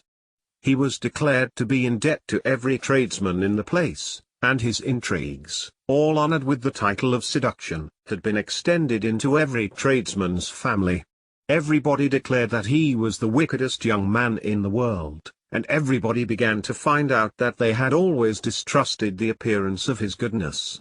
Elizabeth, though she did not credit above half of what was said, believed enough to make her former assurance of her sister's ruin more certain, and even Jane, who believed still less of it, became almost hopeless, more especially as the time was now come when, if they had gone to Scotland, which she had never before entirely despaired of, they must in all probability have gained some news of them. Mr. Gardiner left Longbourn on Sunday. On Tuesday his wife received a letter from him. It told them that, on his arrival, He had immediately found out his brother, and persuaded him to come to Gracechurch Street, that Mr. Bennet had been to Epsom and Clapham, before his arrival, but without gaining any satisfactory information, and that he was now determined to inquire at all the principal hotels in town, as Mr. Bennet thought it possible they might have gone to one of them, on their first coming to London, before they procured lodgings. Mr. Gardiner himself did not expect any success from this measure, but as his brother was eager in it, he meant to assist him in pursuing it. He added that Mr. Bennet seemed wholly disinclined at present to leave London and promised to write again very soon. There was also a postscript to this effect. I have written to Colonel Forster to desire him to find out, if possible, from some of the young man's intimates in the regiment, whether Wickham has any relations or connections who would be likely to know in what part of town he has now concealed himself. If there were anyone that one could apply to with a probability of gaining such a clue as that, it might be of essential consequence. At present we have nothing to guide us. Colonel Forster will, I dare say, do everything in his power to satisfy us on this head. But, on second thoughts, perhaps, Lizzie could tell us what relations he has now living, better than any other person. Elizabeth was at no loss to understand from whence this deference to her authority proceeded, but it was not in her power to give any information of so satisfactory a nature as the compliment deserved. She had never heard of his having had any relations, except a father and mother, both of whom had been dead many years.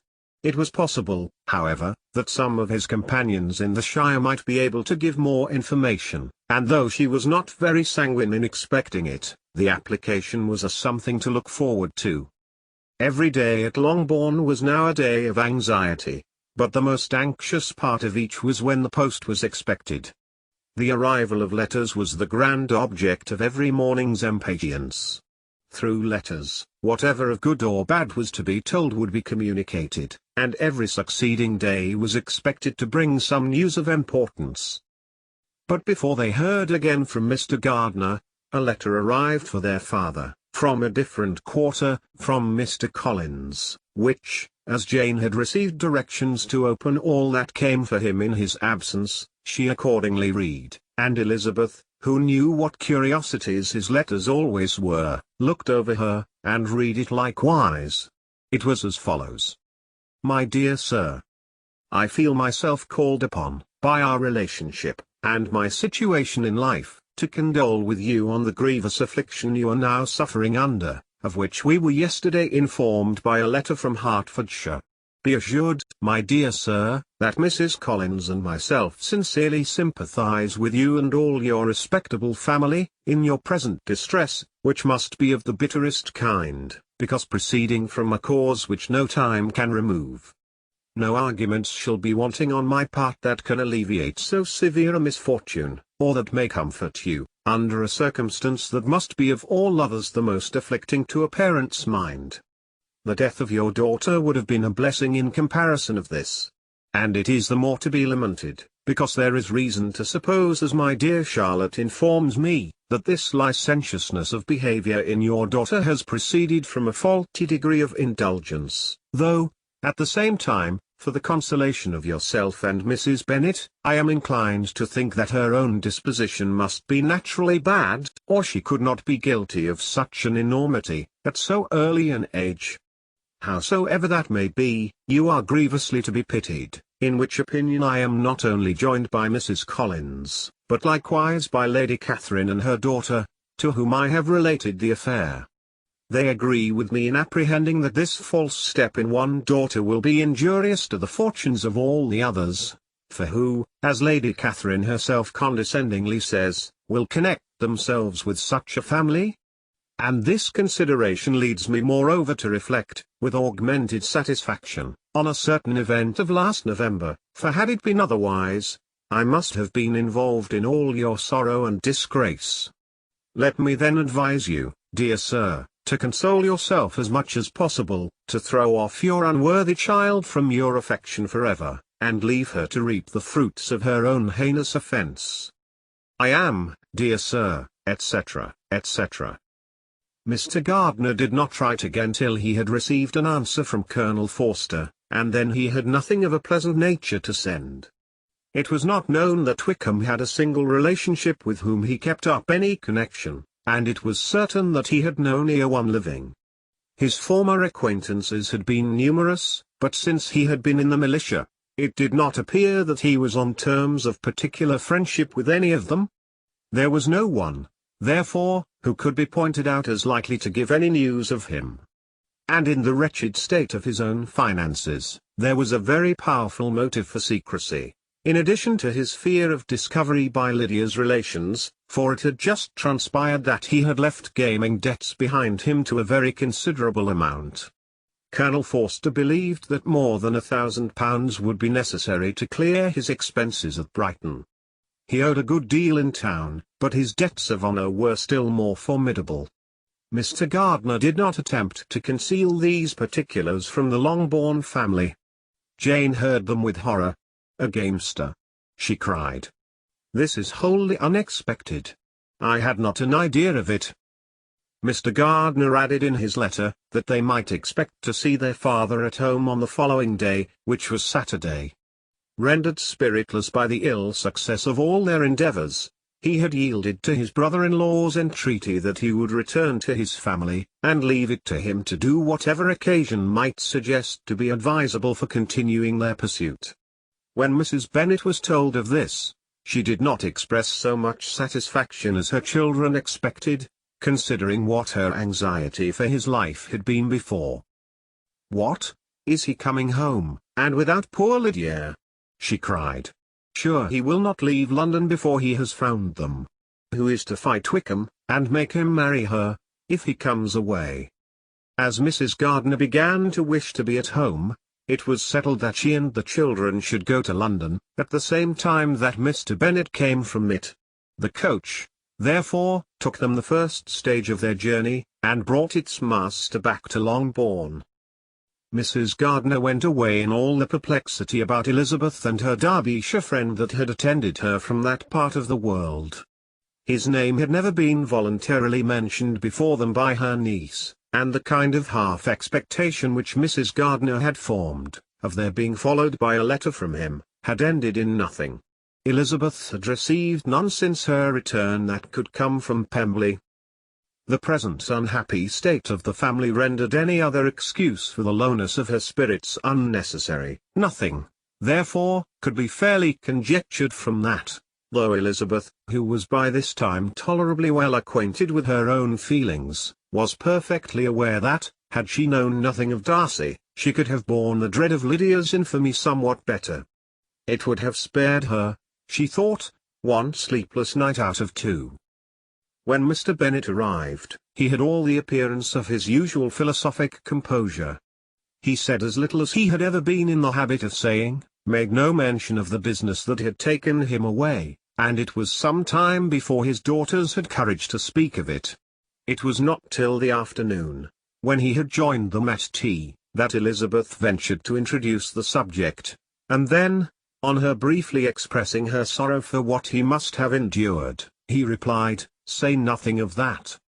Who should suffer but myself? It has been my own doing, and I ought to feel it." "You must not be too severe upon yourself," replied Elizabeth. "You may well warn me against such an evil. Human nature is so prone to fall into it. No, Lizzie, let me once in my life feel how much I have been to blame. I am not afraid of being overpowered by the impression. It will pass away soon enough." "Do you suppose them to be in London?" "Yes, where else can they be so well concealed?" "And Lydia used to want to go to London," added Kitty. "She is happy then," said her father dryly, "and her residence there will probably be of some duration."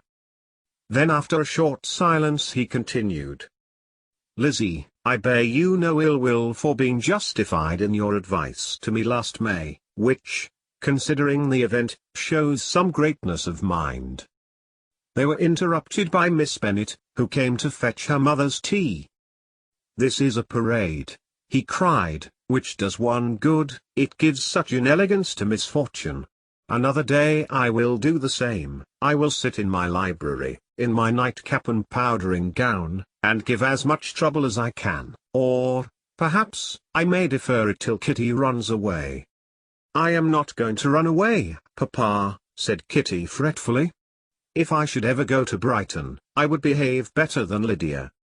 You go to Brighton. I would not trust you so near it as Eastbourne for £50. No, Kitty, I have at last learned to be cautious, and you will feel the effects of it. No officer is ever to enter into my house again, nor even to pass through the village. Balls will be absolutely prohibited, unless you stand up with one of your sisters. And you are never to stir out of doors till you can prove that you have spent 10 minutes of every day in a rational manner.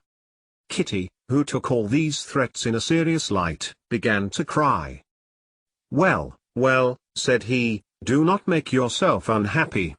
If you are a good girl for the next 10 years, I will take you to a review at the end of them. Chapter 49.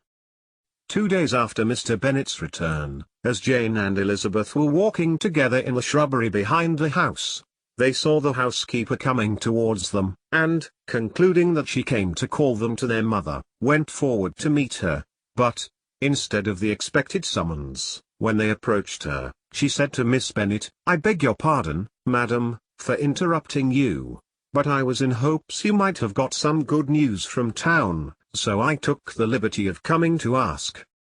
What do you mean, Hill? We have heard nothing from town. Dear madam, cried Mrs. Hill, in great astonishment, don't you know there is an express come for master from Mr. Gardiner? He has been here this half hour, and master has had a letter. Away ran the girls, too eager to get in to have time for speech.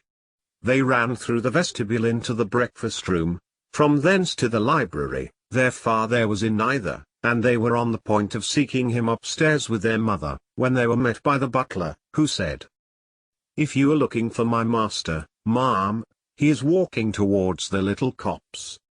Upon this information, they instantly passed through the hall once more, and ran across the lawn after their father, who was deliberately pursuing his way towards a small wood on one side of the paddock. Jane, who was not so light nor so much in the habit of running as Elizabeth, soon lagged behind, while her sister, panting for breath, came up with him, and eagerly cried out, Oh, Papa, what news? What news? Have you heard from my uncle? Yes, I have had a letter from him by express. Well, and what news does it bring, good or bad? What is there of good to be expected? Said he, taking the letter from his pocket. But perhaps you would like to read it. Elizabeth impatiently caught it from his hand. Jane now came up. Read it aloud, said their father, for I hardly know myself what it is about. Grace at Church Street, Monday, August 2nd. My dear brother. At last I am able to send you some tidings of my niece, and such as, upon the whole, I hope it will give you satisfaction. Soon after you left me on Saturday, I was fortunate enough to find out in what part of London they were. The particulars I reserve till we meet, it is enough to know they are discovered. I have seen them both. Then it is as I always hoped, cried Jane, they are married. Elizabeth read on. I have seen them both. They are not married, nor can I find there was any intention of being so, but if you are willing to perform the engagements which I have ventured to make on your side, I hope it will not be long before they are. All that is required of you is, to assure to your daughter, by settlement, her equal share of the £5,000 secured among your children after the decease of yourself and my sister, and, moreover, to enter into an engagement of allowing her, during your life, £100 per annum. These are conditions which, considering everything, I had no hesitation in complying with, as far as I thought myself privileged, for you. I shall send this by express, that no time may be lost in bringing me your answer. You will easily comprehend, from these particulars, that Mr. Wickham's circumstances are not so hopeless as they are generally believed to be. The world has been deceived in that respect, and I am happy to say there will be some little money, even when all his debts are discharged, to settle on my niece, in addition to her own fortune. If, as I conclude will be the case, you send me full powers to act in your name throughout the whole of this business, I will immediately give directions to Haggerston for preparing a proper settlement. There will not be the smallest occasion for your coming to town again. Therefore stay quiet at Longbourn, and depend on my diligence and care. Send back your answer as fast as you can, and be careful to write explicitly. We have judged it best that my niece should be married from this house, of which I hope you will approve. She comes to us today. I shall write again as soon as anything more is determined on. Yours, etc. E.D.W. Gardiner. Is it possible? Cried Elizabeth, when she had finished. Can it be possible that he will marry her? Wickham is not so undeserving, then, as we thought him, said her sister. My dear father, I congratulate you. And have you answered the letter? Cried Elizabeth. No, but it must be done soon. Most earnestly did she then entreat him to lose no more time before he wrote. Oh, my dear father, she cried, come back and write immediately. Consider how important every moment is in such a case. Let me write for you, said Jane, if you dislike the trouble yourself. I dislike it very much, he replied, but it must be done. And so saying, he turned back with them, and walked towards the house. And may I ask, said Elizabeth, but the terms, I suppose, must be complied with. Complied with. I am only ashamed of his asking so little. And they must marry. Yet he is such a man. Yes, yes, they must marry. There is nothing else to be done. But there are two things that I want very much to know. One is, how much money your uncle has laid down to bring it about, and the other, how am I ever to pay him? Money. My uncle! Cried Jane. What do you mean, sir? I mean, that no man in his senses would marry Lydia on so slight a temptation as 100 a year during my life, and 50 after I am gone. That is very true, said Elizabeth, though it had not occurred to me before. His debts to be discharged, and something still to remain. Oh! It must be my uncle's doings. Generous, good man, I am afraid he has distressed himself. A small sum could not do all this. No, said her father, Wickham's a fool if he takes her with a farthing less than £10,000. I should be sorry to think so ill of him, in the very beginning of our relationship. £10,000. Heaven forbid. How is half such a sum to be repaid? Mr. Bennet made no answer, and each of them, deep in thought, continued silent till they reached the house. Their father then went on to the library to write, and the girls walked into the breakfast room. And they are really to be married, cried Elizabeth, as soon as they were by themselves. How strange this is! And for this we are to be thankful. That they should marry, small as is their chance of happiness, and wretched as is his character, we are forced to rejoice. Oh, Lydia! I comfort myself with thinking, replied Jane, that he certainly would not marry Lydia if he had not a real regard for her. Though our kind uncle has done something towards clearing him, I cannot believe that £10,000, or anything like it, has been advanced. He has children of his own, and may have more. How could he spare half £10,000? If he were ever able to learn what Wickham's debts have been, said Elizabeth, and how much is settled on his side on our sister, we shall exactly know what Mr. Gardiner has done for them, because Wickham has not sixpence of his own. The kindness of my uncle and aunt can never be requited. Their taking her home, and affording her their personal protection and countenance, is such a sacrifice to her advantage as years of gratitude cannot enough acknowledge. By this time she is actually with them. If such goodness does not make her miserable now, she will never deserve to be happy. What a meeting for her, when she first sees my aunt. "We must endeavour to forget all that has passed on either side," said Jane. "I hope and trust they will yet be happy. His consenting to marry her is a proof, I will believe, that he is come to a right way of thinking. Their mutual affection will steady them, and I flatter myself they will settle so quietly, and live in so rational a manner, as may in time make their past imprudence forgotten." "Their conduct has been such," replied Elizabeth, "as neither you, nor I, nor anybody can ever forget. It is useless to talk of it." It now occurred to the girls that their mother was in all likelihood perfectly ignorant of what had happened. They went to the library, therefore, and asked their father whether he would not wish them to make it known to her. He was writing and, without raising his head, coolly replied, "Just as you please. May we take my uncle's letter to read to her?" "Take whatever you like, and get away." Elizabeth took the letter from his writing table, and they went upstairs together. Mary and Kitty were both with Mrs. Bennet. One communication would, therefore, do for all. After a slight preparation for good news, the letter was read aloud. Mrs. Bennet could hardly contain herself. As soon as Jane had read Mr. Gardiner's hope of Lydia's being soon married, her joy burst forth, and every following sentence added to its exuberance. She was now in an irritation as violent from delight, as she had ever been fidgety from alarm and vexation. To know that her daughter would be married was enough. She was disturbed by no fear for her felicity, nor humbled by any remembrance of her misconduct.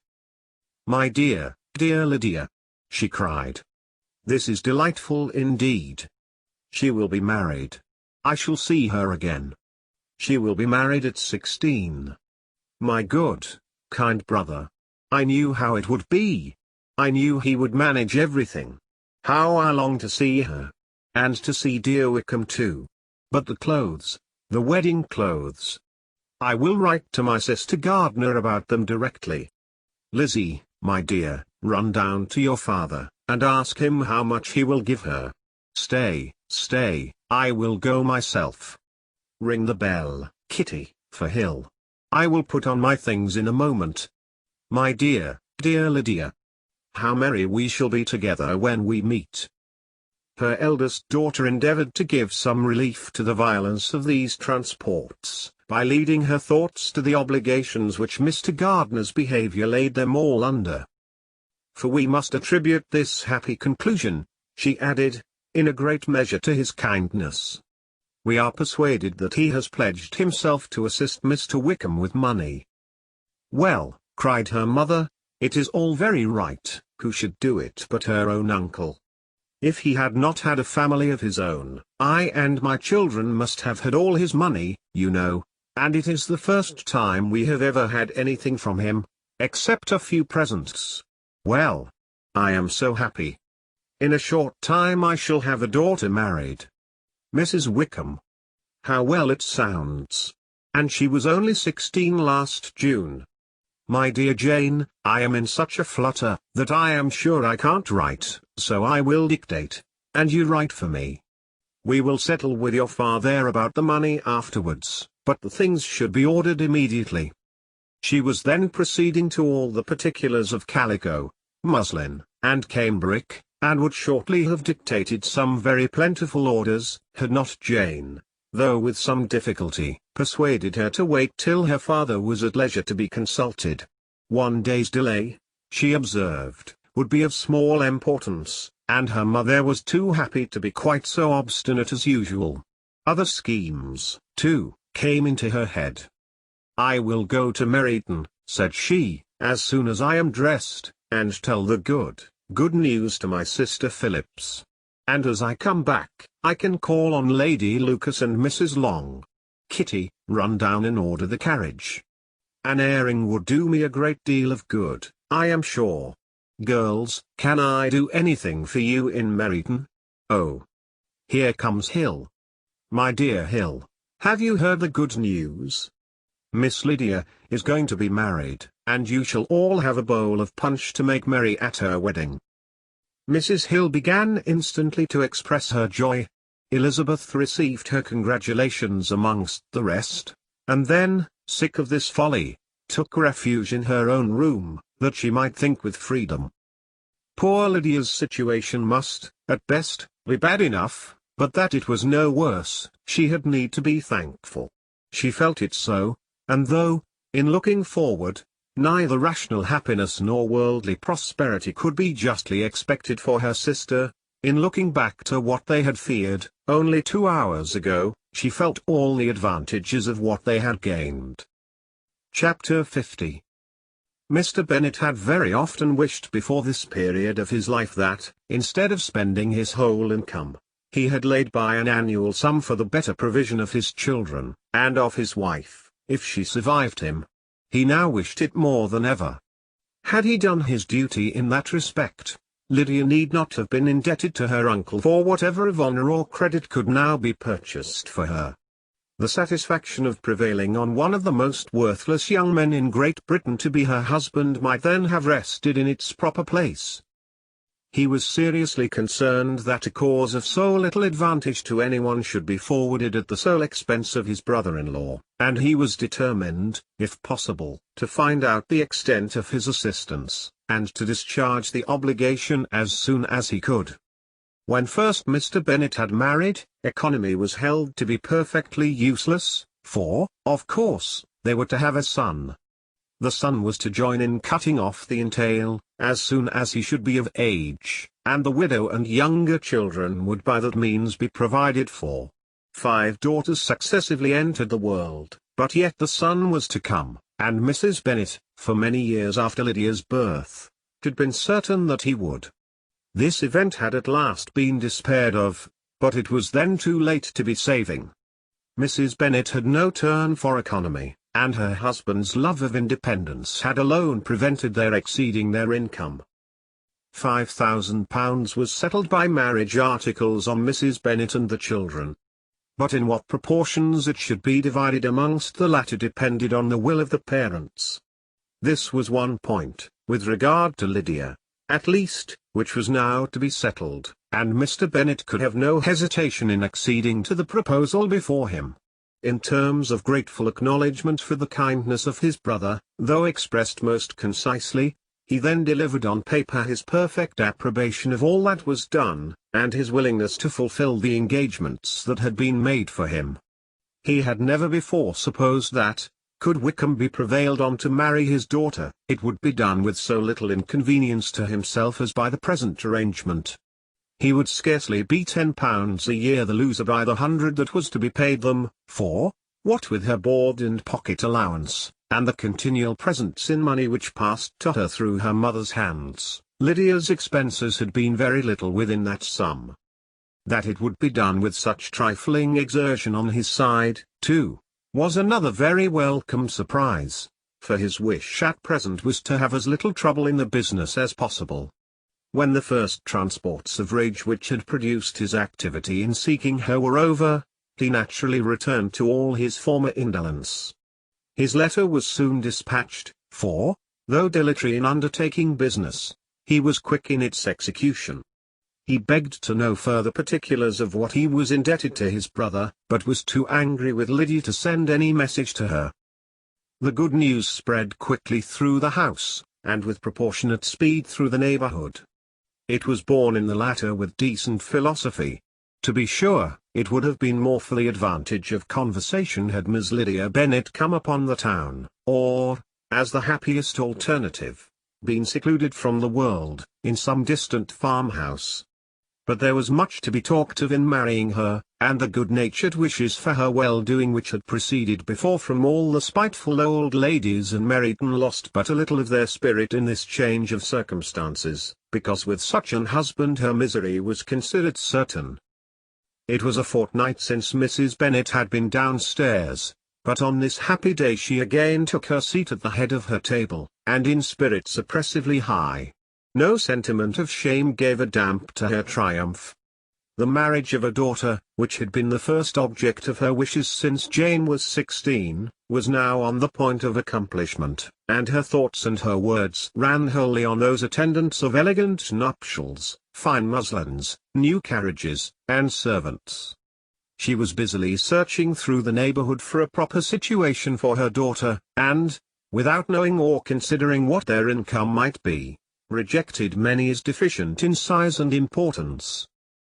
Hay Park might do, said she, if the Gouldings could quit it, or the great house at Stoke, if the drawing-room were larger, but Ashworth is too far off. I could not bear to have her 10 miles from me, and as for Pulvis Lodge, the attics are dreadful. Her husband allowed her to talk on without interruption while the servants remained. But when they had withdrawn, he said to her, "Mrs. Bennet, before you take any or all of these houses for your son and daughter, let us come to a right understanding. Into one house in this neighborhood they shall never have admittance. I will not encourage the impudence of either, by receiving them at Longbourn." A long dispute followed this declaration, but Mr. Bennet was firm. It soon led to another, and Mrs. Bennet found, with amazement and horror, that her husband would not advance a guinea to buy clothes for his daughter. He protested that she should receive from him no mark of affection whatever on the occasion. Mrs. Bennet could hardly comprehend it. That his anger could be carried to such a point of inconceivable resentment as to refuse his daughter a privilege without which her marriage would scarcely seem valid, exceeded all she could believe possible.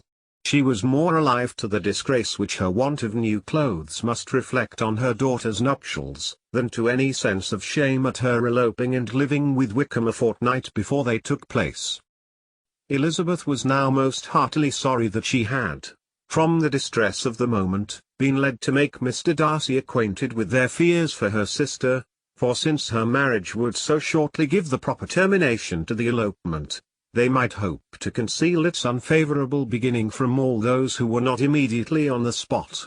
She had no fear of its spreading farther through his means.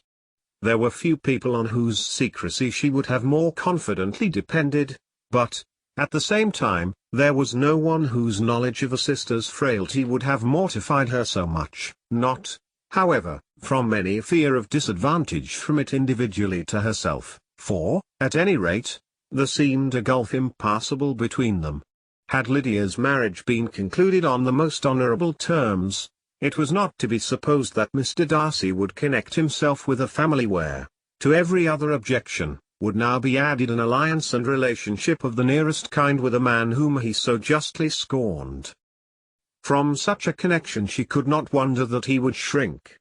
The wish of procuring her regard, which she had assured herself of his feeling in Derbyshire, could not in rational expectation survive such a blow as this.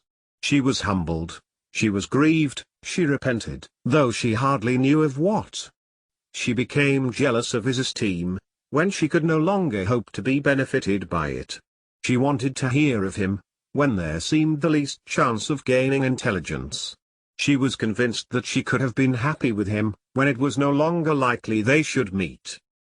What a triumph for him, as she often thought, could he know that the proposals which she had proudly spurned only 4 months ago, would now have been most gladly and gratefully received.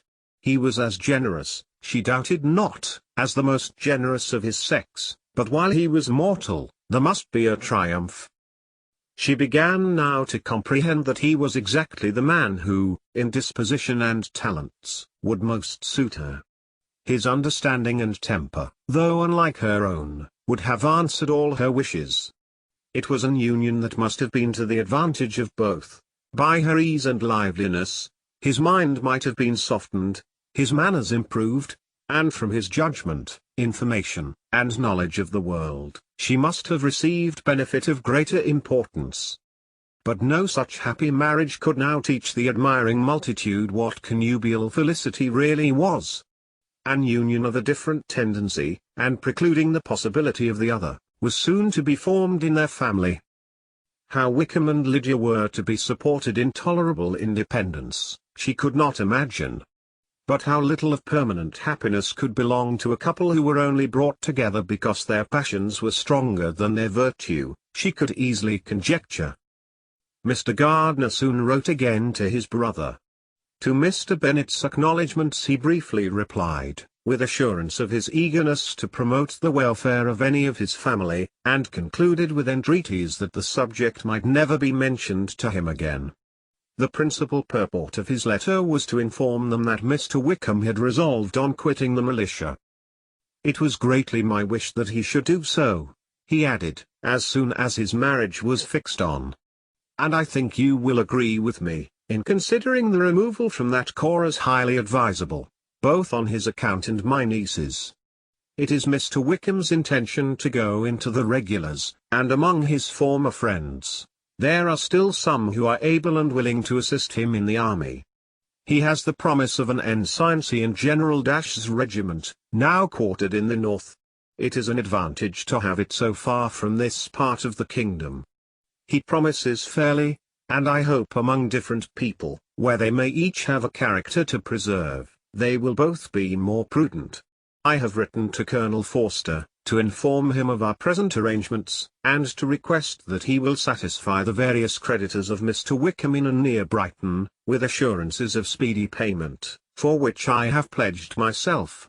And will you give yourself the trouble of carrying similar assurances to his creditors in Meryton, of whom I shall subjoin a list according to his information? He has given in all his debts. I hope at least he has not deceived us. Haggerston has our directions, and all will be completed in a week. They will then join his regiment, unless they are first invited to Longbourn, and I understand from Mrs. Gardiner, that my niece is very desirous of seeing you all before she leaves the south. She is well, and begs to be dutifully remembered to you and her mother. Yours, etc. E. Gardiner. Mr. Bennet and his daughters saw all the advantages of Wickham's removal from the shire as clearly as Mr. Gardiner could do. But Mrs. Bennet was not so well pleased with it.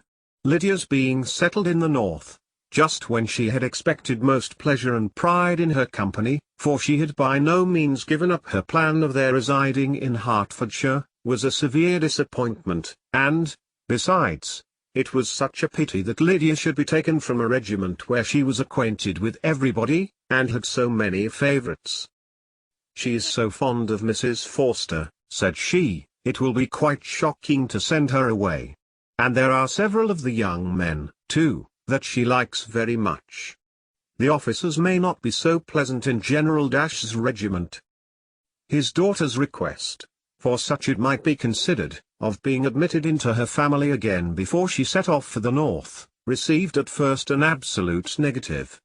But Jane and Elizabeth, who agreed in wishing, for the sake of their sister's feelings and consequence, that she should be noticed on her marriage by her parents, urged him so earnestly yet so rationally and so mildly, to receive her and her husband at Longbourn, as soon as they were married, that he was prevailed on to think as they thought, and act as they wished. And their mother had the satisfaction of knowing that she would be able to show her married daughter in the neighbourhood before she was banished to the north. When Mr. Bennet wrote again to his brother, therefore, he sent his permission for them to come, and it was settled, that as soon as the ceremony was over, they should proceed to Longbourn. Elizabeth was surprised, however, that Wickham should consent to such a scheme, and had she consulted only her own inclination, any meeting with him would have been the last object of her wishes. Chapter 51. Their sister's wedding day arrived, and Jane and Elizabeth felt for her probably more than she felt for herself.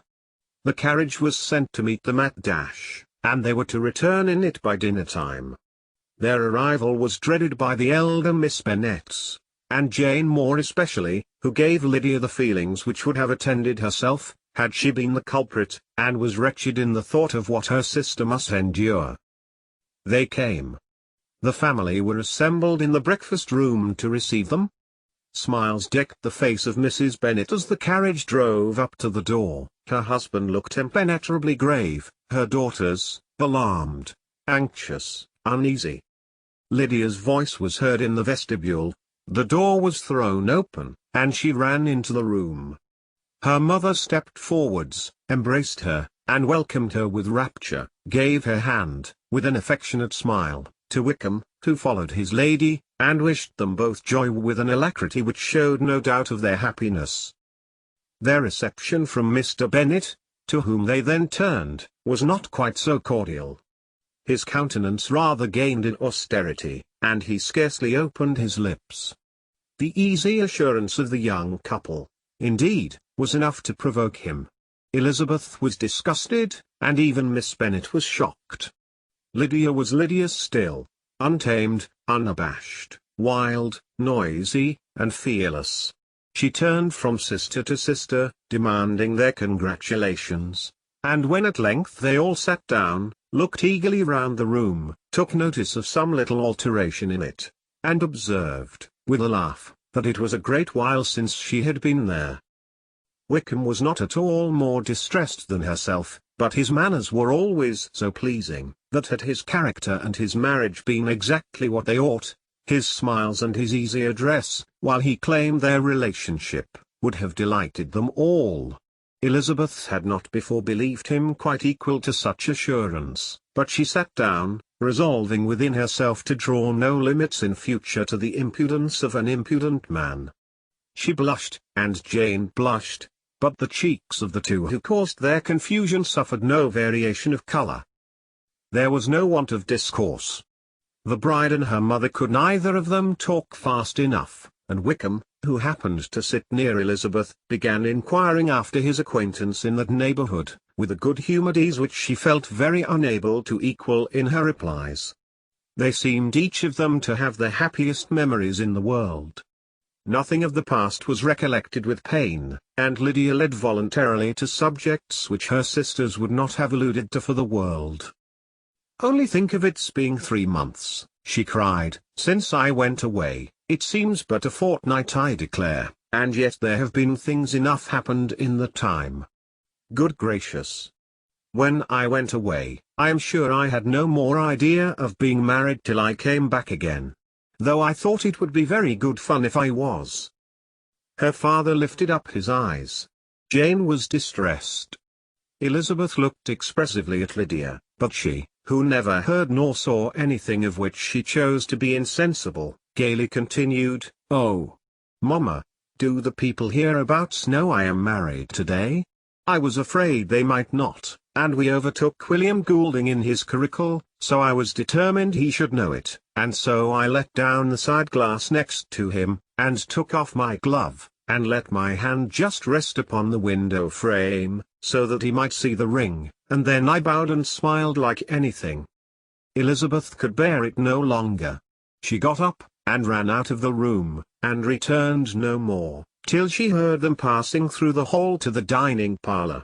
She then joined them soon enough to see Lydia, with anxious parade, walk up to her mother's right hand, and hear her say to her eldest sister, "Ah, Jane, I take your place now, and you must go lower, because I am a married woman." It was not to be supposed that time would give Lydia that embarrassment from which she had been so wholly free at first. Her ease and good spirits increased.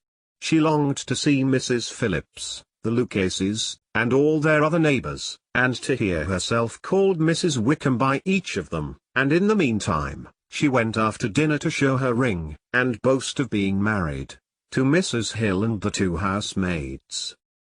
"Well, Mamma," said she, when they were all returned to the breakfast room, "and what do you think of my husband? Is not he a charming man? I am sure my sisters must all envy me. I only hope they may have half my good luck. They must all go to Brighton. That is the place to get husbands. What a pity it is, Mamma, we did not all go." "Very true, and if I had my will, we should. But my dear Lydia, I don't at all like your going such a way off. Must it be so?" "Oh, Lord! Yes, there is nothing in that. I shall like it of all things. You and Papa, and my sisters, must come down and see us. We shall be at Newcastle all the winter, and I dare say there will be some balls, and I will take care to get good partners for them all." "I should like it beyond anything," said her mother. "And then when you go away, you may leave 1 or 2 of my sisters behind you, and I dare say I shall get husbands for them before the winter is over." "I thank you for my share of the favour," said Elizabeth, "but I do not particularly like your way of getting husbands." Their visitors were not to remain above 10 days with them. Mr. Wickham had received his commission before he left London, and he was to join his regiment at the end of a fortnight. No one but Mrs. Bennet regretted that their stay would be so short, and she made the most of the time by visiting about with her daughter, and having very frequent parties at home. These parties were acceptable to all. To avoid a family circle was even more desirable to such as did think, than such as did not. Wickham's affection for Lydia was just what Elizabeth had expected to find it, not equal to Lydia's for him. She had scarcely needed her present observation to be satisfied, from the reason of things, that their elopement had been brought on by the strength of her love, rather than by his, and she would have wondered why, without violently caring for her, he chose to elope with her at all, had she not felt certain that his flight was rendered necessary by distress of circumstances, and if that were the case, he was not the young man to resist an opportunity of having a companion. Lydia was exceedingly fond of him. He was her dear Wickham on every occasion, no one was to be put in competition with him. He did everything best in the world, and she was sure he would kill more birds on the 1st of September, than anybody else in the country. One morning, soon after their arrival, as she was sitting with her two elder sisters, she said to Elizabeth, "Lizzie, I never gave you an account of my wedding, I believe. You were not by, when I told Mamma and the others all about it. Are not you curious to hear how it was managed?" "No, really," replied Elizabeth, "I think there cannot be too little said on the subject." "La! You are so strange. But I must tell you how it went off. We were married, you know, at St. Clement's, because Wickham's lodgings were in that parish. And it was settled that we should all be there by 11 o'clock. My uncle and aunt and I were to go together, and the others were to meet us at the church. Well, Monday morning came, and I was in such a fuss. I was so afraid, you know, that something would happen to put it off, and then I should have gone quite distracted. And there was my aunt, all the time I was dressing, preaching and talking away just as if she was reading a sermon. However, I did not hear above one word in 10, for I was thinking, you may suppose, of my dear Wickham. I longed to know whether he would be married in his blue coat. Well, and so we breakfasted at 10 as usual. I thought it would never be over, for, by the by, you are to understand, that my uncle and aunt were horrid unpleasant all the time I was with them. If you'll believe me, I did not once put my foot out of doors, though I was there a fortnight. Not one party, or scheme, or anything. To be sure London was rather thin, but, however, the little theatre was open. Well, and so just as the carriage came to the door, my uncle was called away upon business to that horrid man Mr. Stone. And then, you know, when once they get together, there is no end of it.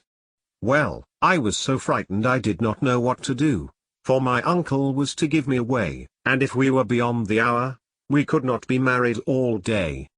But, luckily, he came back again in 10 minutes' time, and then we all set out.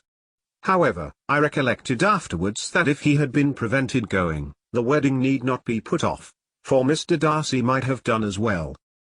"Mr. Darcy?" repeated Elizabeth, in utter amazement. "Oh, yes!" ! He was to come there with Wickham, you know. But gracious me! I quite forgot. I ought not to have said a word about it. I promised them so faithfully. What will Wickham say? It was to be such a secret. "If it was to be secret," said Jane, "say not another word on the subject. You may depend upon my seeking no further." "Oh, certainly," said Elizabeth, though burning with curiosity, "we will ask you no questions." "Thank you," said Lydia, "for if you did, I should certainly tell you all, and then Wickham would be angry." On such encouragement to ask, Elizabeth was forced to put it out of her power, by running away. But to live in ignorance on such a point was impossible, or at least it was impossible not to try for information. Mr. Darcy had been at her sister's wedding. It was exactly a scene, and exactly among people, where he had apparently least to do, and least temptation to go. Conjectures as to the meaning of it, rapid and wild, hurried into her brain, but she was satisfied with none. Those that best pleased her, as placing his conduct in the noblest light, seemed most improbable. She could not bear such suspense, and hastily seizing a sheet of paper, wrote a short letter to her aunt, to request an explanation of what Lydia had dropped, if it were compatible with the secrecy which had been intended. "You may readily comprehend," she added, "what my curiosity must be to know how a person unconnected with any of us, and, comparatively speaking, a stranger to our family, should have been amongst you at such a time. Pray write instantly, and let me understand it, unless it is, for very cogent reasons, to remain in the secrecy which Lydia seems to think necessary, and then I must endeavour to be satisfied with ignorance.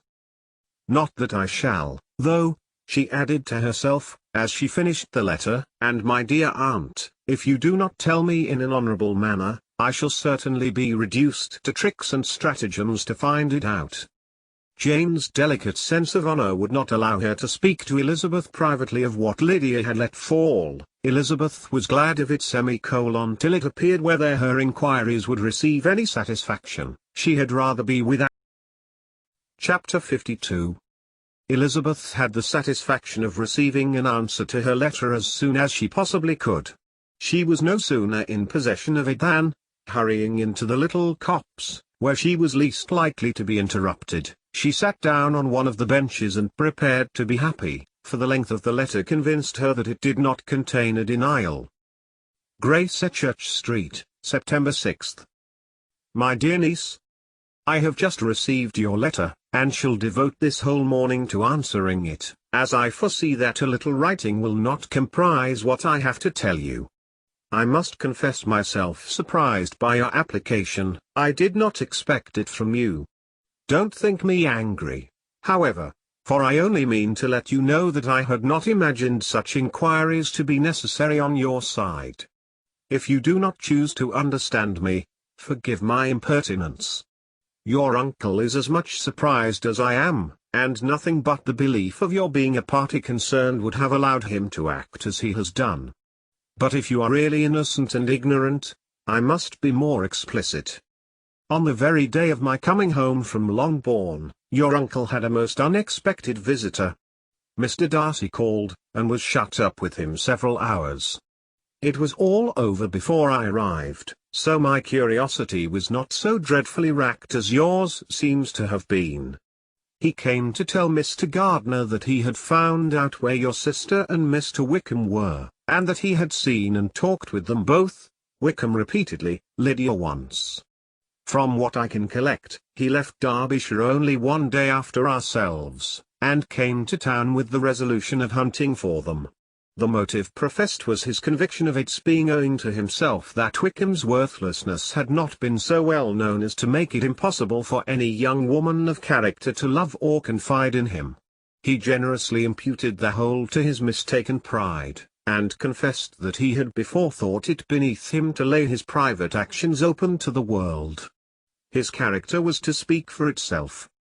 He called it, therefore, his duty to step forward, and endeavour to remedy an evil which had been brought on by himself. If he had another motive, I am sure it would never disgrace him.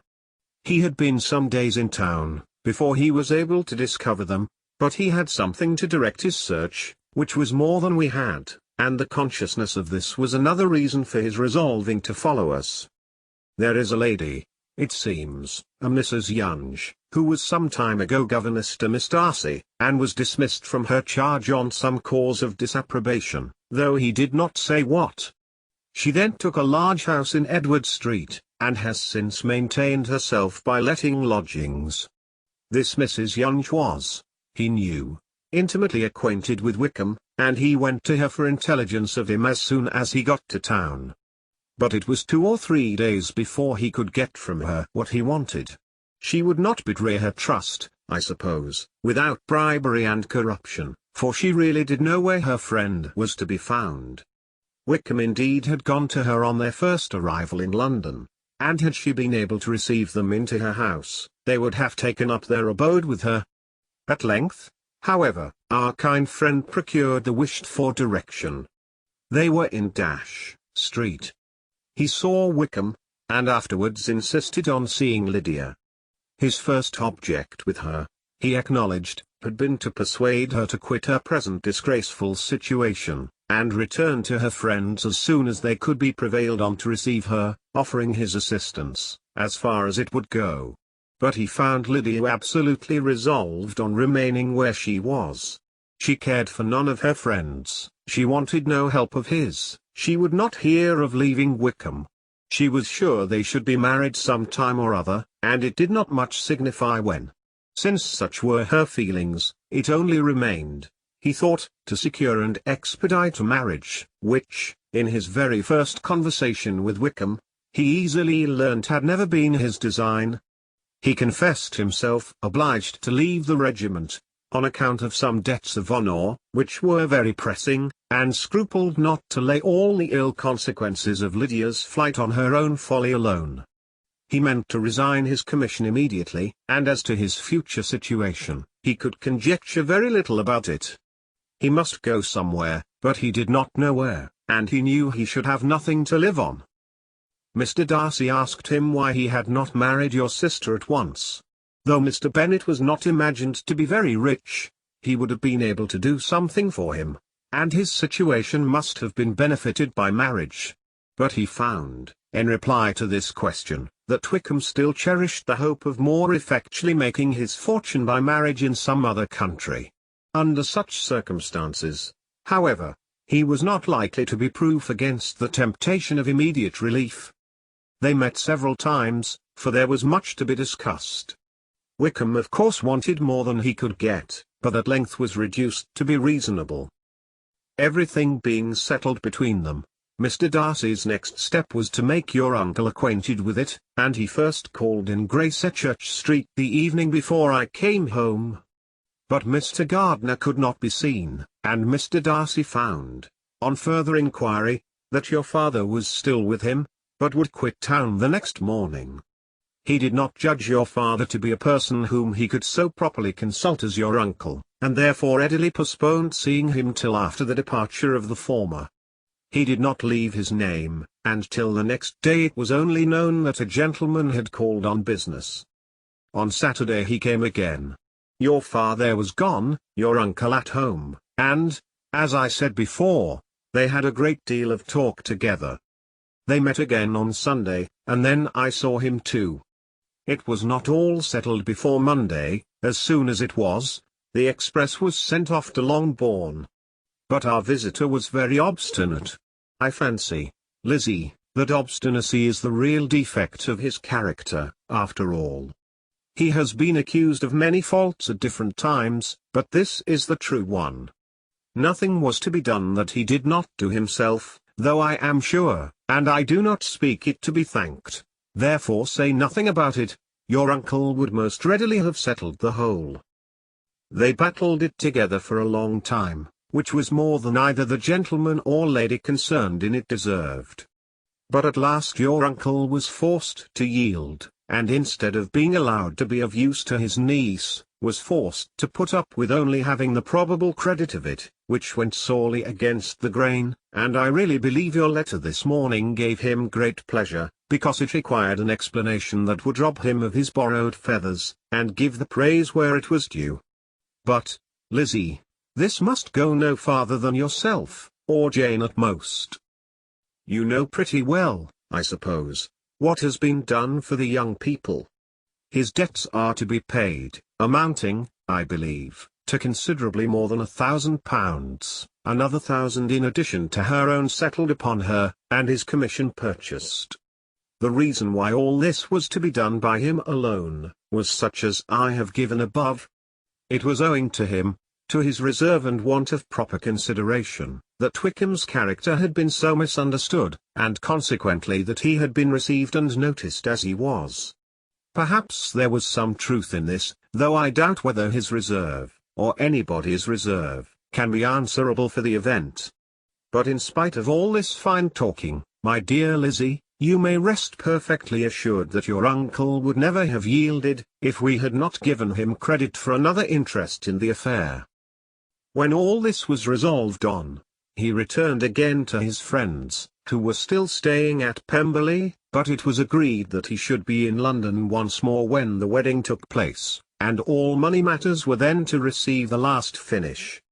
I believe I have now told you everything. It is a relation which you tell me is to give you great surprise. I hope at least it will not afford you any displeasure. Lydia came to us, and Wickham had constant admission to the house. He was exactly what he had been when I knew him in Hertfordshire, but I would not tell you how little I was satisfied with her behaviour while she stayed with us, if I had not perceived, by Jane's letter last Wednesday, that her conduct on coming home was exactly of a piece with it, and therefore what I now tell you can give you no fresh pain. I talked to her repeatedly in the most serious manner, representing to her all the wickedness of what she had done, and all the unhappiness she had brought on her family.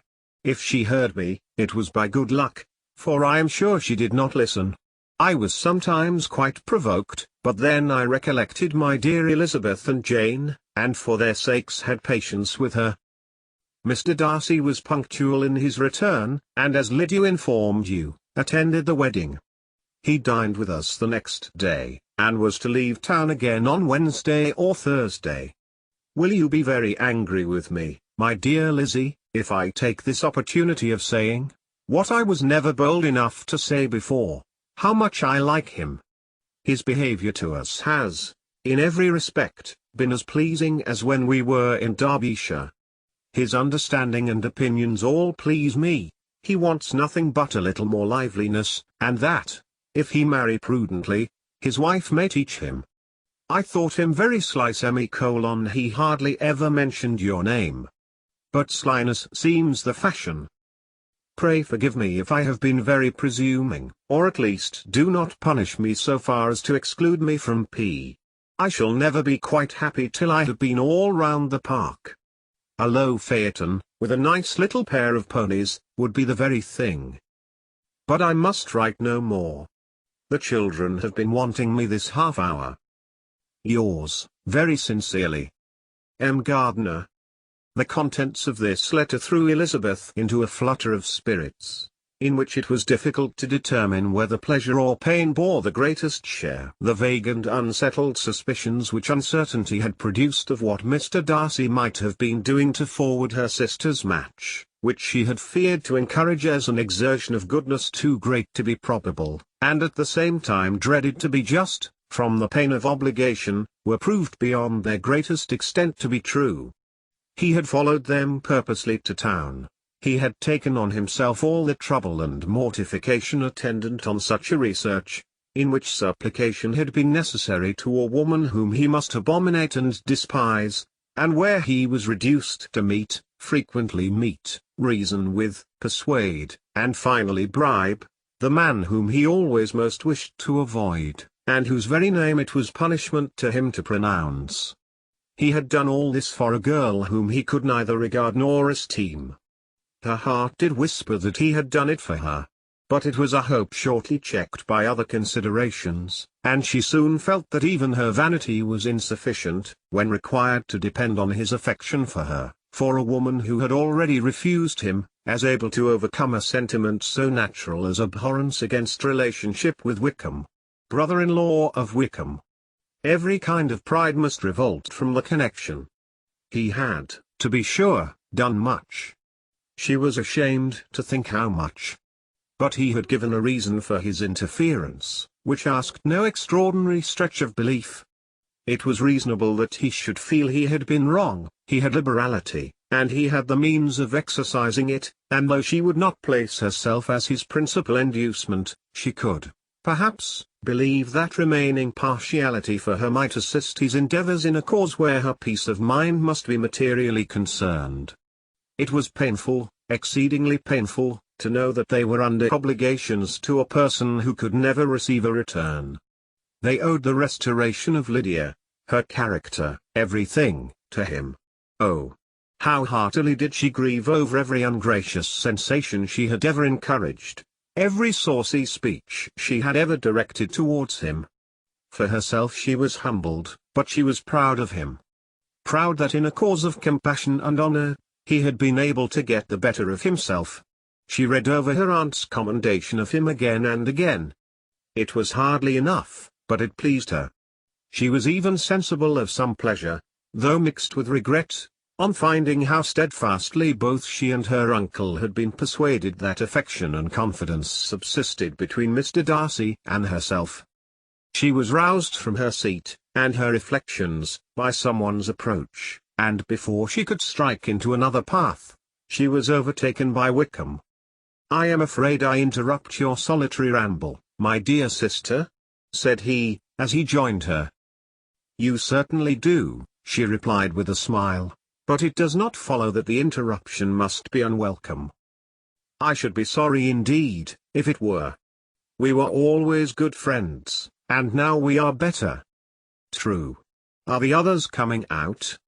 "I do not know. Mrs. Bennet and Lydia are going in the carriage to Meryton. And so, my dear sister, I find, from our uncle and aunt, that you have actually seen Pemberley." She replied in the affirmative. "I almost envy you the pleasure, and yet I believe it would be too much for me, or else I could take it in my way to Newcastle." "And you saw the old housekeeper, I suppose?" "Poor Reynolds, she was always very fond of me. But of course she did not mention my name to you." "Yes, she did." "And what did she say?" "That you were gone into the army, and she was afraid had not turned out well. At such a distance as that, you know, things are strangely misrepresented." "Certainly," he replied, biting his lips. Elizabeth hoped she had silenced him, but he soon afterwards said, "I was surprised to see Darcy in town last month. We passed each other several times. I wonder what he can be doing there." "Perhaps preparing for his marriage with Miss Dubourg," said Elizabeth. "It must be something particular, to take him there at this time of year." "Undoubtedly. Did you see him while you were at Lambton? I thought I understood from the gardeners that you had." "Yes, he introduced us to his sister." "And do you like her?" "Very much. I have heard, indeed, that she is uncommonly improved within this year or two. When I last saw her, she was not very promising. I am very glad you liked her. I hope she will turn out well." "I dare say she will. She has got over the most trying age." "Did you go by the village of Kympton?" "I do not recollect that we did. I mention it, because it is the living which I ought to have had. A most delightful place! Excellent parsonage house. It would have suited me in every respect." "How should you have liked making sermons?" "Exceedingly well. I should have considered it as part of my duty, and the exertion would soon have been nothing. One ought not to repine but, to be sure, it would have been such a thing for me. The quiet, the retirement of such a life would have answered all my ideas of happiness. But it was not to be." "Did you ever hear Darcy mention the circumstance, when you were in Kent?" "I have heard from authority, which I thought as good, that it was left you conditionally only, and at the will of the present patron." "You have?" "Yes, there was something in that. I told you so from the first, you may remember. I did hear, too, that there was a time, when sermon-making was not so palatable to you as it seems to be at present, that you actually declared your resolution of never taking orders, and that the business had been compromised accordingly." "You did. And it was not wholly without foundation.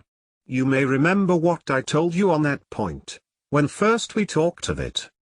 They were now almost at the door of the house, for she had walked fast to get rid of him, and unwilling, for her sister's sake, to provoke him, she only said in reply, with a good-humoured smile, "Come, Mr. Wickham, we are brother and sister, you know.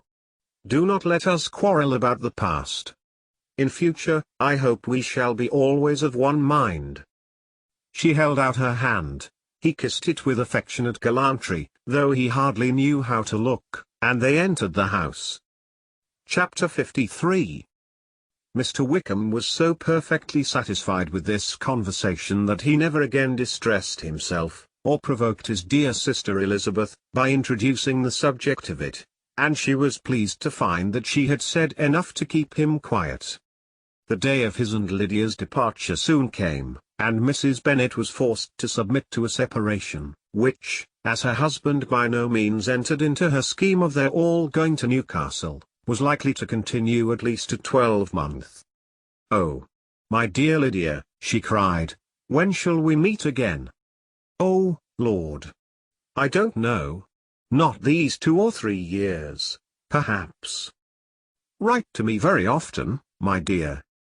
"As often as I can. But you know married women have never much time for writing. My sisters may write to me. They will have nothing else to do." Mr. Wickham's adieus were much more affectionate than his wife's.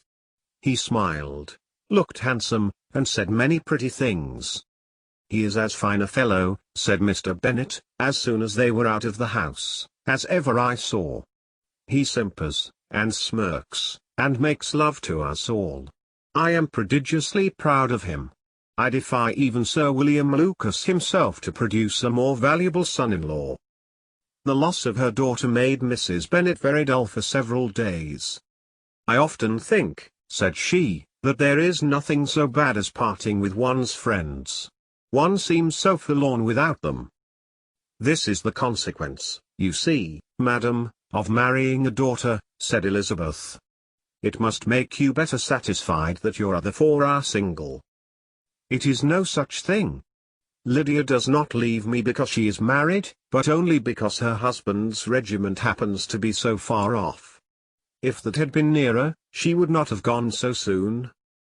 But the spiritless condition which this event threw her into was shortly relieved, and her mind opened again to the agitation of hope, by an article of news which then began to be in circulation. The housekeeper at Netherfield had received orders to prepare for the arrival of her master, who was coming down in a day or 2, to shoot there for several weeks. Mrs. Bennet was quite in the fidgets. She looked at Jane, and smiled and shook her head by turns. "Well, well, and so Mr. Bingley is coming down, sister," for Mrs. Phillips first brought her the news. "Well, so much the better. Not that I care about it, though. He is nothing to us, you know, and I am sure I never want to see him again. But, however, he is very welcome to come to Netherfield, if he likes it. And who knows what may happen? But that is nothing to us. You know, sister, we agreed long ago never to mention a word about it. And so, is it quite certain he is coming?" "You may depend on it," replied the other, "for Mrs. Nichols was in Meryton last night. I saw her passing by, and went out myself on purpose to know the truth of it, and she told me that it was certain true. He comes down on Thursday at the latest, very likely on Wednesday. She was going to the butcher's, she told me, on purpose to order in some meat on Wednesday, and she has got 3 couple of ducks just fit to be killed." Miss Bennet had not been able to hear of his coming without changing colour. It was many months since she had mentioned his name to Elizabeth, but now, as soon as they were alone together, she said, "I saw you look at me today, Lizzie, when my aunt told us of the present report, and I know I appeared distressed. But don't imagine it was from any silly cause. I was only confused for the moment, because I felt that I should be looked at. I do assure you that the news does not affect me either with pleasure or pain. I am glad of one thing, that he comes alone, because we shall see the less of him. Not that I am afraid of myself, but I dread other people's remarks." Elizabeth did not know what to make of it. Had she not seen him in Derbyshire, she might have supposed him capable of coming though with no other view than what was acknowledged, but she still thought him partial to Jane, and she wavered as to the greater probability of his coming there with his friend's permission, or being bold enough to come without it. Yet it is hard, she sometimes thought, that this poor man cannot come to a house which he has legally hired, without raising all this speculation. I will leave him to himself. In spite of what her sister declared, and really believed to be her feelings in the expectation of his arrival, Elizabeth could easily perceive that her spirits were affected by it. They were more disturbed, more unequal, than she had often seen them. The subject which had been so warmly canvassed between their parents, about a 12-month ago, was now brought forward again.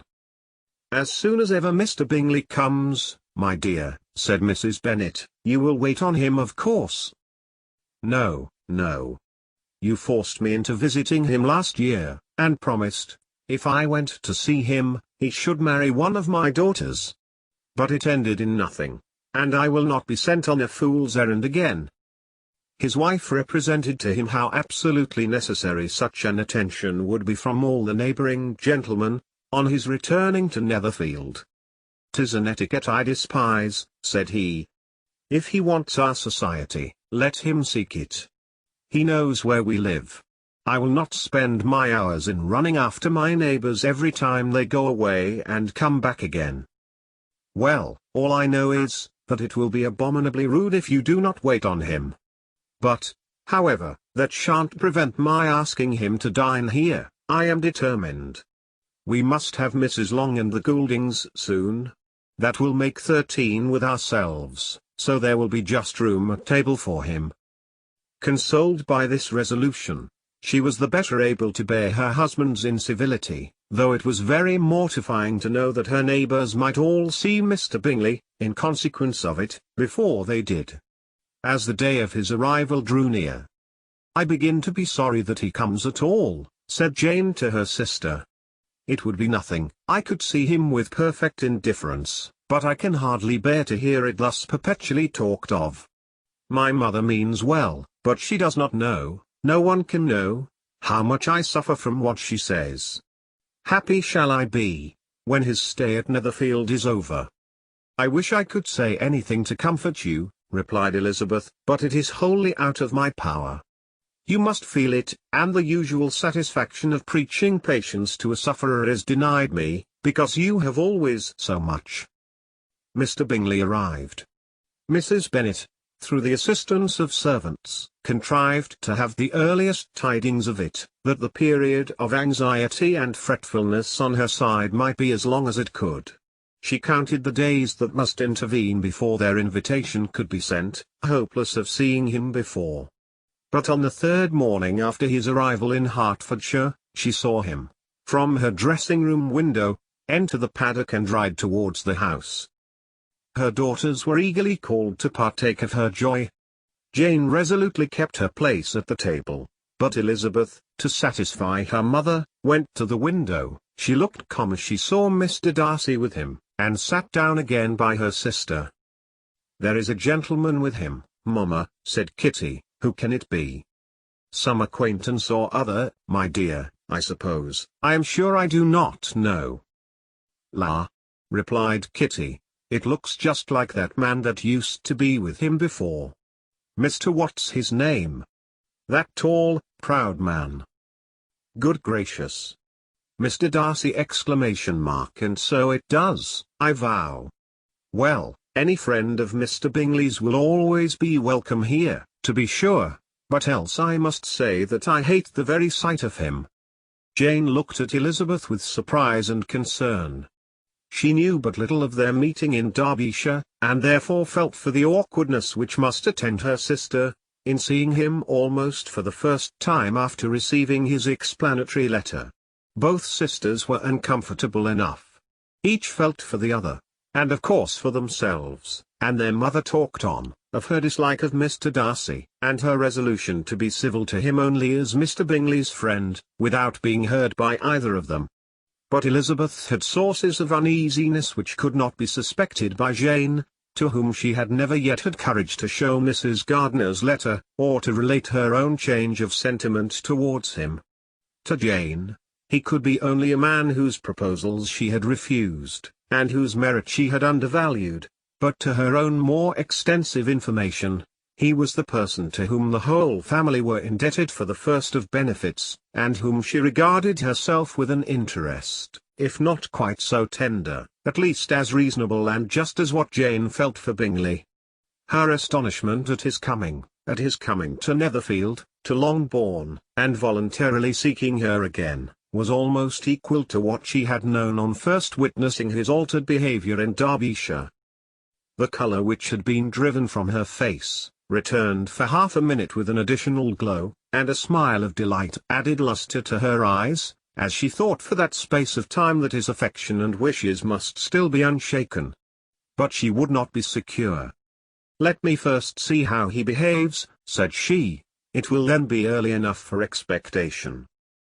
She sat intently at work, striving to be composed, and without daring to lift up her eyes, till anxious curiosity carried them to the face of her sister as the servant was approaching the door.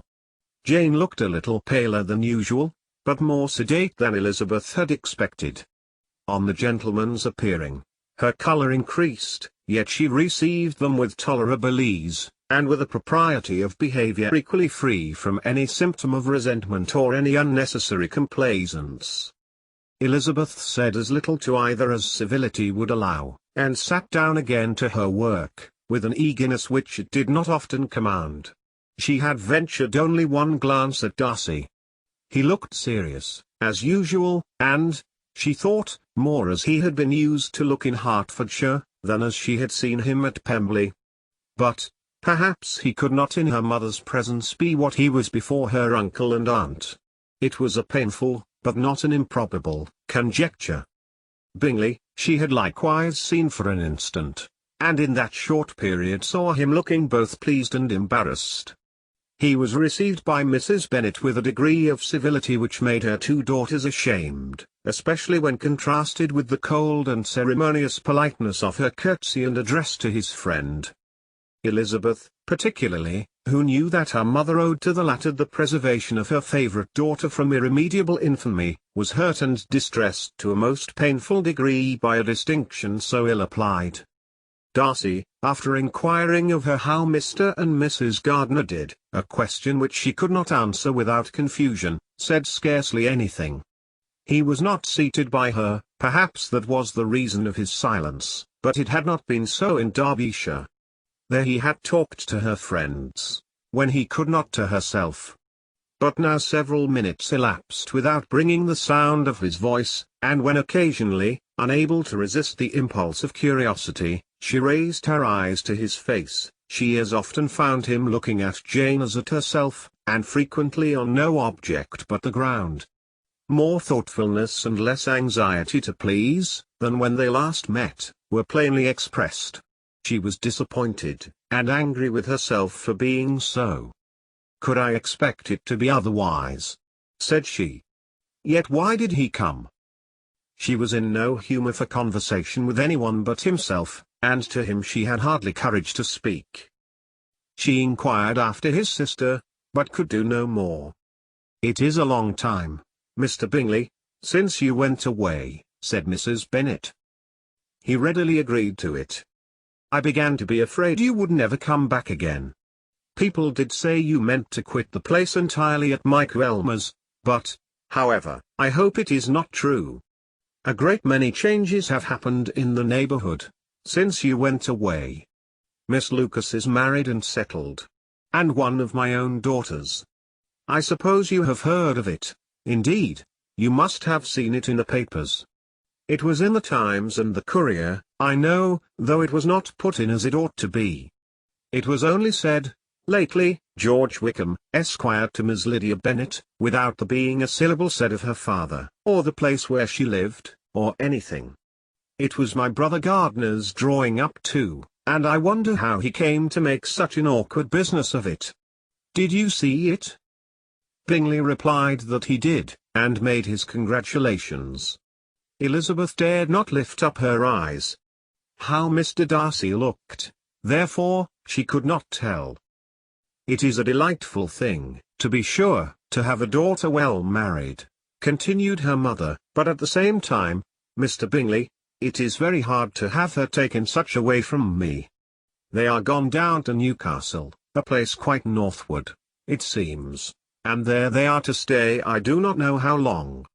His regiment is there, for I suppose you have heard of his leaving the shire, and of his being gone into the regulars. Thank heaven! He has some friends, though perhaps not so many as he deserves.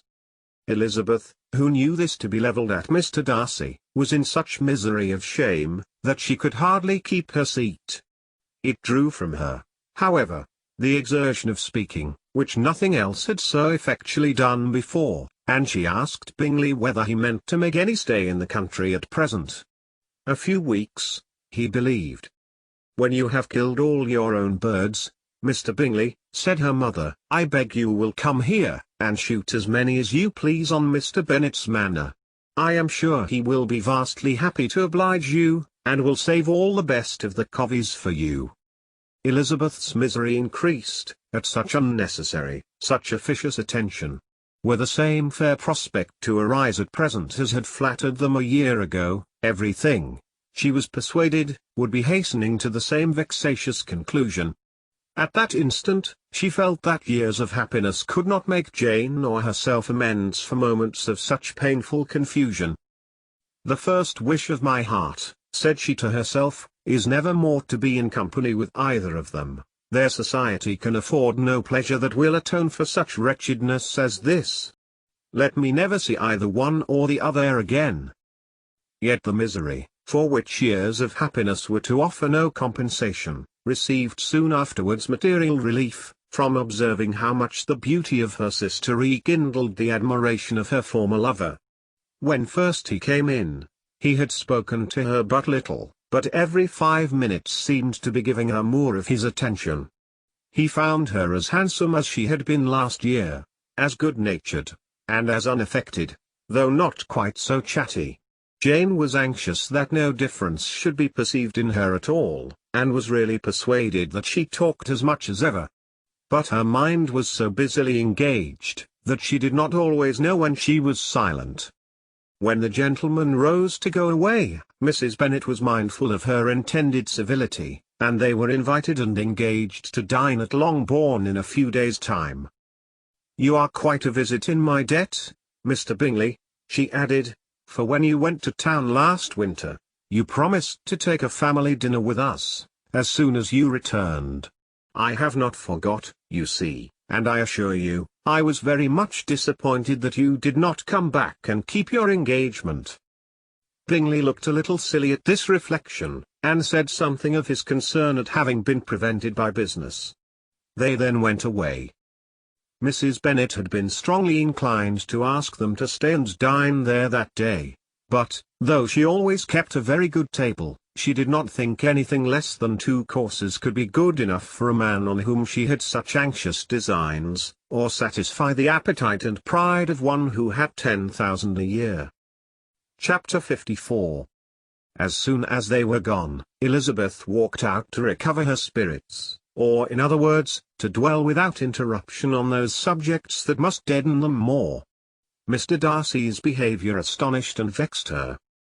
Why, if he came only to be silent, grave, and indifferent, said she, did he come at all? She could settle it in no way that gave her pleasure. He could be still amiable, still pleasing, to my uncle and aunt, when he was in town, and why not to me? If he fears me, why come hither? If he no longer cares for me, why silent? Teasing, man! I will think no more about him. Her resolution was for a short time involuntarily kept by the approach of her sister, who joined her with a cheerful look, which showed her better satisfied with their visitors, than Elizabeth. Now, said she, that this first meeting is over, I feel perfectly easy. I know my own strength, and I shall never be embarrassed again by his coming. I am glad he dines here on Tuesday. It will then be publicly seen that, on both sides, we meet only as common and indifferent acquaintance. Yes, very indifferent indeed, said Elizabeth, laughingly. Oh, Jane, take care. My dear Lizzie, you cannot think me so weak, as to be in danger now? I think you are in very great danger of making him as much in love with you as ever. They did not see the gentleman again till Tuesday, and Mrs. Bennet, in the meanwhile, was giving way to all the happy schemes, which the good humour and common politeness of Bingley, in half an hour's visit, had revived. On Tuesday there was a large party assembled at Longbourn, and the two who were most anxiously expected, to the credit of their punctuality as sportsmen, were in very good time. When they repaired to the dining room, Elizabeth eagerly watched to see whether Bingley would take the place, which, in all their former parties, had belonged to him, by her sister. Her prudent mother, occupied by the same ideas, forbore to invite him to sit by herself. On entering the room, he seemed to hesitate, but Jane happened to look round, and happened to smile. It was decided. He placed himself by her. Elizabeth, with a triumphant sensation, looked towards his friend. He bore it with noble indifference, and she would have imagined that Bingley had received his sanction to be happy, had she not seen his eyes likewise turned towards Mr. Darcy, with an expression of half-laughing alarm. His behaviour to her sister was such, during dinner-time, as showed an admiration of her, which, though more guarded than formerly, persuaded Elizabeth, that if left wholly to himself, Jane's happiness, and his own, would be speedily secured. Though she dared not depend upon the consequence, she yet received pleasure from observing his behaviour. It gave her all the animation that her spirits could boast, for she was in no cheerful humour. Mr. Darcy was almost as far from her as the table could divide them. He was on one side of her mother. She knew how little such a situation would give pleasure to either, or make either appear to advantage. She was not near enough to hear any of their discourse, but she could see how seldom they spoke to each other, and how formal and cold was their manner whenever they did. Her mother's ungraciousness made the sense of what they owed him more painful to Elizabeth's mind, and she would, at times, have given anything to be privileged to tell him that his kindness was neither unknown nor unfelt by the whole of the family. She was in hopes that the evening would afford some opportunity of bringing them together, that the whole of the visit would not pass away without enabling them to enter into something more of conversation than the mere ceremonious salutation attending his entrance. Anxious and uneasy, the period which passed in the drawing-room, before the gentleman came, was wearisome and dull to a degree that almost made her uncivil. She looked forward to their entrance as the point on which all her chance of pleasure for the evening must depend. "If he does not come to me, then," said she, "I shall give him up forever." The gentleman came, and she thought he looked as if he would have answered her hopes, but, alas! The ladies had crowded round the table, where Miss Bennet was making tea, and Elizabeth pouring out the coffee, in so close a confederacy that there was not a single vacancy near her which would admit of a chair. And on the gentleman's approaching, one of the girls moved closer to her than ever, and said, in a whisper, "The men shan't come and part us, I am determined. We want none of them, do we?" Darcy had walked away to another part of the room. She followed him with her eyes, envied everyone to whom he spoke, had scarcely patience enough to help anybody to coffee, and then was enraged against herself for being so silly. A man who has once been refused. How could I ever be foolish enough to expect renewal of his love? Is there one among the sex, who would not protest against such a weakness as a second proposal to the same woman? There is no indignity so abhorrent to their feelings.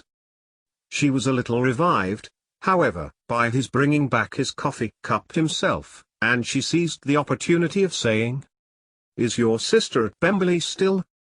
"Yes, she will remain there till Christmas." "And quite alone? Have all her friends left her?" "Mrs. Annesley is with her. The others have been gone on to Scarborough, these 3 weeks." She could think of nothing more to say, but if he wished to converse with her, he might have better success. He stood by her, however, for some minutes, in silence, and, at last, on the young lady's whispering to Elizabeth again, he walked away. When the tea things were removed, and the card tables placed, the ladies all rose, and Elizabeth was then hoping to be soon joined by him, when all her views were overthrown by seeing him fall a victim to her mother's rapacity for whist players, and in a few moments after seated with the rest of the party. She now lost every expectation of pleasure. They were confined for the evening at different tables, and she had nothing to hope but that his eyes were so often turned towards her side of the room, as to make him play as unsuccessfully as herself. Mrs. Bennet had designed to keep the two Netherfield gentlemen to supper, but their carriage was unluckily ordered before any of the others, and she had no opportunity of detaining them. "Well, girls," said she, as soon as they were left to themselves, "what say you to the day? I think everything has passed off uncommonly well, I assure you. The dinner was as well dressed as any I ever saw. The venison was roasted to a turn, and everybody said they never saw so fat a haunch. The soup was 50 times better than what we had at the Lucases last week, and even Mr. Darcy acknowledged that the partridges were remarkably well done, and I suppose he has 2 or 3 French cooks at least. And, my dear Jane, I never saw you look in greater beauty. Mrs. Long said so too, for I asked her whether you did not. And what do you think she said besides? Ah, Mrs. Bennet, we shall have her at Netherfield at last. She did indeed. I do think Mrs. Long is as good a creature as ever lived, and her nieces are very pretty behaved girls, and not at all handsome. I like them prodigiously." Mrs. Bennet, in short, was in very great spirits. She had seen enough of Bingley's behaviour to Jane, to be convinced that she would get him at last, and her expectations of advantage to her family, when in a happy humour, were so far beyond reason, that she was quite disappointed at not seeing him there again the next day, to make his proposals. "It has been a very agreeable day," said Miss Bennet to Elizabeth. "The party seemed so well selected, so suitable one with the other. I hope we may often meet again." Elizabeth smiled. "Lizzie, you must not do so. You must not suspect me. It mortifies me. I assure you that I have now learnt to enjoy his conversation as an agreeable and sensible young man, without having a wish beyond it. I am perfectly satisfied, from what his manners now are, that he never had any design of engaging my affection. It is only that he is blessed with greater sweetness of address, and a stronger desire of generally pleasing, than any other man." "You are very cruel," said her sister, "you will not let me smile, and are provoking me to it every moment. How hard it is in some cases to be believed, and how impossible in others. But why should you wish to persuade me that I feel more than I acknowledge? That is a question which I hardly know how to answer. We all love to instruct, though we can teach only what is not worth knowing. Forgive me, and if you persist in indifference, Chapter 55. A few days after this visit, Mr. Bingley called again, and alone. His friend had left him that morning for London, but was to return home in 10 days' time. He sat with them above an hour, and was in remarkably good spirits. Mrs. Bennet invited him to dine with them, but, with many expressions of concern, he confessed himself engaged elsewhere. "Next time you call," said she, "I hope we shall be more lucky. He should be particularly happy at any time," etc., etc., and if she would give him leave, would take an early opportunity of waiting on them. "Can you come tomorrow?" Yes. He had no engagement at all for tomorrow, and her invitation was accepted with alacrity. He came, and in such very good time that the ladies were none of them dressed. In ran Mrs. Bennet to her daughter's room, in her dressing gown, and with her hair half finished, crying out, "My dear Jane, make haste and hurry down. He is come. Mr. Bingley is come. He is, indeed. Make haste, make haste. Here, Sarah, come to Miss Bennet this moment, and help her on with her gown. Never mind Miss Lizzie's hair." "We will be down as soon as we can," said Jane, "but I dare say Kitty is forwarder than either of us, for she went upstairs half an hour ago."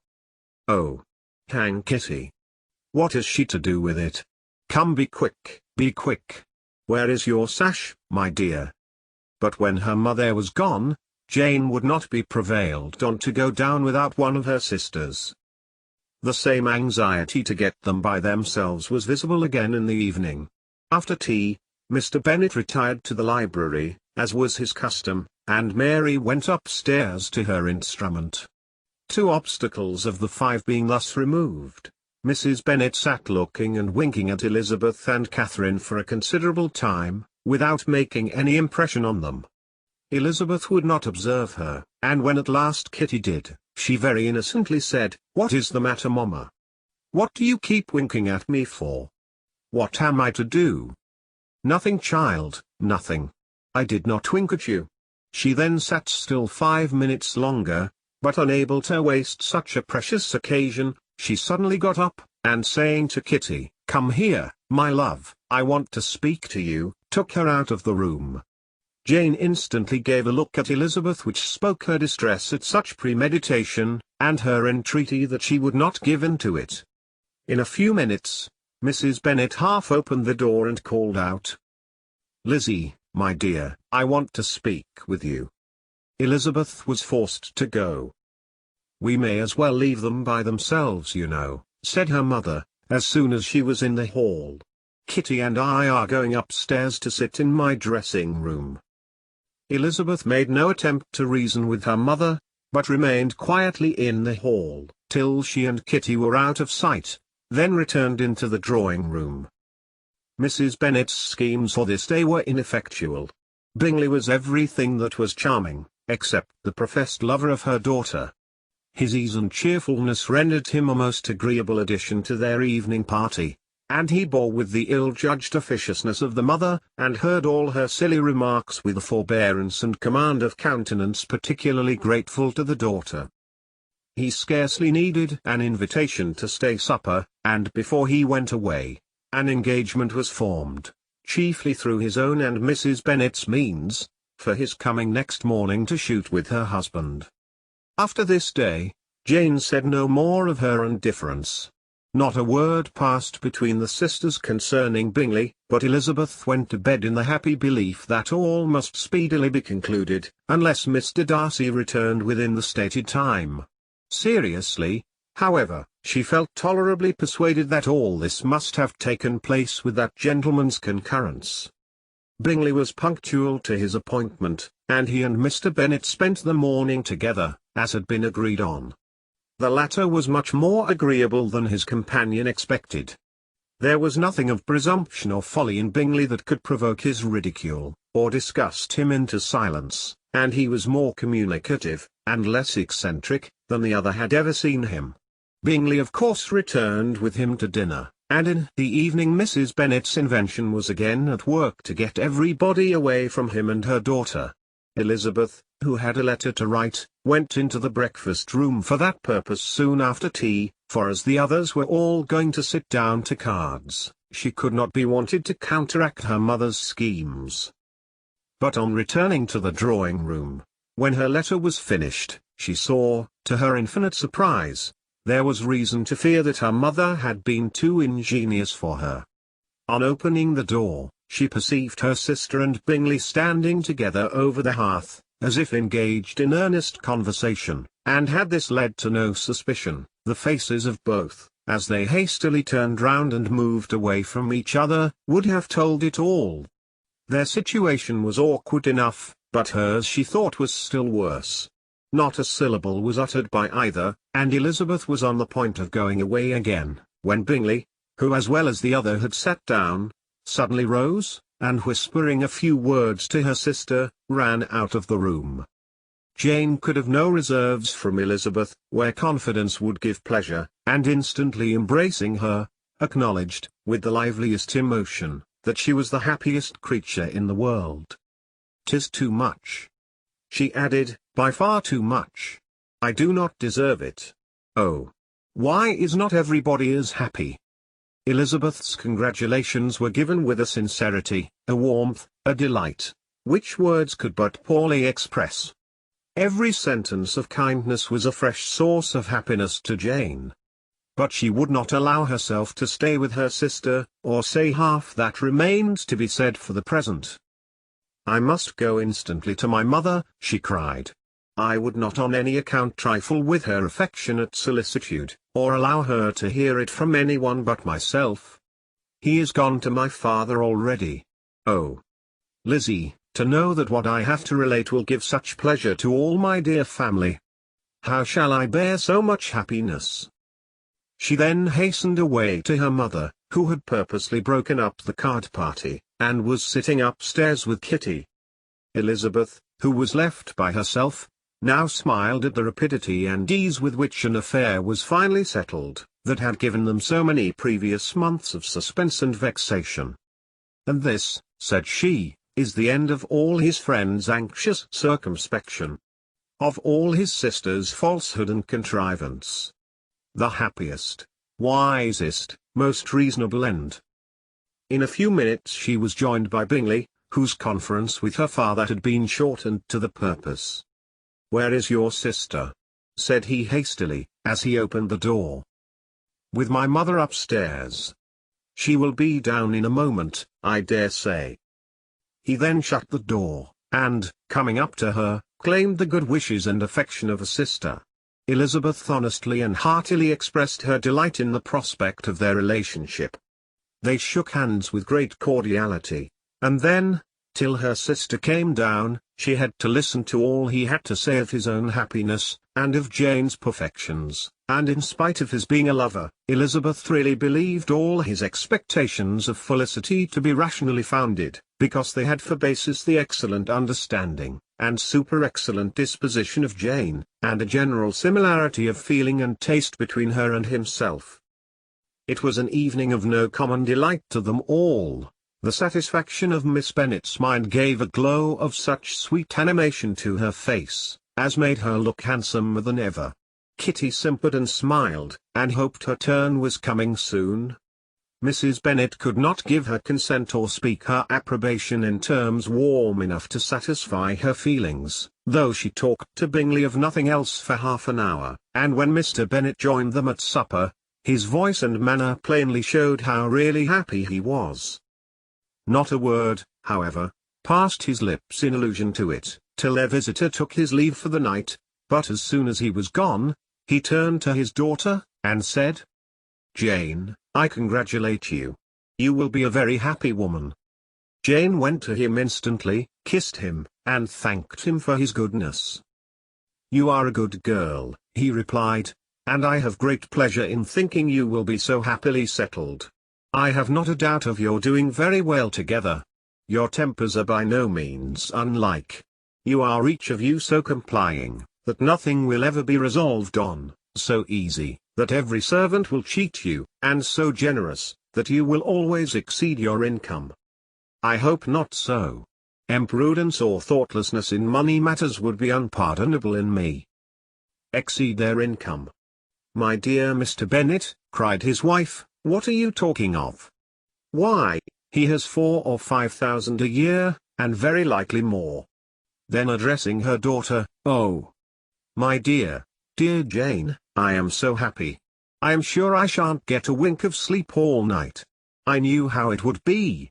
I always said it must be so, at last. I was sure you could not be so beautiful for nothing. I remember, as soon as ever I saw him, when he first came into Hertfordshire last year, I thought how likely it was that you should come together. Oh, he is the handsomest young man that ever was seen. Wickham, Lydia, were all forgotten. Jane was beyond competition her favourite child.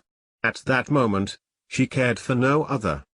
Her younger sisters soon began to make interest with her for objects of happiness which she might in future be able to dispense. Mary petitioned for the use of the library at Netherfield, and Kitty begged very hard for a few balls there every winter.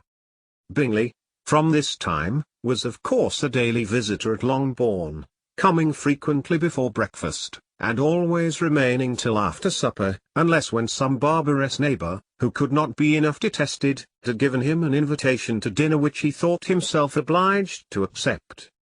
Elizabeth had now but little time for conversation with her sister, for while he was present, Jane had no attention to bestow on anyone else, but she found herself considerably useful to both of them in those hours of separation that must sometimes occur. In the absence of Jane, he always attached himself to Elizabeth, for the pleasure of talking of her, and when Bingley was gone, Jane constantly sought the same means of relief.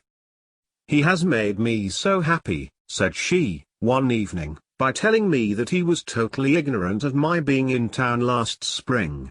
I had not believed it possible."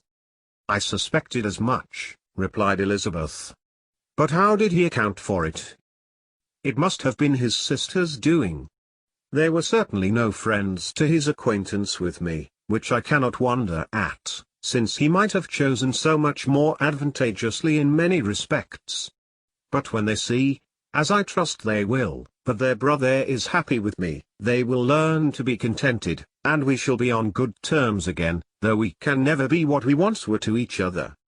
"That is the most unforgiving speech," said Elizabeth, "that I ever heard you utter. Good girl.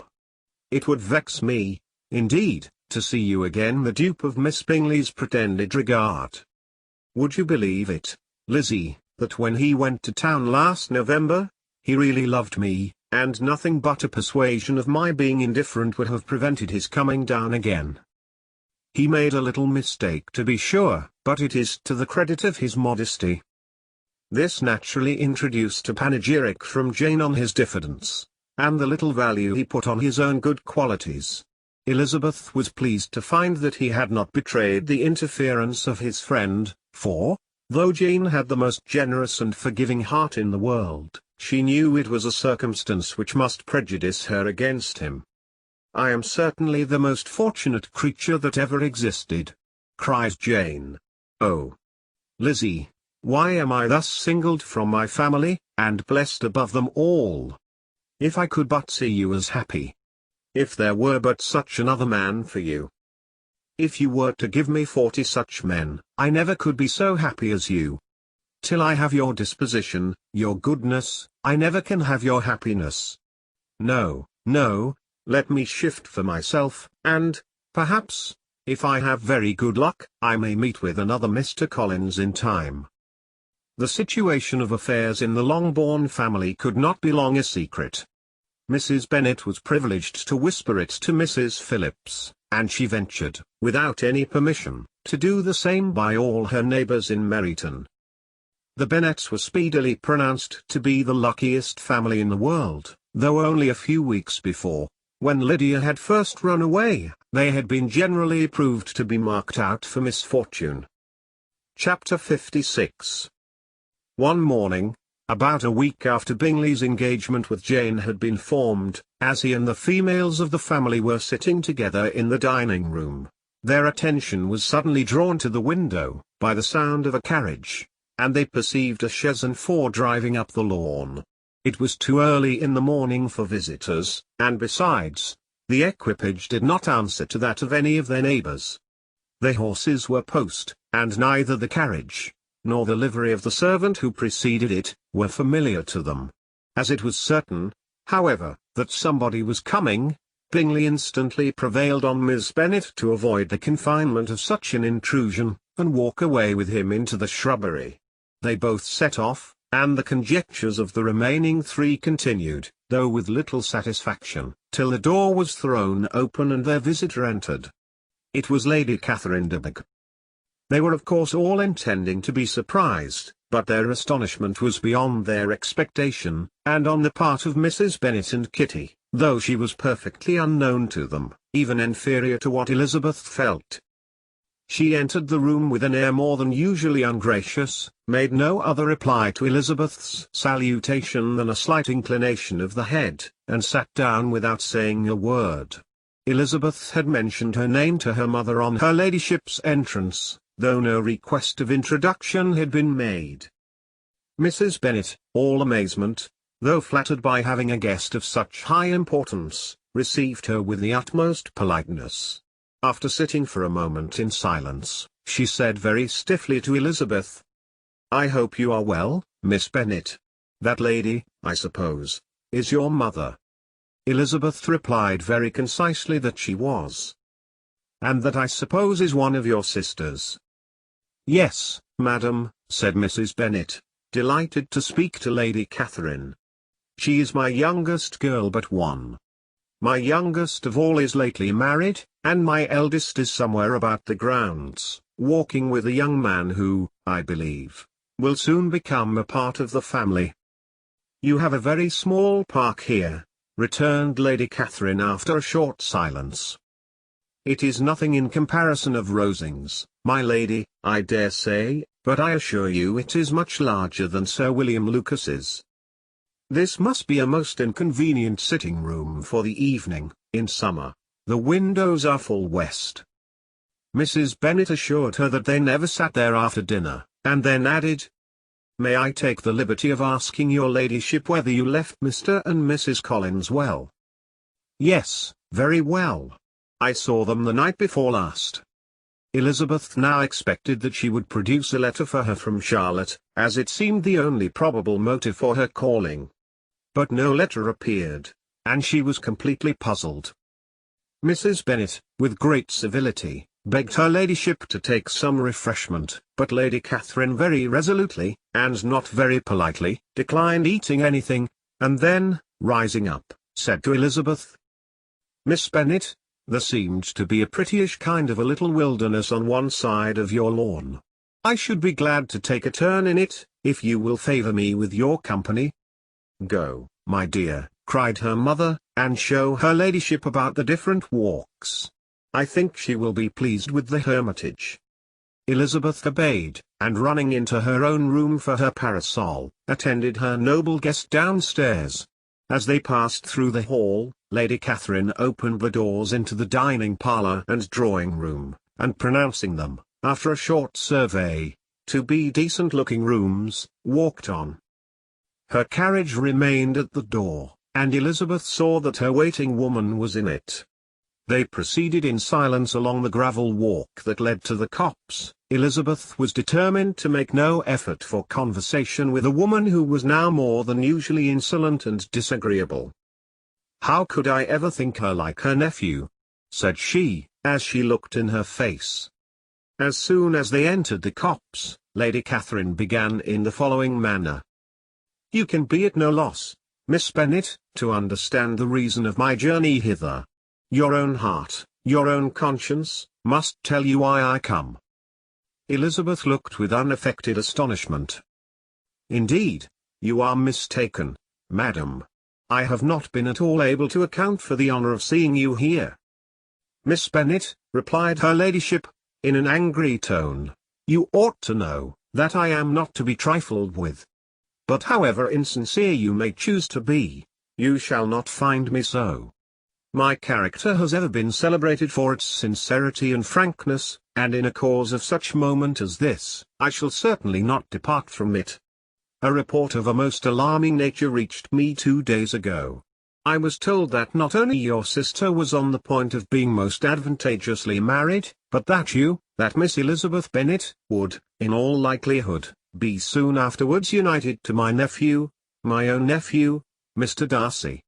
Though I know it must be a scandalous falsehood, though I would not injure him so much as to suppose the truth of it possible, I instantly resolved on setting off for this place, that I might make my sentiments known to you." "If you believed it impossible to be true," said Elizabeth, colouring with astonishment and disdain, "I wonder you took the trouble of coming so far. What could your ladyship propose by it?" "At once to insist upon having such a report universally contradicted." "Your coming to Longbourn, to see me and my family," said Elizabeth coolly, "will be rather a confirmation of it, if, indeed, such a report is in existence." "If. Do you then pretend to be ignorant of it? Has it not been industriously circulated by yourselves? Do you not know that such a report is spread abroad?" "I never heard that it was." "And can you likewise declare that there is no foundation for it?" "I do not pretend to possess equal frankness with your ladyship. You may ask questions which I shall not choose to answer. This is not to be borne. Miss Bennet, I insist on being satisfied. Has my nephew, made you an offer of marriage?" "Your ladyship has declared it to be impossible." "It ought to be so, it must be so, while he retains the use of his reason. But your arts and allurements may, in a moment of infatuation, have made him forget what he owes to himself and to all his family. You may have drawn him in. If I have, I shall be the last person to confess it. Miss Bennet, do you know who I am? I have not been accustomed to such language as this. I am almost the nearest relation he has in the world, and am entitled to know all his dearest concerns. But you are not entitled to know mine, nor will such behavior as this ever induce me to be explicit. Let me be rightly understood. This match, to which you have the presumption to aspire, can never take place. No, never. Mr. Darcy is engaged to my daughter. Now what have you to say? Only this, that if he is so, you can have no reason to suppose he will make an offer to me. Lady Catherine hesitated for a moment, and then replied. The engagement between them is of a peculiar kind. From their infancy, they have been intended for each other. It was the favourite wish of his mother, as well as of hers. While in their cradles, we planned the union, and now, at the moment when the wishes of both sisters would be accomplished in their marriage, to be prevented by a young woman of inferior birth, of no importance in the world, and wholly unallied to the family. Do you pay no regard to the wishes of his friends, to his tacit engagement with Mr. Bug? Are you lost to every feeling of propriety and delicacy? Have you not heard me say that from his earliest hours he was destined for his cousin? Yes, and I had heard it before. But what is that to me? If there is no other objection to my marrying your nephew, I shall certainly not be kept from it by knowing that his mother and aunt wished him to marry Mr. Big. You both did as much as you could in planning the marriage. Its completion depended on others. If Mr. Darcy is neither by honour nor inclination confined to his cousin, why is not he to make another choice? And if I am that choice, why may not I accept him? Because honour, decorum, prudence, nay, interest, forbid it. Yes, Miss Bennet, interest, for do not expect to be noticed by his family or friends. If you wilfully act against the inclinations of all, you will be censured, slighted, and despised by everyone connected with him. Your alliance will be a disgrace, your name will never even be mentioned by any of us. These are heavy misfortunes, replied Elizabeth. But the wife of Mr. Darcy must have such extraordinary sources of happiness necessarily attached to her situation, that she could, upon the whole, have no cause to repine. Obstinate, headstrong girl! I am ashamed of you. Is this your gratitude for my attentions to you last spring? Is nothing due to me on that score? Let us sit down. You are to understand, Miss Bennet, that I came here with the determined resolution of carrying my purpose, nor will I be dissuaded from it. I have not been used to submit to any person's whims. I have not been in the habit of brooking disappointment. That will make your ladyship's situation at present more pitiable, but it will have no effect on me. I will not be interrupted. Hear me in silence. My daughter and my nephew are formed for each other. They are descended, on the maternal side, from the same noble line, and, on the father's, from respectable, honourable, and ancient, though untitled, families. Their fortune on both sides is splendid. They are destined for each other by the voice of every member of their respective houses, and what is to divide them? The upstart pretensions of a young woman without family, connections, or fortune. Is this to be endured? But it must not, shall not be. If you were sensible of your own good, you would not wish to quit the sphere in which you have been brought up. In marrying your nephew, I should not consider myself as quitting that sphere. He is a gentleman, I am a gentleman's daughter, so far we are equal. True. You are a gentleman's daughter. But who was your mother? Who are your uncles and aunts? Do not imagine me ignorant of their condition. Whatever my connections may be, said Elizabeth, if your nephew does not object to them, they can be nothing to you. Tell me once for all, are you engaged to him? Though Elizabeth would not, for the mere purpose of obliging Lady Catherine, have answered this question, she could not but say, after a moment's deliberation. "I am not." Lady Catherine seemed pleased. "And will you promise me never to enter into such an engagement?" "I will make no promise of the kind." "Miss Bennet, I am shocked and astonished. I expected to find a more reasonable young woman. But do not deceive yourself into a belief that I will ever accede. I shall not go away till you have given me the assurance I require. And I certainly never shall give it. I am not to be intimidated into anything so wholly unreasonable. Your ladyship wants Mr. Darcy to marry your daughter, but would my giving you the wished-for promise make their marriage at all more probable? Supposing him to be attached to me, would my refusing to accept his hand make him wish to bestow it on his cousin? Allow me to say, Lady Catherine, that the arguments with which you have supported this extraordinary application have been as frivolous as the application was ill-judged. You have widely mistaken my character, if you think I can be worked on by such persuasions as these.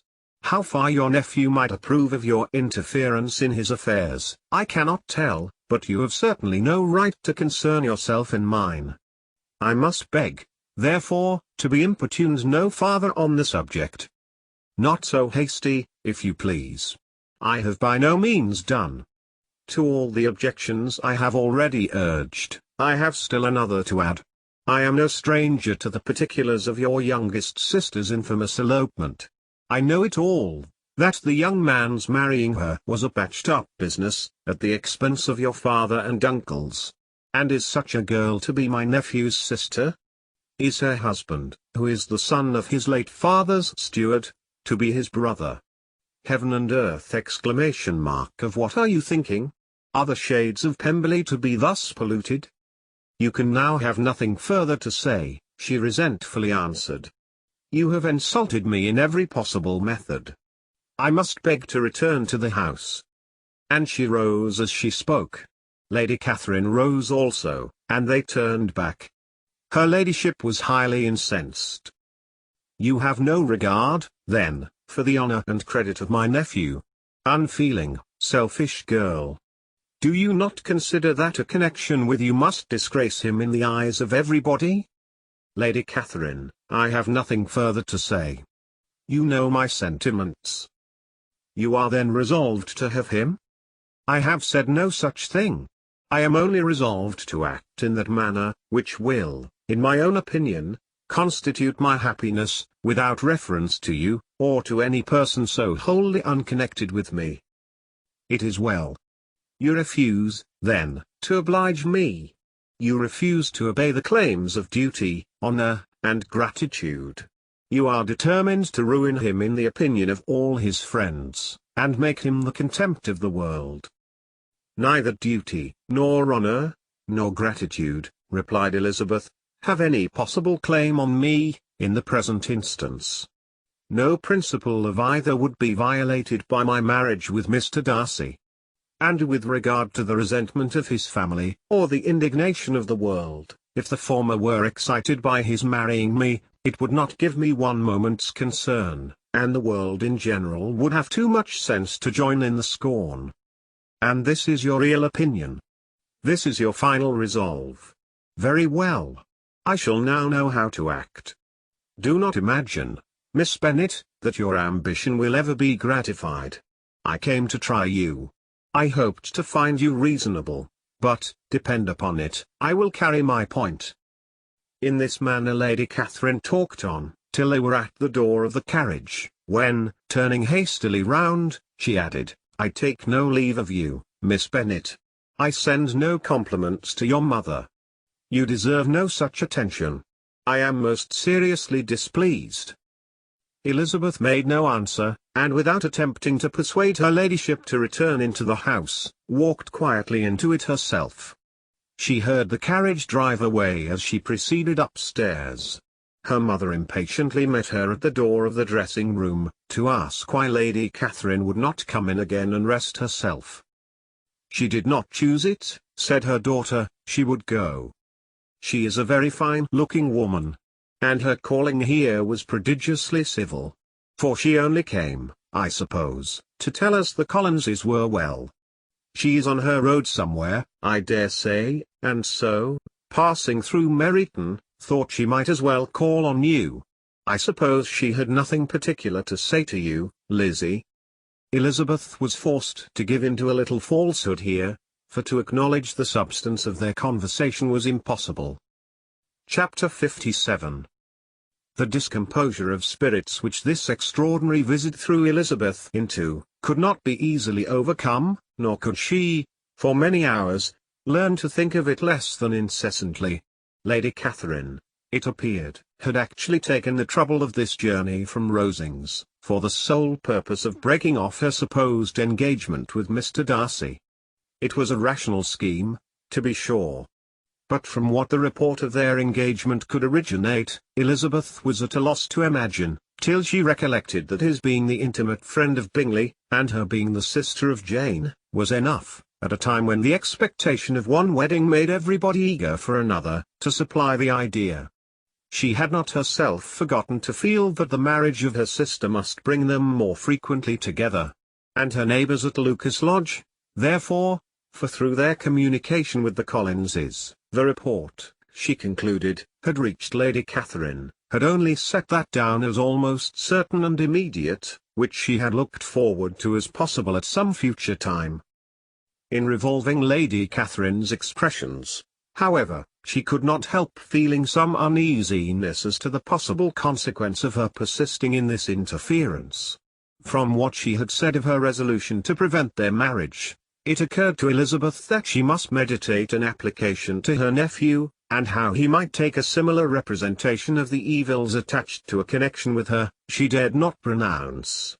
She knew not the exact degree of his affection for his aunt, or his dependence on her judgment, but it was natural to suppose that he thought much higher of her ladyship than she could do, and it was certain that, in enumerating the miseries of a marriage with one, whose immediate connections were so unequal to his own, his aunt would address him on his weakest side. With his notions of dignity, he would probably feel that the arguments, which to Elizabeth had appeared weak and ridiculous, contained much good sense and solid reasoning.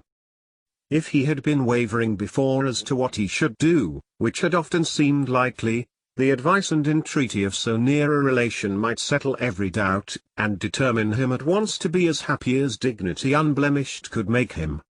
In that case he would return no more. Lady Catherine might see him in her way through town, and his engagement to Bingley of coming again to Netherfield must give way.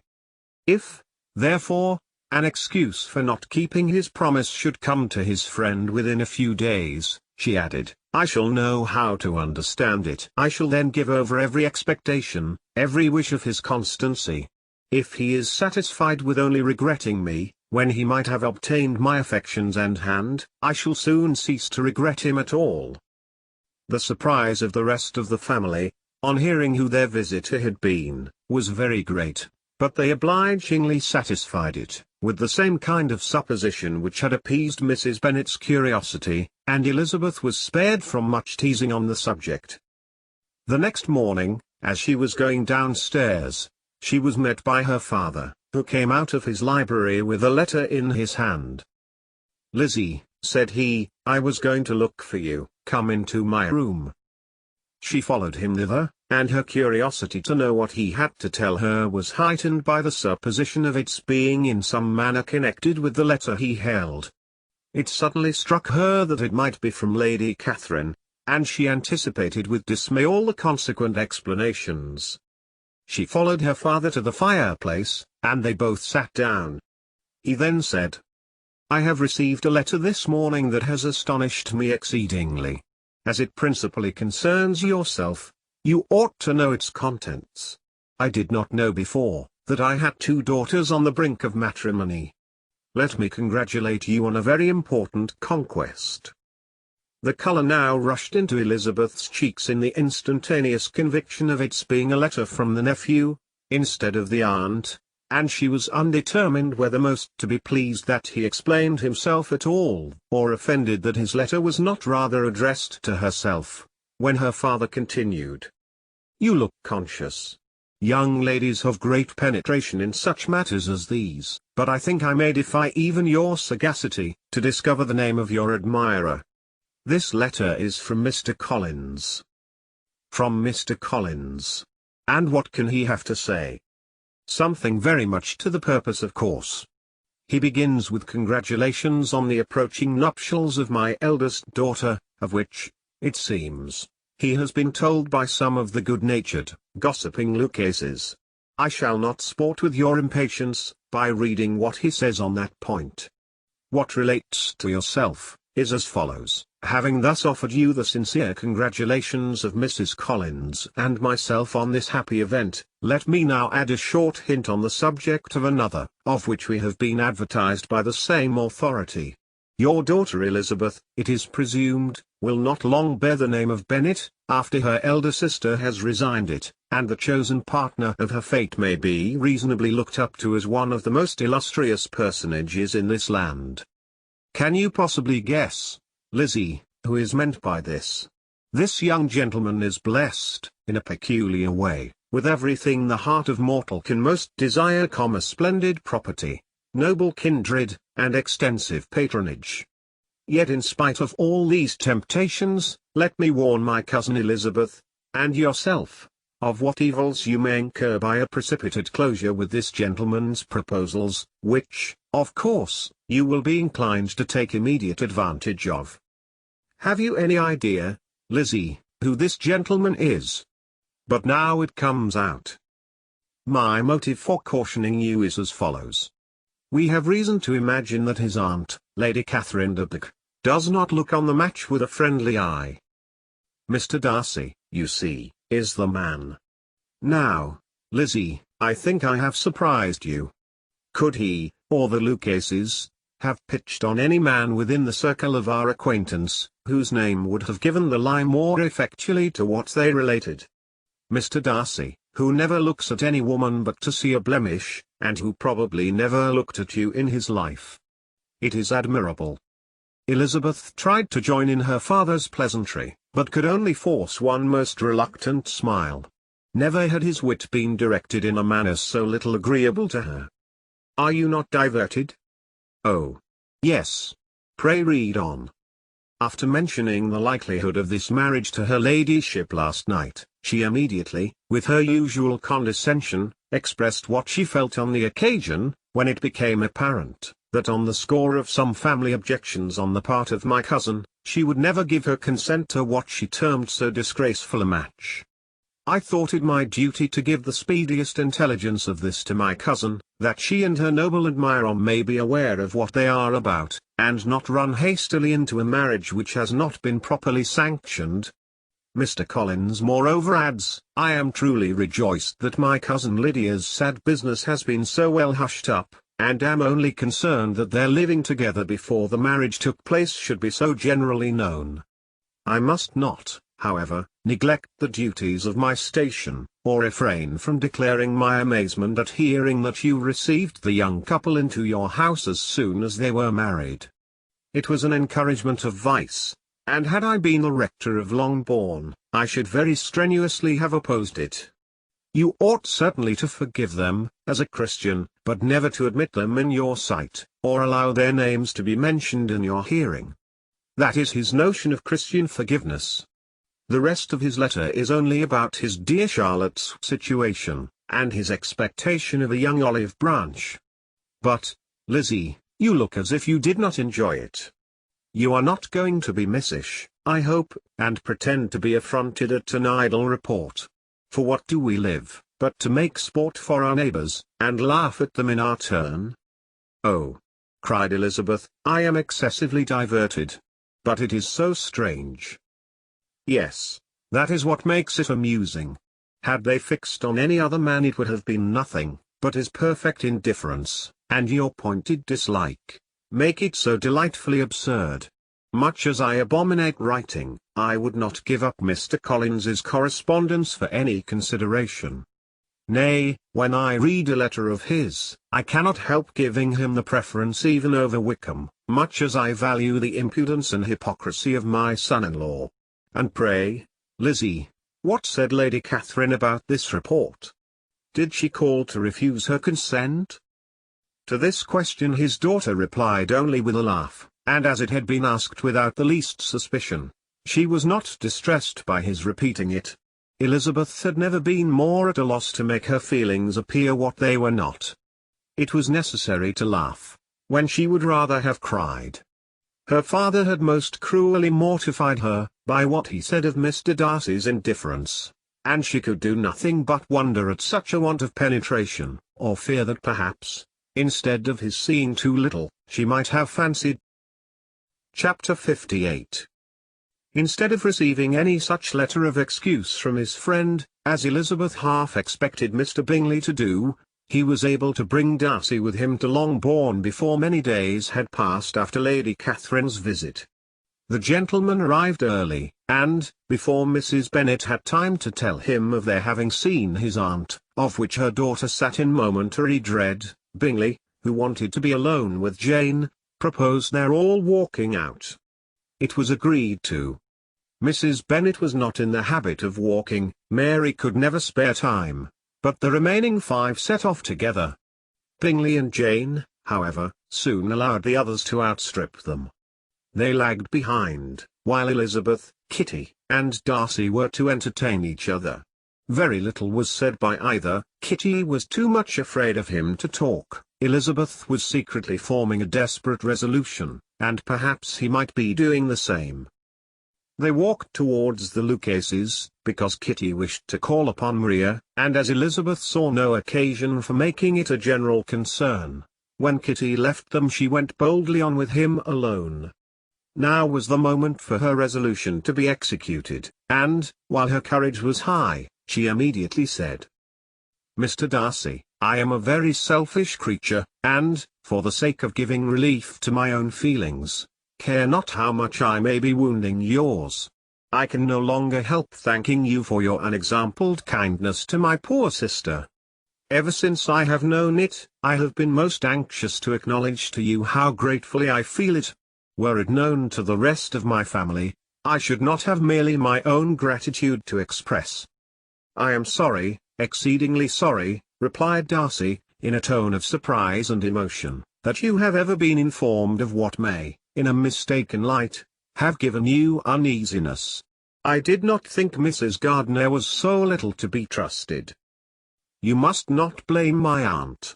Lydia's thoughtlessness first betrayed to me that you had been concerned in the matter, and, of course, I could not rest till I knew the particulars. Let me thank you again and again, in the name of all my family, for that generous compassion which induced you to take so much trouble, and bear so many mortifications, for the sake of discovering them." "If you will thank me," he replied, "let it be for yourself alone. That the wish of giving happiness to you might add force to the other inducements which led me on, I shall not attempt to deny. But your family owe me nothing. Much as I respect them, I believe I thought only of you." Elizabeth was too much embarrassed to say a word. After a short pause, her companion added, "You are too generous to trifle with me. If your feelings are still what they were last April, tell me so at once. My affections and wishes are unchanged, but one word from you will silence me on this subject forever." Elizabeth, feeling all the more than common awkwardness and anxiety of his situation, now forced herself to speak, and immediately, though not very fluently, gave him to understand that her sentiments had undergone so material a change, since the period to which he alluded, as to make her receive with gratitude and pleasure his present assurances. The happiness which this reply produced, was such as he had probably never felt before, and he expressed himself on the occasion as sensibly and as warmly as a man violently in love can be supposed to do. Had Elizabeth been able to encounter his eye, she might have seen how well the expression of heartfelt delight, diffused over his face, became him. But, though she could not look, she could listen, and he told her of feelings, which, in proving of what importance she was to him, made his affection every moment more valuable. They walked on, without knowing in what direction. There was too much to be thought, and felt, and said, for attention to any other objects. She soon learnt that they were indebted for their present good understanding to the efforts of his aunt, who did call on him in her return through London, and there relate her journey to Longbourn, its motive, and the substance of her conversation with Elizabeth, dwelling emphatically on every expression of the latter which, in her ladyship's apprehension, peculiarly denoted her perverseness and assurance, in the belief that such a relation must assist her endeavours to obtain that promise from her nephew which she had refused to give. But, unluckily for her ladyship, its effect had been exactly contrariwise. "It taught me to hope," said he, "as I had scarcely ever allowed myself to hope before. I knew enough of your disposition to be certain that, had you been absolutely, irrevocably decided against me, you would have acknowledged it to Lady Catherine, frankly and openly." Elizabeth coloured and laughed as she replied, "Yes, you know enough of my frankness to believe me capable of that. After abusing you so abominably to your face, I could have no scruple in abusing you to all your relations. What did you say of me, that I did not deserve? For, though your accusations were ill-founded, formed on mistaken premises, my behaviour to you at the time had merited the severest reproof. It was unpardonable. I cannot think of it without abhorrence. We will not quarrel for the greater share of blame annexed to that evening," said Elizabeth.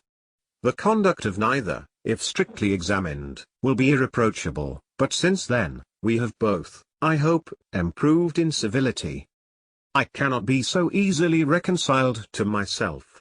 The recollection of what I then said, of my conduct, my manners, my expressions during the whole of it, is now, and has been many months, inexpressibly painful to me.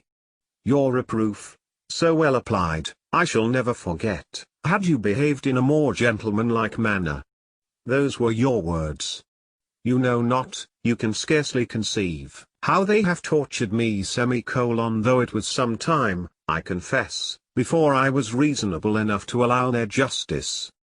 I was certainly very far from expecting them to make so strong an impression. I had not the smallest idea of their being ever felt in such a way. I can easily believe it. You thought me then devoid of every proper feeling, I am sure you did. The turn of your countenance I shall never forget, as you said that I could not have addressed you in any possible way that would induce you to accept me. Oh! Do not repeat what I then said. These recollections will not do at all. I assure you that I have long been most heartily ashamed of it." Darcy mentioned his letter. "Did it," said he, "did it soon make you think better of me? Did you, on reading it, give any credit to its contents?" She explained what its effect on her had been, and how gradually all her former prejudices had been removed. "I knew," said he, "that what I wrote must give you pain, but it was necessary. I hope you have destroyed the letter. There was one part especially, the opening of it, which I should dread your having the power of reading again. I can remember some expressions which might justly make you hate me. The letter shall certainly be burned, if you believe it essential to the preservation of my regard, but, though we have both reason to think my opinions not entirely unalterable, they are not, I hope, quite so easily changed as that implies." "When I wrote that letter," replied Darcy, "I believed myself perfectly calm and cool, but I am since convinced that it was written in a dreadful bitterness of spirit." The letter, perhaps, began in bitterness, but it did not end so. The adieu is charity itself. But think no more of the letter. The feelings of the person who wrote, and the person who received it, are now so widely different from what they were then, that every unpleasant circumstance attending it ought to be forgotten. You must learn some of my philosophy. Think only of the past as its remembrance gives you pleasure. I cannot give you credit for any philosophy of the kind.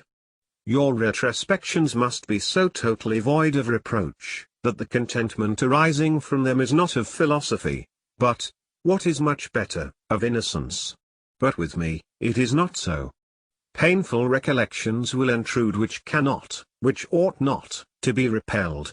I have been a selfish being all my life, in practice, though not in principle. As a child I was taught what was right, but I was not taught to correct my temper. I was given good principles, but left to follow them in pride and conceit. Unfortunately an only son, For many years an only child, I was spoiled by my parents, who, though good themselves, my father, particularly, all that was benevolent and amiable, allowed, encouraged, almost taught me to be selfish and overbearing, to care for none beyond my own family circle, to think meanly of all the rest of the world, to wish at least to think meanly of their sense and worth compared with my own. Such I was, from 8 to 28, and such I might still have been but for you, dearest, loveliest Elizabeth.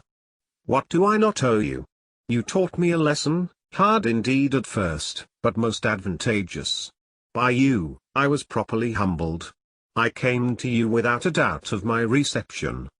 You showed me how insufficient were all my pretensions to please a woman worthy of being pleased.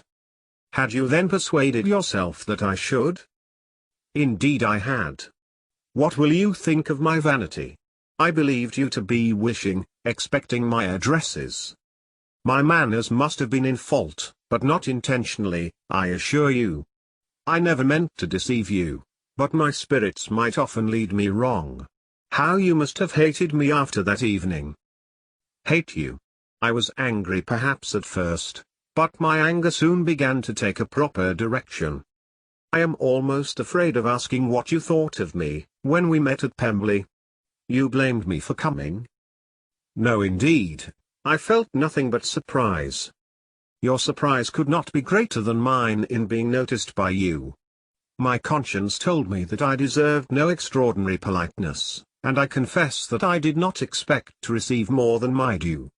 My object then, replied Darcy, was to show you, by every civility in my power, that I was not so mean as to resent the past, and I hoped to obtain your forgiveness, to lessen your ill opinion, by letting you see that your reproofs had been attended to. How soon any other wishes introduced themselves I can hardly tell, but I believe in about half an hour after I had seen you. He then told her of Georgiana's delight in her acquaintance, and of her disappointment at its sudden interruption, which naturally leading to the cause of that interruption, she soon learnt that his resolution of following her from Derbyshire in quest of her sister had been formed before he quitted the inn, and that his gravity and thoughtfulness had arisen from no other struggles than what such a purpose must comprehend. She expressed her gratitude again, but it was too painful a subject to each, to be dwelt on farther. After walking several miles in a leisurely manner, and too busy to know anything about it, they found at last, on examining their watches, that it was time to be at home. What could become of Mr. Bingley and Jane? Was a wonder which introduced the discussion of their affairs. Darcy was delighted with their engagement. His friend had given him the earliest information of it. "I must ask whether you were surprised?" said Elizabeth. "Not at all. When I went away, I felt that it would soon happen. That is to say, you had given your permission. I guessed as much." And though he exclaimed at the term, she found that it had been pretty much the case. "On the evening before my going to London," said he, "I made a confession to him, which I believe I ought to have made long ago. I told him of all that had occurred to make my former interference in his affairs absurd and impertinent. His surprise was great. He had never had the slightest suspicion. I told him, moreover, that I believed myself mistaken in supposing, as I had done, that your sister was indifferent to him, and as I could easily perceive that his attachment to her was unabated, I felt no doubt of their happiness together." Elizabeth could not help smiling at his easy manner of directing his friend. "Did you speak from your own observation," said she, "when you told him that my sister loved him, or merely from my information last spring?" "From the former. I had narrowly observed her during the 2 visits which I had lately made here, and I was convinced of her affection." "And your assurance of it, I suppose, carried immediate conviction to him?"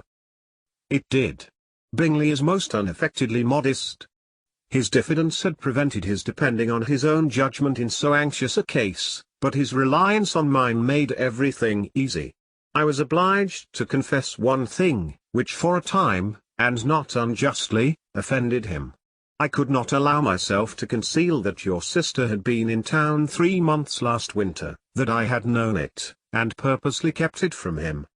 He was angry. But his anger, I am persuaded, lasted no longer than he remained in any doubt of your sister's sentiments. He has heartily forgiven me now. Elizabeth longed to observe that Mr. Bingley had been a most delightful friend, so easily guided that his worth was invaluable, but she checked herself. She remembered that he had yet to learn to be laughed at, and it was rather too early to begin. In anticipating the happiness of Bingley, which of course was to be inferior only to his own, he continued the conversation till they reached the house. In the hall they parted. Chapter 59. "My dear Lizzie, where can you have been walking to?" was a question which Elizabeth received from Jane as soon as she entered their room, and from all the others when they sat down to table. She had only to say in reply, that they had wandered about, till she was beyond her own knowledge. She coloured as she spoke, but neither that, nor anything else, awakened a suspicion of the truth. The evening passed quietly, unmarked by anything extraordinary. The acknowledged lovers talked and laughed, the unacknowledged were silent. Darcy was not of a disposition in which happiness overflows in mirth, and Elizabeth, agitated and confused, rather knew that she was happy than felt herself to be so, for, besides the immediate embarrassment, there were other evils before her. She anticipated what would be felt in the family when her situation became known. She was aware that no one liked him but Jane, and even feared that with the others it was a dislike which not all his fortune and consequence might do away. At night she opened her heart to Jane. Though suspicion was very far from Miss Bennet's general habits, she was absolutely incredulous here. "You are joking, Lizzie. This cannot be!" Engaged to Mr. Darcy. "No, no, you shall not deceive me. I know it to be impossible. This is a wretched beginning indeed. My sole dependence was on you, and I am sure nobody else will believe me, if you do not. Yet, indeed, I am in earnest. I speak nothing but the truth. He still loves me, and we are engaged." Jane looked at her doubtingly. "Oh, Lizzie! It cannot be. I know how much you dislike him." "You know nothing of the matter. That is all to be forgot. Perhaps I did not always love him so well as I do now. But in such cases as these, a good memory is unpardonable. This is the last time I shall ever remember it myself." Miss Bennet still looked all amazement. Elizabeth again, and more seriously assured her of its truth. "Good heaven! Can it be really so? Yet now I must believe you," cried Jane. "My dear, dear Lizzie, I do congratulate you, but are you certain? Forgive the question, are you quite certain that you can be happy with him?" "There can be no doubt of that. It is settled between us already, that we are to be the happiest couple in the world. But are you pleased, Jane? Shall you like to have such a brother?" "Very, very much. Nothing could give either Bingley or myself more delight. But we considered it, we talked of it as impossible. And do you really love him quite well enough? Oh, Lizzie! Do anything rather than marry without affection. Are you quite sure that you feel what you ought to do?" "Oh, yes. You will only think I feel more than I ought to do, when I tell you all." "What do you mean?" "Why, I must confess that I love him better than I do Bingley. I am afraid you will be angry." "My dearest sister, now be serious. I want to talk very seriously. Let me know everything that I am to know, without delay. Will you tell me how long you have loved him?"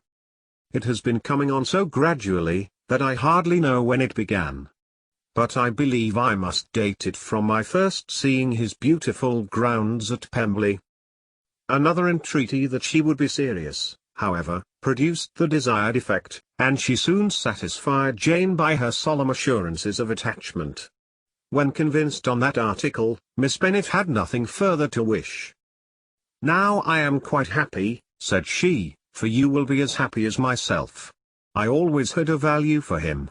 Were it for nothing but his love of you, I must always have esteemed him, but now, as Bingley's friend and your husband, there can be only Bingley and yourself more dear to me. But Lizzie, you have been very sly, very reserved with me. How little did you tell me of what passed at Pemberley and Lambton. I owe all that I know of it to another, not to you. Elizabeth told her the motives of her secrecy. She had been unwilling to mention Bingley, and the unsettled state of her own feelings had made her equally avoid the name of his friend. But now she would no longer conceal from her his share in Lydia's marriage. All was acknowledged, and half the night spent in conversation. "Good gracious!" cried Mrs. Bennet, as she stood at a window the next morning, "if that disagreeable Mr. Darcy is not coming here again with our dear Bingley! What can he mean by being so tiresome as to be always coming here? I had no notion but he would go a-shooting, or something or other, and not disturb us with his company. What shall we do with him? Lizzie, you must walk out with him again, that he may not be in Bingley's way." Elizabeth could hardly help laughing at so convenient a proposal, yet was really vexed that her mother should be always giving him such an epithet. As soon as they entered, Bingley looked at her so expressively, and shook hands with such warmth, as left no doubt of his good information, and he soon afterwards said aloud, "Mrs. Bennet, have you no more lanes hereabouts in which Lizzie may lose her way again today?" "I advise Mr. Darcy, and Lizzie, and Kitty," said Mrs. Bennet, "to walk to Oakham Mount this morning. It is a nice long walk, and Mr. Darcy has never seen the view." "It may do very well for the others," replied Mr. Bingley, "but I am sure it will be too much for Kitty." "Won't it, Kitty?" Kitty owned that she had rather stay at home. Darcy professed a great curiosity to see the view from the Mount, and Elizabeth silently consented. As she went upstairs to get ready, Mrs. Bennet followed her, saying, "I am quite sorry, Lizzie, that you should be forced to have that disagreeable man all to yourself. But I hope you will not mind it. It is all for Jane's sake, you know, and there is no occasion for talking to him, except just now and then. So, do not put yourself to inconvenience." During their walk, it was resolved that Mr. Bennet's consent should be asked in the course of the evening. Elizabeth reserved to herself the application for her mother's. She could not determine how her mother would take it, sometimes doubting whether all his wealth and grandeur would be enough to overcome her abhorrence of the man. But whether she were violently set against the match, or violently delighted with it, it was certain that her manner would be equally ill adapted to do credit to her sense, and she could no more bear that Mr. Darcy should hear the first raptures of her joy, than the first vehemence of her disapprobation. In the evening, soon after Mr. Bennet withdrew to the library, she saw Mr. Darcy rise also and follow him, and her agitation on seeing it was extreme. She did not fear her father's opposition, but he was going to be made unhappy, and that it should be through her means, that she, his favourite child, should be distressing him by her choice, should be filling him with fears and regrets in disposing of her, was a wretched reflection, and she sat in misery till Mr. Darcy appeared again, when, looking at him, she was a little relieved by his smile. In a few minutes he approached the table where she was sitting with Kitty, and, while pretending to admire her work, said in a whisper, "Go to your father, he wants you in the library." She was gone directly. Her father was walking about the room, looking grave and anxious. "Lizzie," said he, "what are you doing? Are you out of your senses, to be accepting this man? Have not you always hated him?" How earnestly did she then wish that her former opinions had been more reasonable, her expressions more moderate. It would have spared her from explanations and professions which it was exceedingly awkward to give, but they were now necessary, and she assured him, with some confusion, of her attachment to Mr. Darcy. "Or, in other words, you are determined to have him. He is rich, to be sure, and you may have more fine clothes and fine carriages than Jane. But will they make you happy?" "Have you any other objection," said Elizabeth, "than your belief of my indifference?" "None at all. We all know him to be a proud, unpleasant sort of man, but this would be nothing if you really liked him." I do like him," she replied, with tears in her eyes. "I love him. Indeed, he has no improper pride. He is perfectly amiable. You do not know what he really is, then pray do not pain me by speaking of him in such terms." "Lizzie," said her father, "I had given him my consent. He is the kind of man, indeed, to whom I should never dare refuse anything, which he condescended to ask. I now give it to you, if you are resolved on having him. But let me advise you to think better of it. I know your disposition, Lizzie.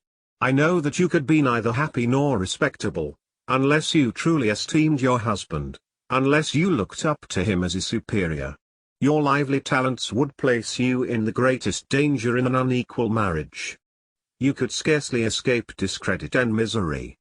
My child, let me not have the grief of seeing you unable to respect your partner in life. You know not what you are about." Elizabeth, still more affected, was earnest and solemn in her reply, and at length, by repeated assurances that Mr. Darcy was really the object of her choice, by explaining the gradual change which her estimation of him had undergone, relating her absolute certainty that his affection was not the work of a day, but had stood the test of many months' suspense, and enumerating with energy all his good qualities, she did conquer her father's incredulity, and reconcile him to the match. "Well, my dear," said he, when she ceased speaking, "I have no more to say. If this be the case, he deserves you. I could not have parted with you, my Lizzie, to anyone less worthy." To complete the favourable impression, she then told him what Mr. Darcy had voluntarily done for Lydia. He heard her with astonishment. This is an evening of wonders, indeed. And so, Darcy did everything, made up the match, gave the money, paid the fellow's debts, and got him his commission. So much the better. It will save me a world of trouble and economy. Had it been your uncle's doing, I must and would have paid him, but these violent young lovers carry everything their own way. I shall offer to pay him tomorrow. He will rant and storm about his love for you, and there will be an end of the matter." He then recollected her embarrassment a few days before, on his reading Mr. Collins's letter, and after laughing at her some time, allowed her at last to go, saying, as she quitted the room, "If any young men come for Mary or Kitty, send them in, for I am quite at leisure." Elizabeth's mind was now relieved from a very heavy weight, and, after half an hour's quiet reflection in her own room, she was able to join the others with tolerable composure.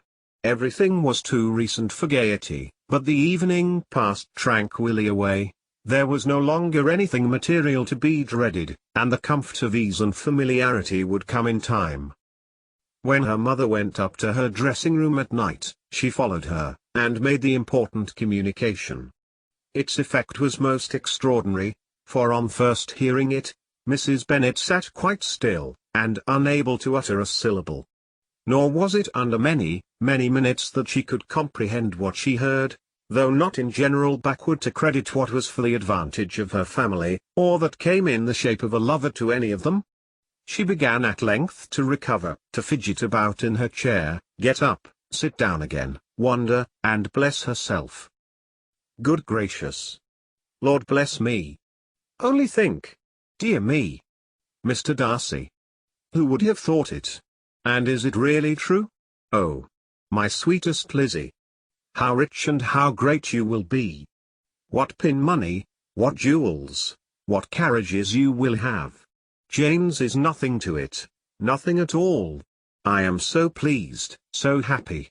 Such a charming man! So handsome, so tall! Oh, my dear Lizzie! Pray apologize for my having disliked him so much before. I hope he will overlook it. Dear, dear Lizzie! A house in town. Everything that is charming. 3 daughters married. 10,000 a year. Oh, Lord! What will become of me? I shall go distracted. This was enough to prove that her approbation need not be doubted, and Elizabeth, rejoicing that such an effusion was heard only by herself, soon went away. But before she had been 3 minutes in her own room, her mother followed her. "My dearest child," she cried, "I can think of nothing else. 10,000 a year, and very likely more. 'Tis as good as a lord. And a special license. You must and shall be married by a special license. But my dearest love, tell me what dish Mr. Darcy is particularly fond of, that I may have it tomorrow." This was a sad omen of what her mother's behaviour to the gentleman himself might be, and Elizabeth found that, though in the certain possession of his warmest affection, and secure of her relations' consent, there was still something to be wished for. But the morrow passed off much better than she expected, for Mrs. Bennet luckily stood in such awe of her intended son-in-law that she ventured not to speak to him, unless it was in her power to offer him any attention, or mark her deference for his opinion. Elizabeth had the satisfaction of seeing her father taking pains to get acquainted with him, and Mr. Bennet soon assured her that he was rising every hour in his esteem. "I admire all my 3 sons-in-law highly," said he. "Wickham, perhaps, is my favourite, but I think I shall like your husband quite as well as Jane's." Chapter 60. Elizabeth's spirits soon rising to playfulness again, she wanted Mr. Darcy to account for his having ever fallen in love with her. "How could you begin?" said she. "I can comprehend your going on charmingly, when you had once made a beginning, but what could set you off in the first place? I cannot fix on the hour, or the spot, or the look, or the words, which laid the foundation. It is too long ago. I was in the middle before I knew that I had begun. My beauty you had early withstood, and as for my manners, my behavior to you was at least always bordering on the uncivil, and I never spoke to you without rather wishing to give you pain than not. Now be sincere, did you admire me for my impertinence? For the liveliness of your mind, I did. You may as well call it impertinence at once. It was very little less. The fact is, that you were sick of civility, of deference, of officious attention. You were disgusted with the women who were always speaking, and looking, and thinking for your approbation alone. I roused, and interested you, because I was so unlike them. Had you not been really amiable, you would have hated me for it, but in spite of the pains you took to disguise yourself, your feelings were always noble and just, and in your heart, you thoroughly despised the persons who so assiduously courted you. There, I have saved you the trouble of accounting for it, and really, all things considered, I begin to think it perfectly reasonable. To be sure, you knew no actual good of me, but nobody thinks of that when they fall in love. Was there no good in your affectionate behaviour to Jane while she was ill at Netherfield? Dearest Jane! Who could have done less for her? But make a virtue of it by all means. My good qualities are under your protection, and you are to exaggerate them as much as possible, and, in return, it belongs to me to find occasions for teasing and quarrelling with you as often as may be, and I shall begin directly by asking you what made you so unwilling to come to the point at last. What made you so shy of me, when you first called, and afterwards dined here? Why, especially, when you called, did you look as if you did not care about me? Because you were grave and silent, and gave me no encouragement. But I was embarrassed. And so was I. You might have talked to me more when you came to dinner.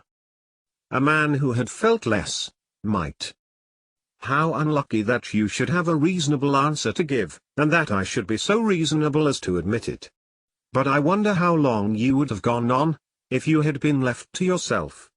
I wonder when you would have spoken, if I had not asked you. My resolution of thanking you for your kindness to Lydia had certainly great effect. Too much, I am afraid, for what becomes of the moral, if our comfort springs from a breach of promise. For I ought not to have mentioned the subject. This will never do. You need not distress yourself. The moral will be perfectly fair. Lady Catherine's unjustifiable endeavours to separate us were the means of removing all my doubts. I am not indebted for my present happiness to your eager desire of expressing your gratitude. I was not in a humor to wait for any opening of yours. My aunt's intelligence had given me hope, and I was determined at once to know everything. Lady Catherine has been of infinite use, which ought to make her happy, for she loves to be of use. But tell me, what did you come down to Netherfield for? Was it merely to ride to Longbourn and be embarrassed? Or had you intended any more serious consequence? My real purpose was to see you, and to judge, if I could, whether I might ever hope to make you love me. My avowed one, or what I vowed to myself, was to see whether your sister was still partial to Bingley, and if she were, to make the confession to him which I have since made. Shall you ever have courage to announce to Lady Catherine what is to befall her? I am more likely to want more time than courage, Elizabeth. But it ought to be done, and if you will give me a sheet of paper, it shall be done directly. And if I had not a letter to write myself, I might sit by you and admire the evenness of your writing, as another young lady once did. But I have an aunt, too, who must not be long neglected. From an unwillingness to confess how much her intimacy with Mr. Darcy had been overrated, Elizabeth had never yet answered Mrs. Gardiner's long letter, but now, having that to communicate which she knew would be most welcome, she was almost ashamed to find that her uncle and aunt had already lost 3 days of happiness, and immediately wrote as follows. I would have thanked you before, my dear aunt, as I ought to have done, for your long, kind, satisfactory detail of particulars, but to say the truth, I was too cross to write.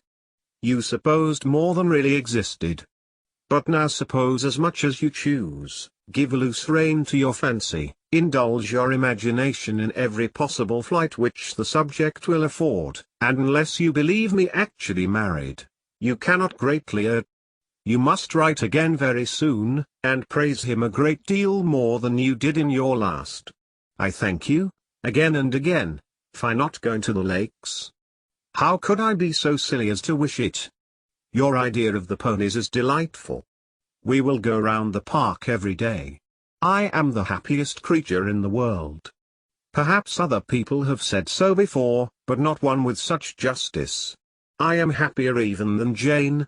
She only smiles, I laugh. Mr. Darcy sends you all the love in the world that he can spare from me. You are all to come to Pemberley at Christmas. Yours, etc. Mr. Darcy's letter to Lady Catherine was in a different style, and still different from either was what Mr. Bennet sent to Mr. Collins, in reply to his last. Dear Sir, I must trouble you once more for congratulations. Elizabeth will soon be the wife of Mr. Darcy. Console Lady Catherine as well as you can. But, if I were you, I would stand by the nephew. He has more to give. Yours sincerely, etc. Miss Bingley's congratulations to her brother, on his approaching marriage, were all that was affectionate and insincere. She wrote even to Jane on the occasion, to express her delight, and repeat all her former professions of regard. Jane was not deceived, but she was affected, and though feeling no reliance on her, could not help writing her a much kinder answer than she knew was deserved. The joy which Miss Darcy expressed on receiving similar information, was as sincere as her brother's in sending it. 4 sides of paper were insufficient to contain all her delight, and all her earnest desire of being loved by her sister. Before any answer could arrive from Mr. Collins, or any congratulations to Elizabeth from his wife, the Longbourn family heard that the Collinses were come themselves to Lucas Lodge. The reason of this sudden removal was soon evident. Lady Catherine had been rendered so exceedingly angry by the contents of her nephew's letter, that Charlotte, really rejoicing in the match, was anxious to get away till the storm was blown over. At such a moment, the arrival of her friend was a sincere pleasure to Elizabeth, though in the course of their meetings she must sometimes think the pleasure dearly bought. When she saw Mr. Darcy exposed to all the parading and obsequious civility of her husband, he bore it, however, with admirable calmness. He could even listen to Sir William Lucas, when he complimented him on carrying away the brightest jewel of the country, and expressed his hopes of their all meeting frequently at St. James's, with very decent composure. If he did shrug his shoulders, it was not till Sir William was out of sight. Mrs. Phillips's vulgarity was another, and perhaps a greater, tax on his forbearance, and though Mrs. Phillips, as well as her sister, stood in too much awe of him to speak with the familiarity which Bingley's good humour encouraged, yet, whenever she did speak, she must be vulgar. Nor was her respect for him, though it made her more quiet, at all likely to make her more elegant. Elizabeth did all she could to shield him from the frequent notice of either, and was ever anxious to keep him to herself, and to those of her family with whom he might converse without mortification, and though the uncomfortable feelings arising from all this took from the season of courtship much of its pleasure, it added to the hope of the future, and she looked forward with delight to the time when they should be removed from society so little pleasing to either, to all the comfort and elegance of their family party at Pemberley. Chapter 61. Happy for all her maternal feelings was the day on which Mrs. Bennet got rid of her two most deserving daughters. With what delighted pride she afterwards visited Mrs. Bingley, and talked of Mrs. Darcy, may be guessed. I wish I could say, for the sake of her family, that the accomplishment of her earnest desire in the establishment of so many of her children produced so happy an effect as to make her a sensible, amiable, well-informed woman for the rest of her life, though perhaps it was lucky for her husband, who might not have relished domestic felicity in so unusual a form, that she still was occasionally nervous and invariably silly. Mr. Bennet missed his second daughter exceedingly. His affection for her drew him oftener from home than anything else could do. He delighted in going to Pemberley, especially when he was least expected. Mr. Bingley and Jane remained at Netherfield only a 12-month. So near a vicinity to her mother and Meryton relations was not desirable even to his easy temper, or her affectionate heart. The darling wish of his sisters was then gratified. He bought an estate in a neighbouring county to Derbyshire, and Jane and Elizabeth, in addition to every other source of happiness, were within 30 miles of each other. Kitty, to her very material advantage, spent the chief of her time with her two elder sisters. In society so superior to what she had generally known, her improvement was great. She was not of so ungovernable a temper as Lydia, and, removed from the influence of Lydia's example, she became, by proper attention and management, less irritable, less ignorant, and less insipid. From the further disadvantage of Lydia's society she was of course carefully kept, and though Mrs. Wickham frequently invited her to come and stay with her, with the promise of balls and young men, her father would never consent to her going. Mary was the only daughter who remained at home, and she was necessarily drawn from the pursuit of accomplishments by Mrs. Bennet's being quite unable to sit alone. Mary was obliged to mix more with the world, but she could still moralize over every morning visit, and as she was no longer mortified by comparisons between her sister's beauty and her own, it was suspected by her father that she submitted to the change without much reluctance. As for Wickham and Lydia, their characters suffered no revolution from the marriage of her sisters. He bore with philosophy the conviction that Elizabeth must now become acquainted with whatever of his ingratitude and falsehood had before been unknown to her, and in spite of everything, was not wholly without hope that Darcy might yet be prevailed on to make his fortune. The congratulatory letter which Elizabeth received from Lydia on her marriage, explained to her that, by his wife at least, if not by himself, such a hope was cherished. The letter was to this effect. My dear Lizzie, I wish you joy. If you love Mr. Darcy half as well as I do my dear Wickham, you must be very happy.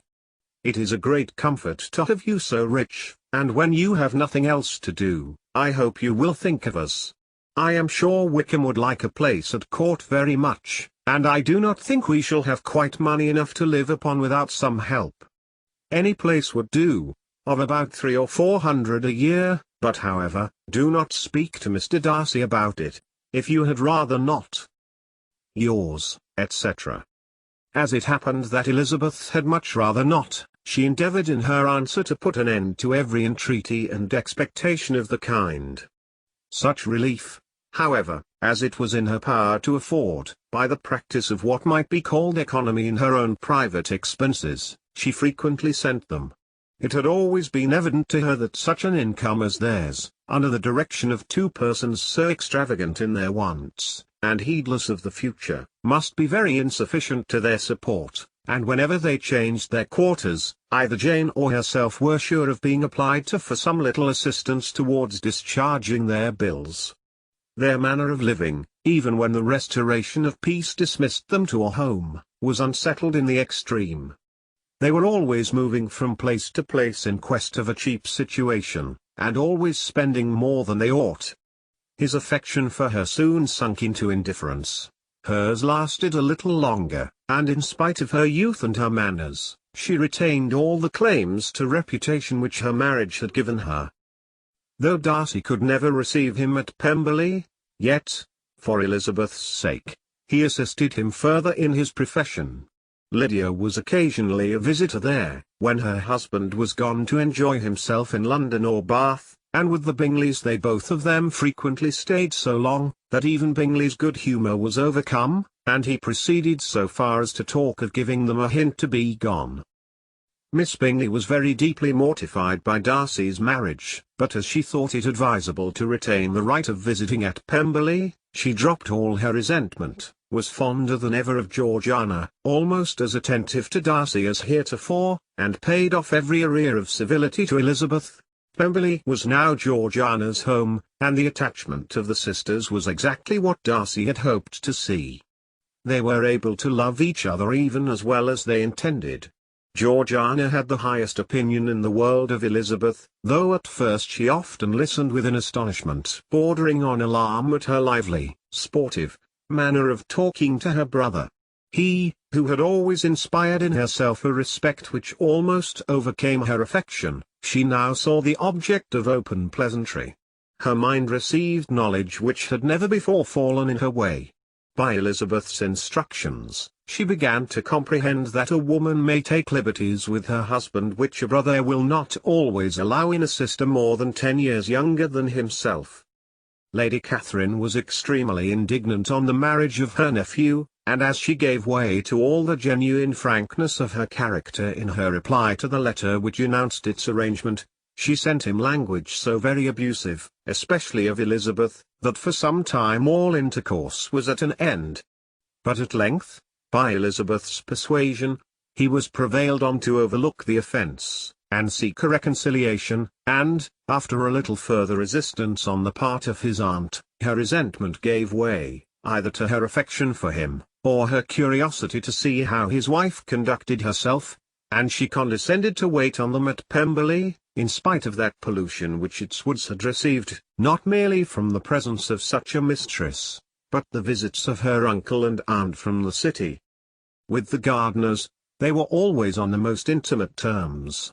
Darcy, as well as Elizabeth, really loved them, and they were both ever sensible of the warmest gratitude towards the persons who, by bringing her into Derbyshire, had been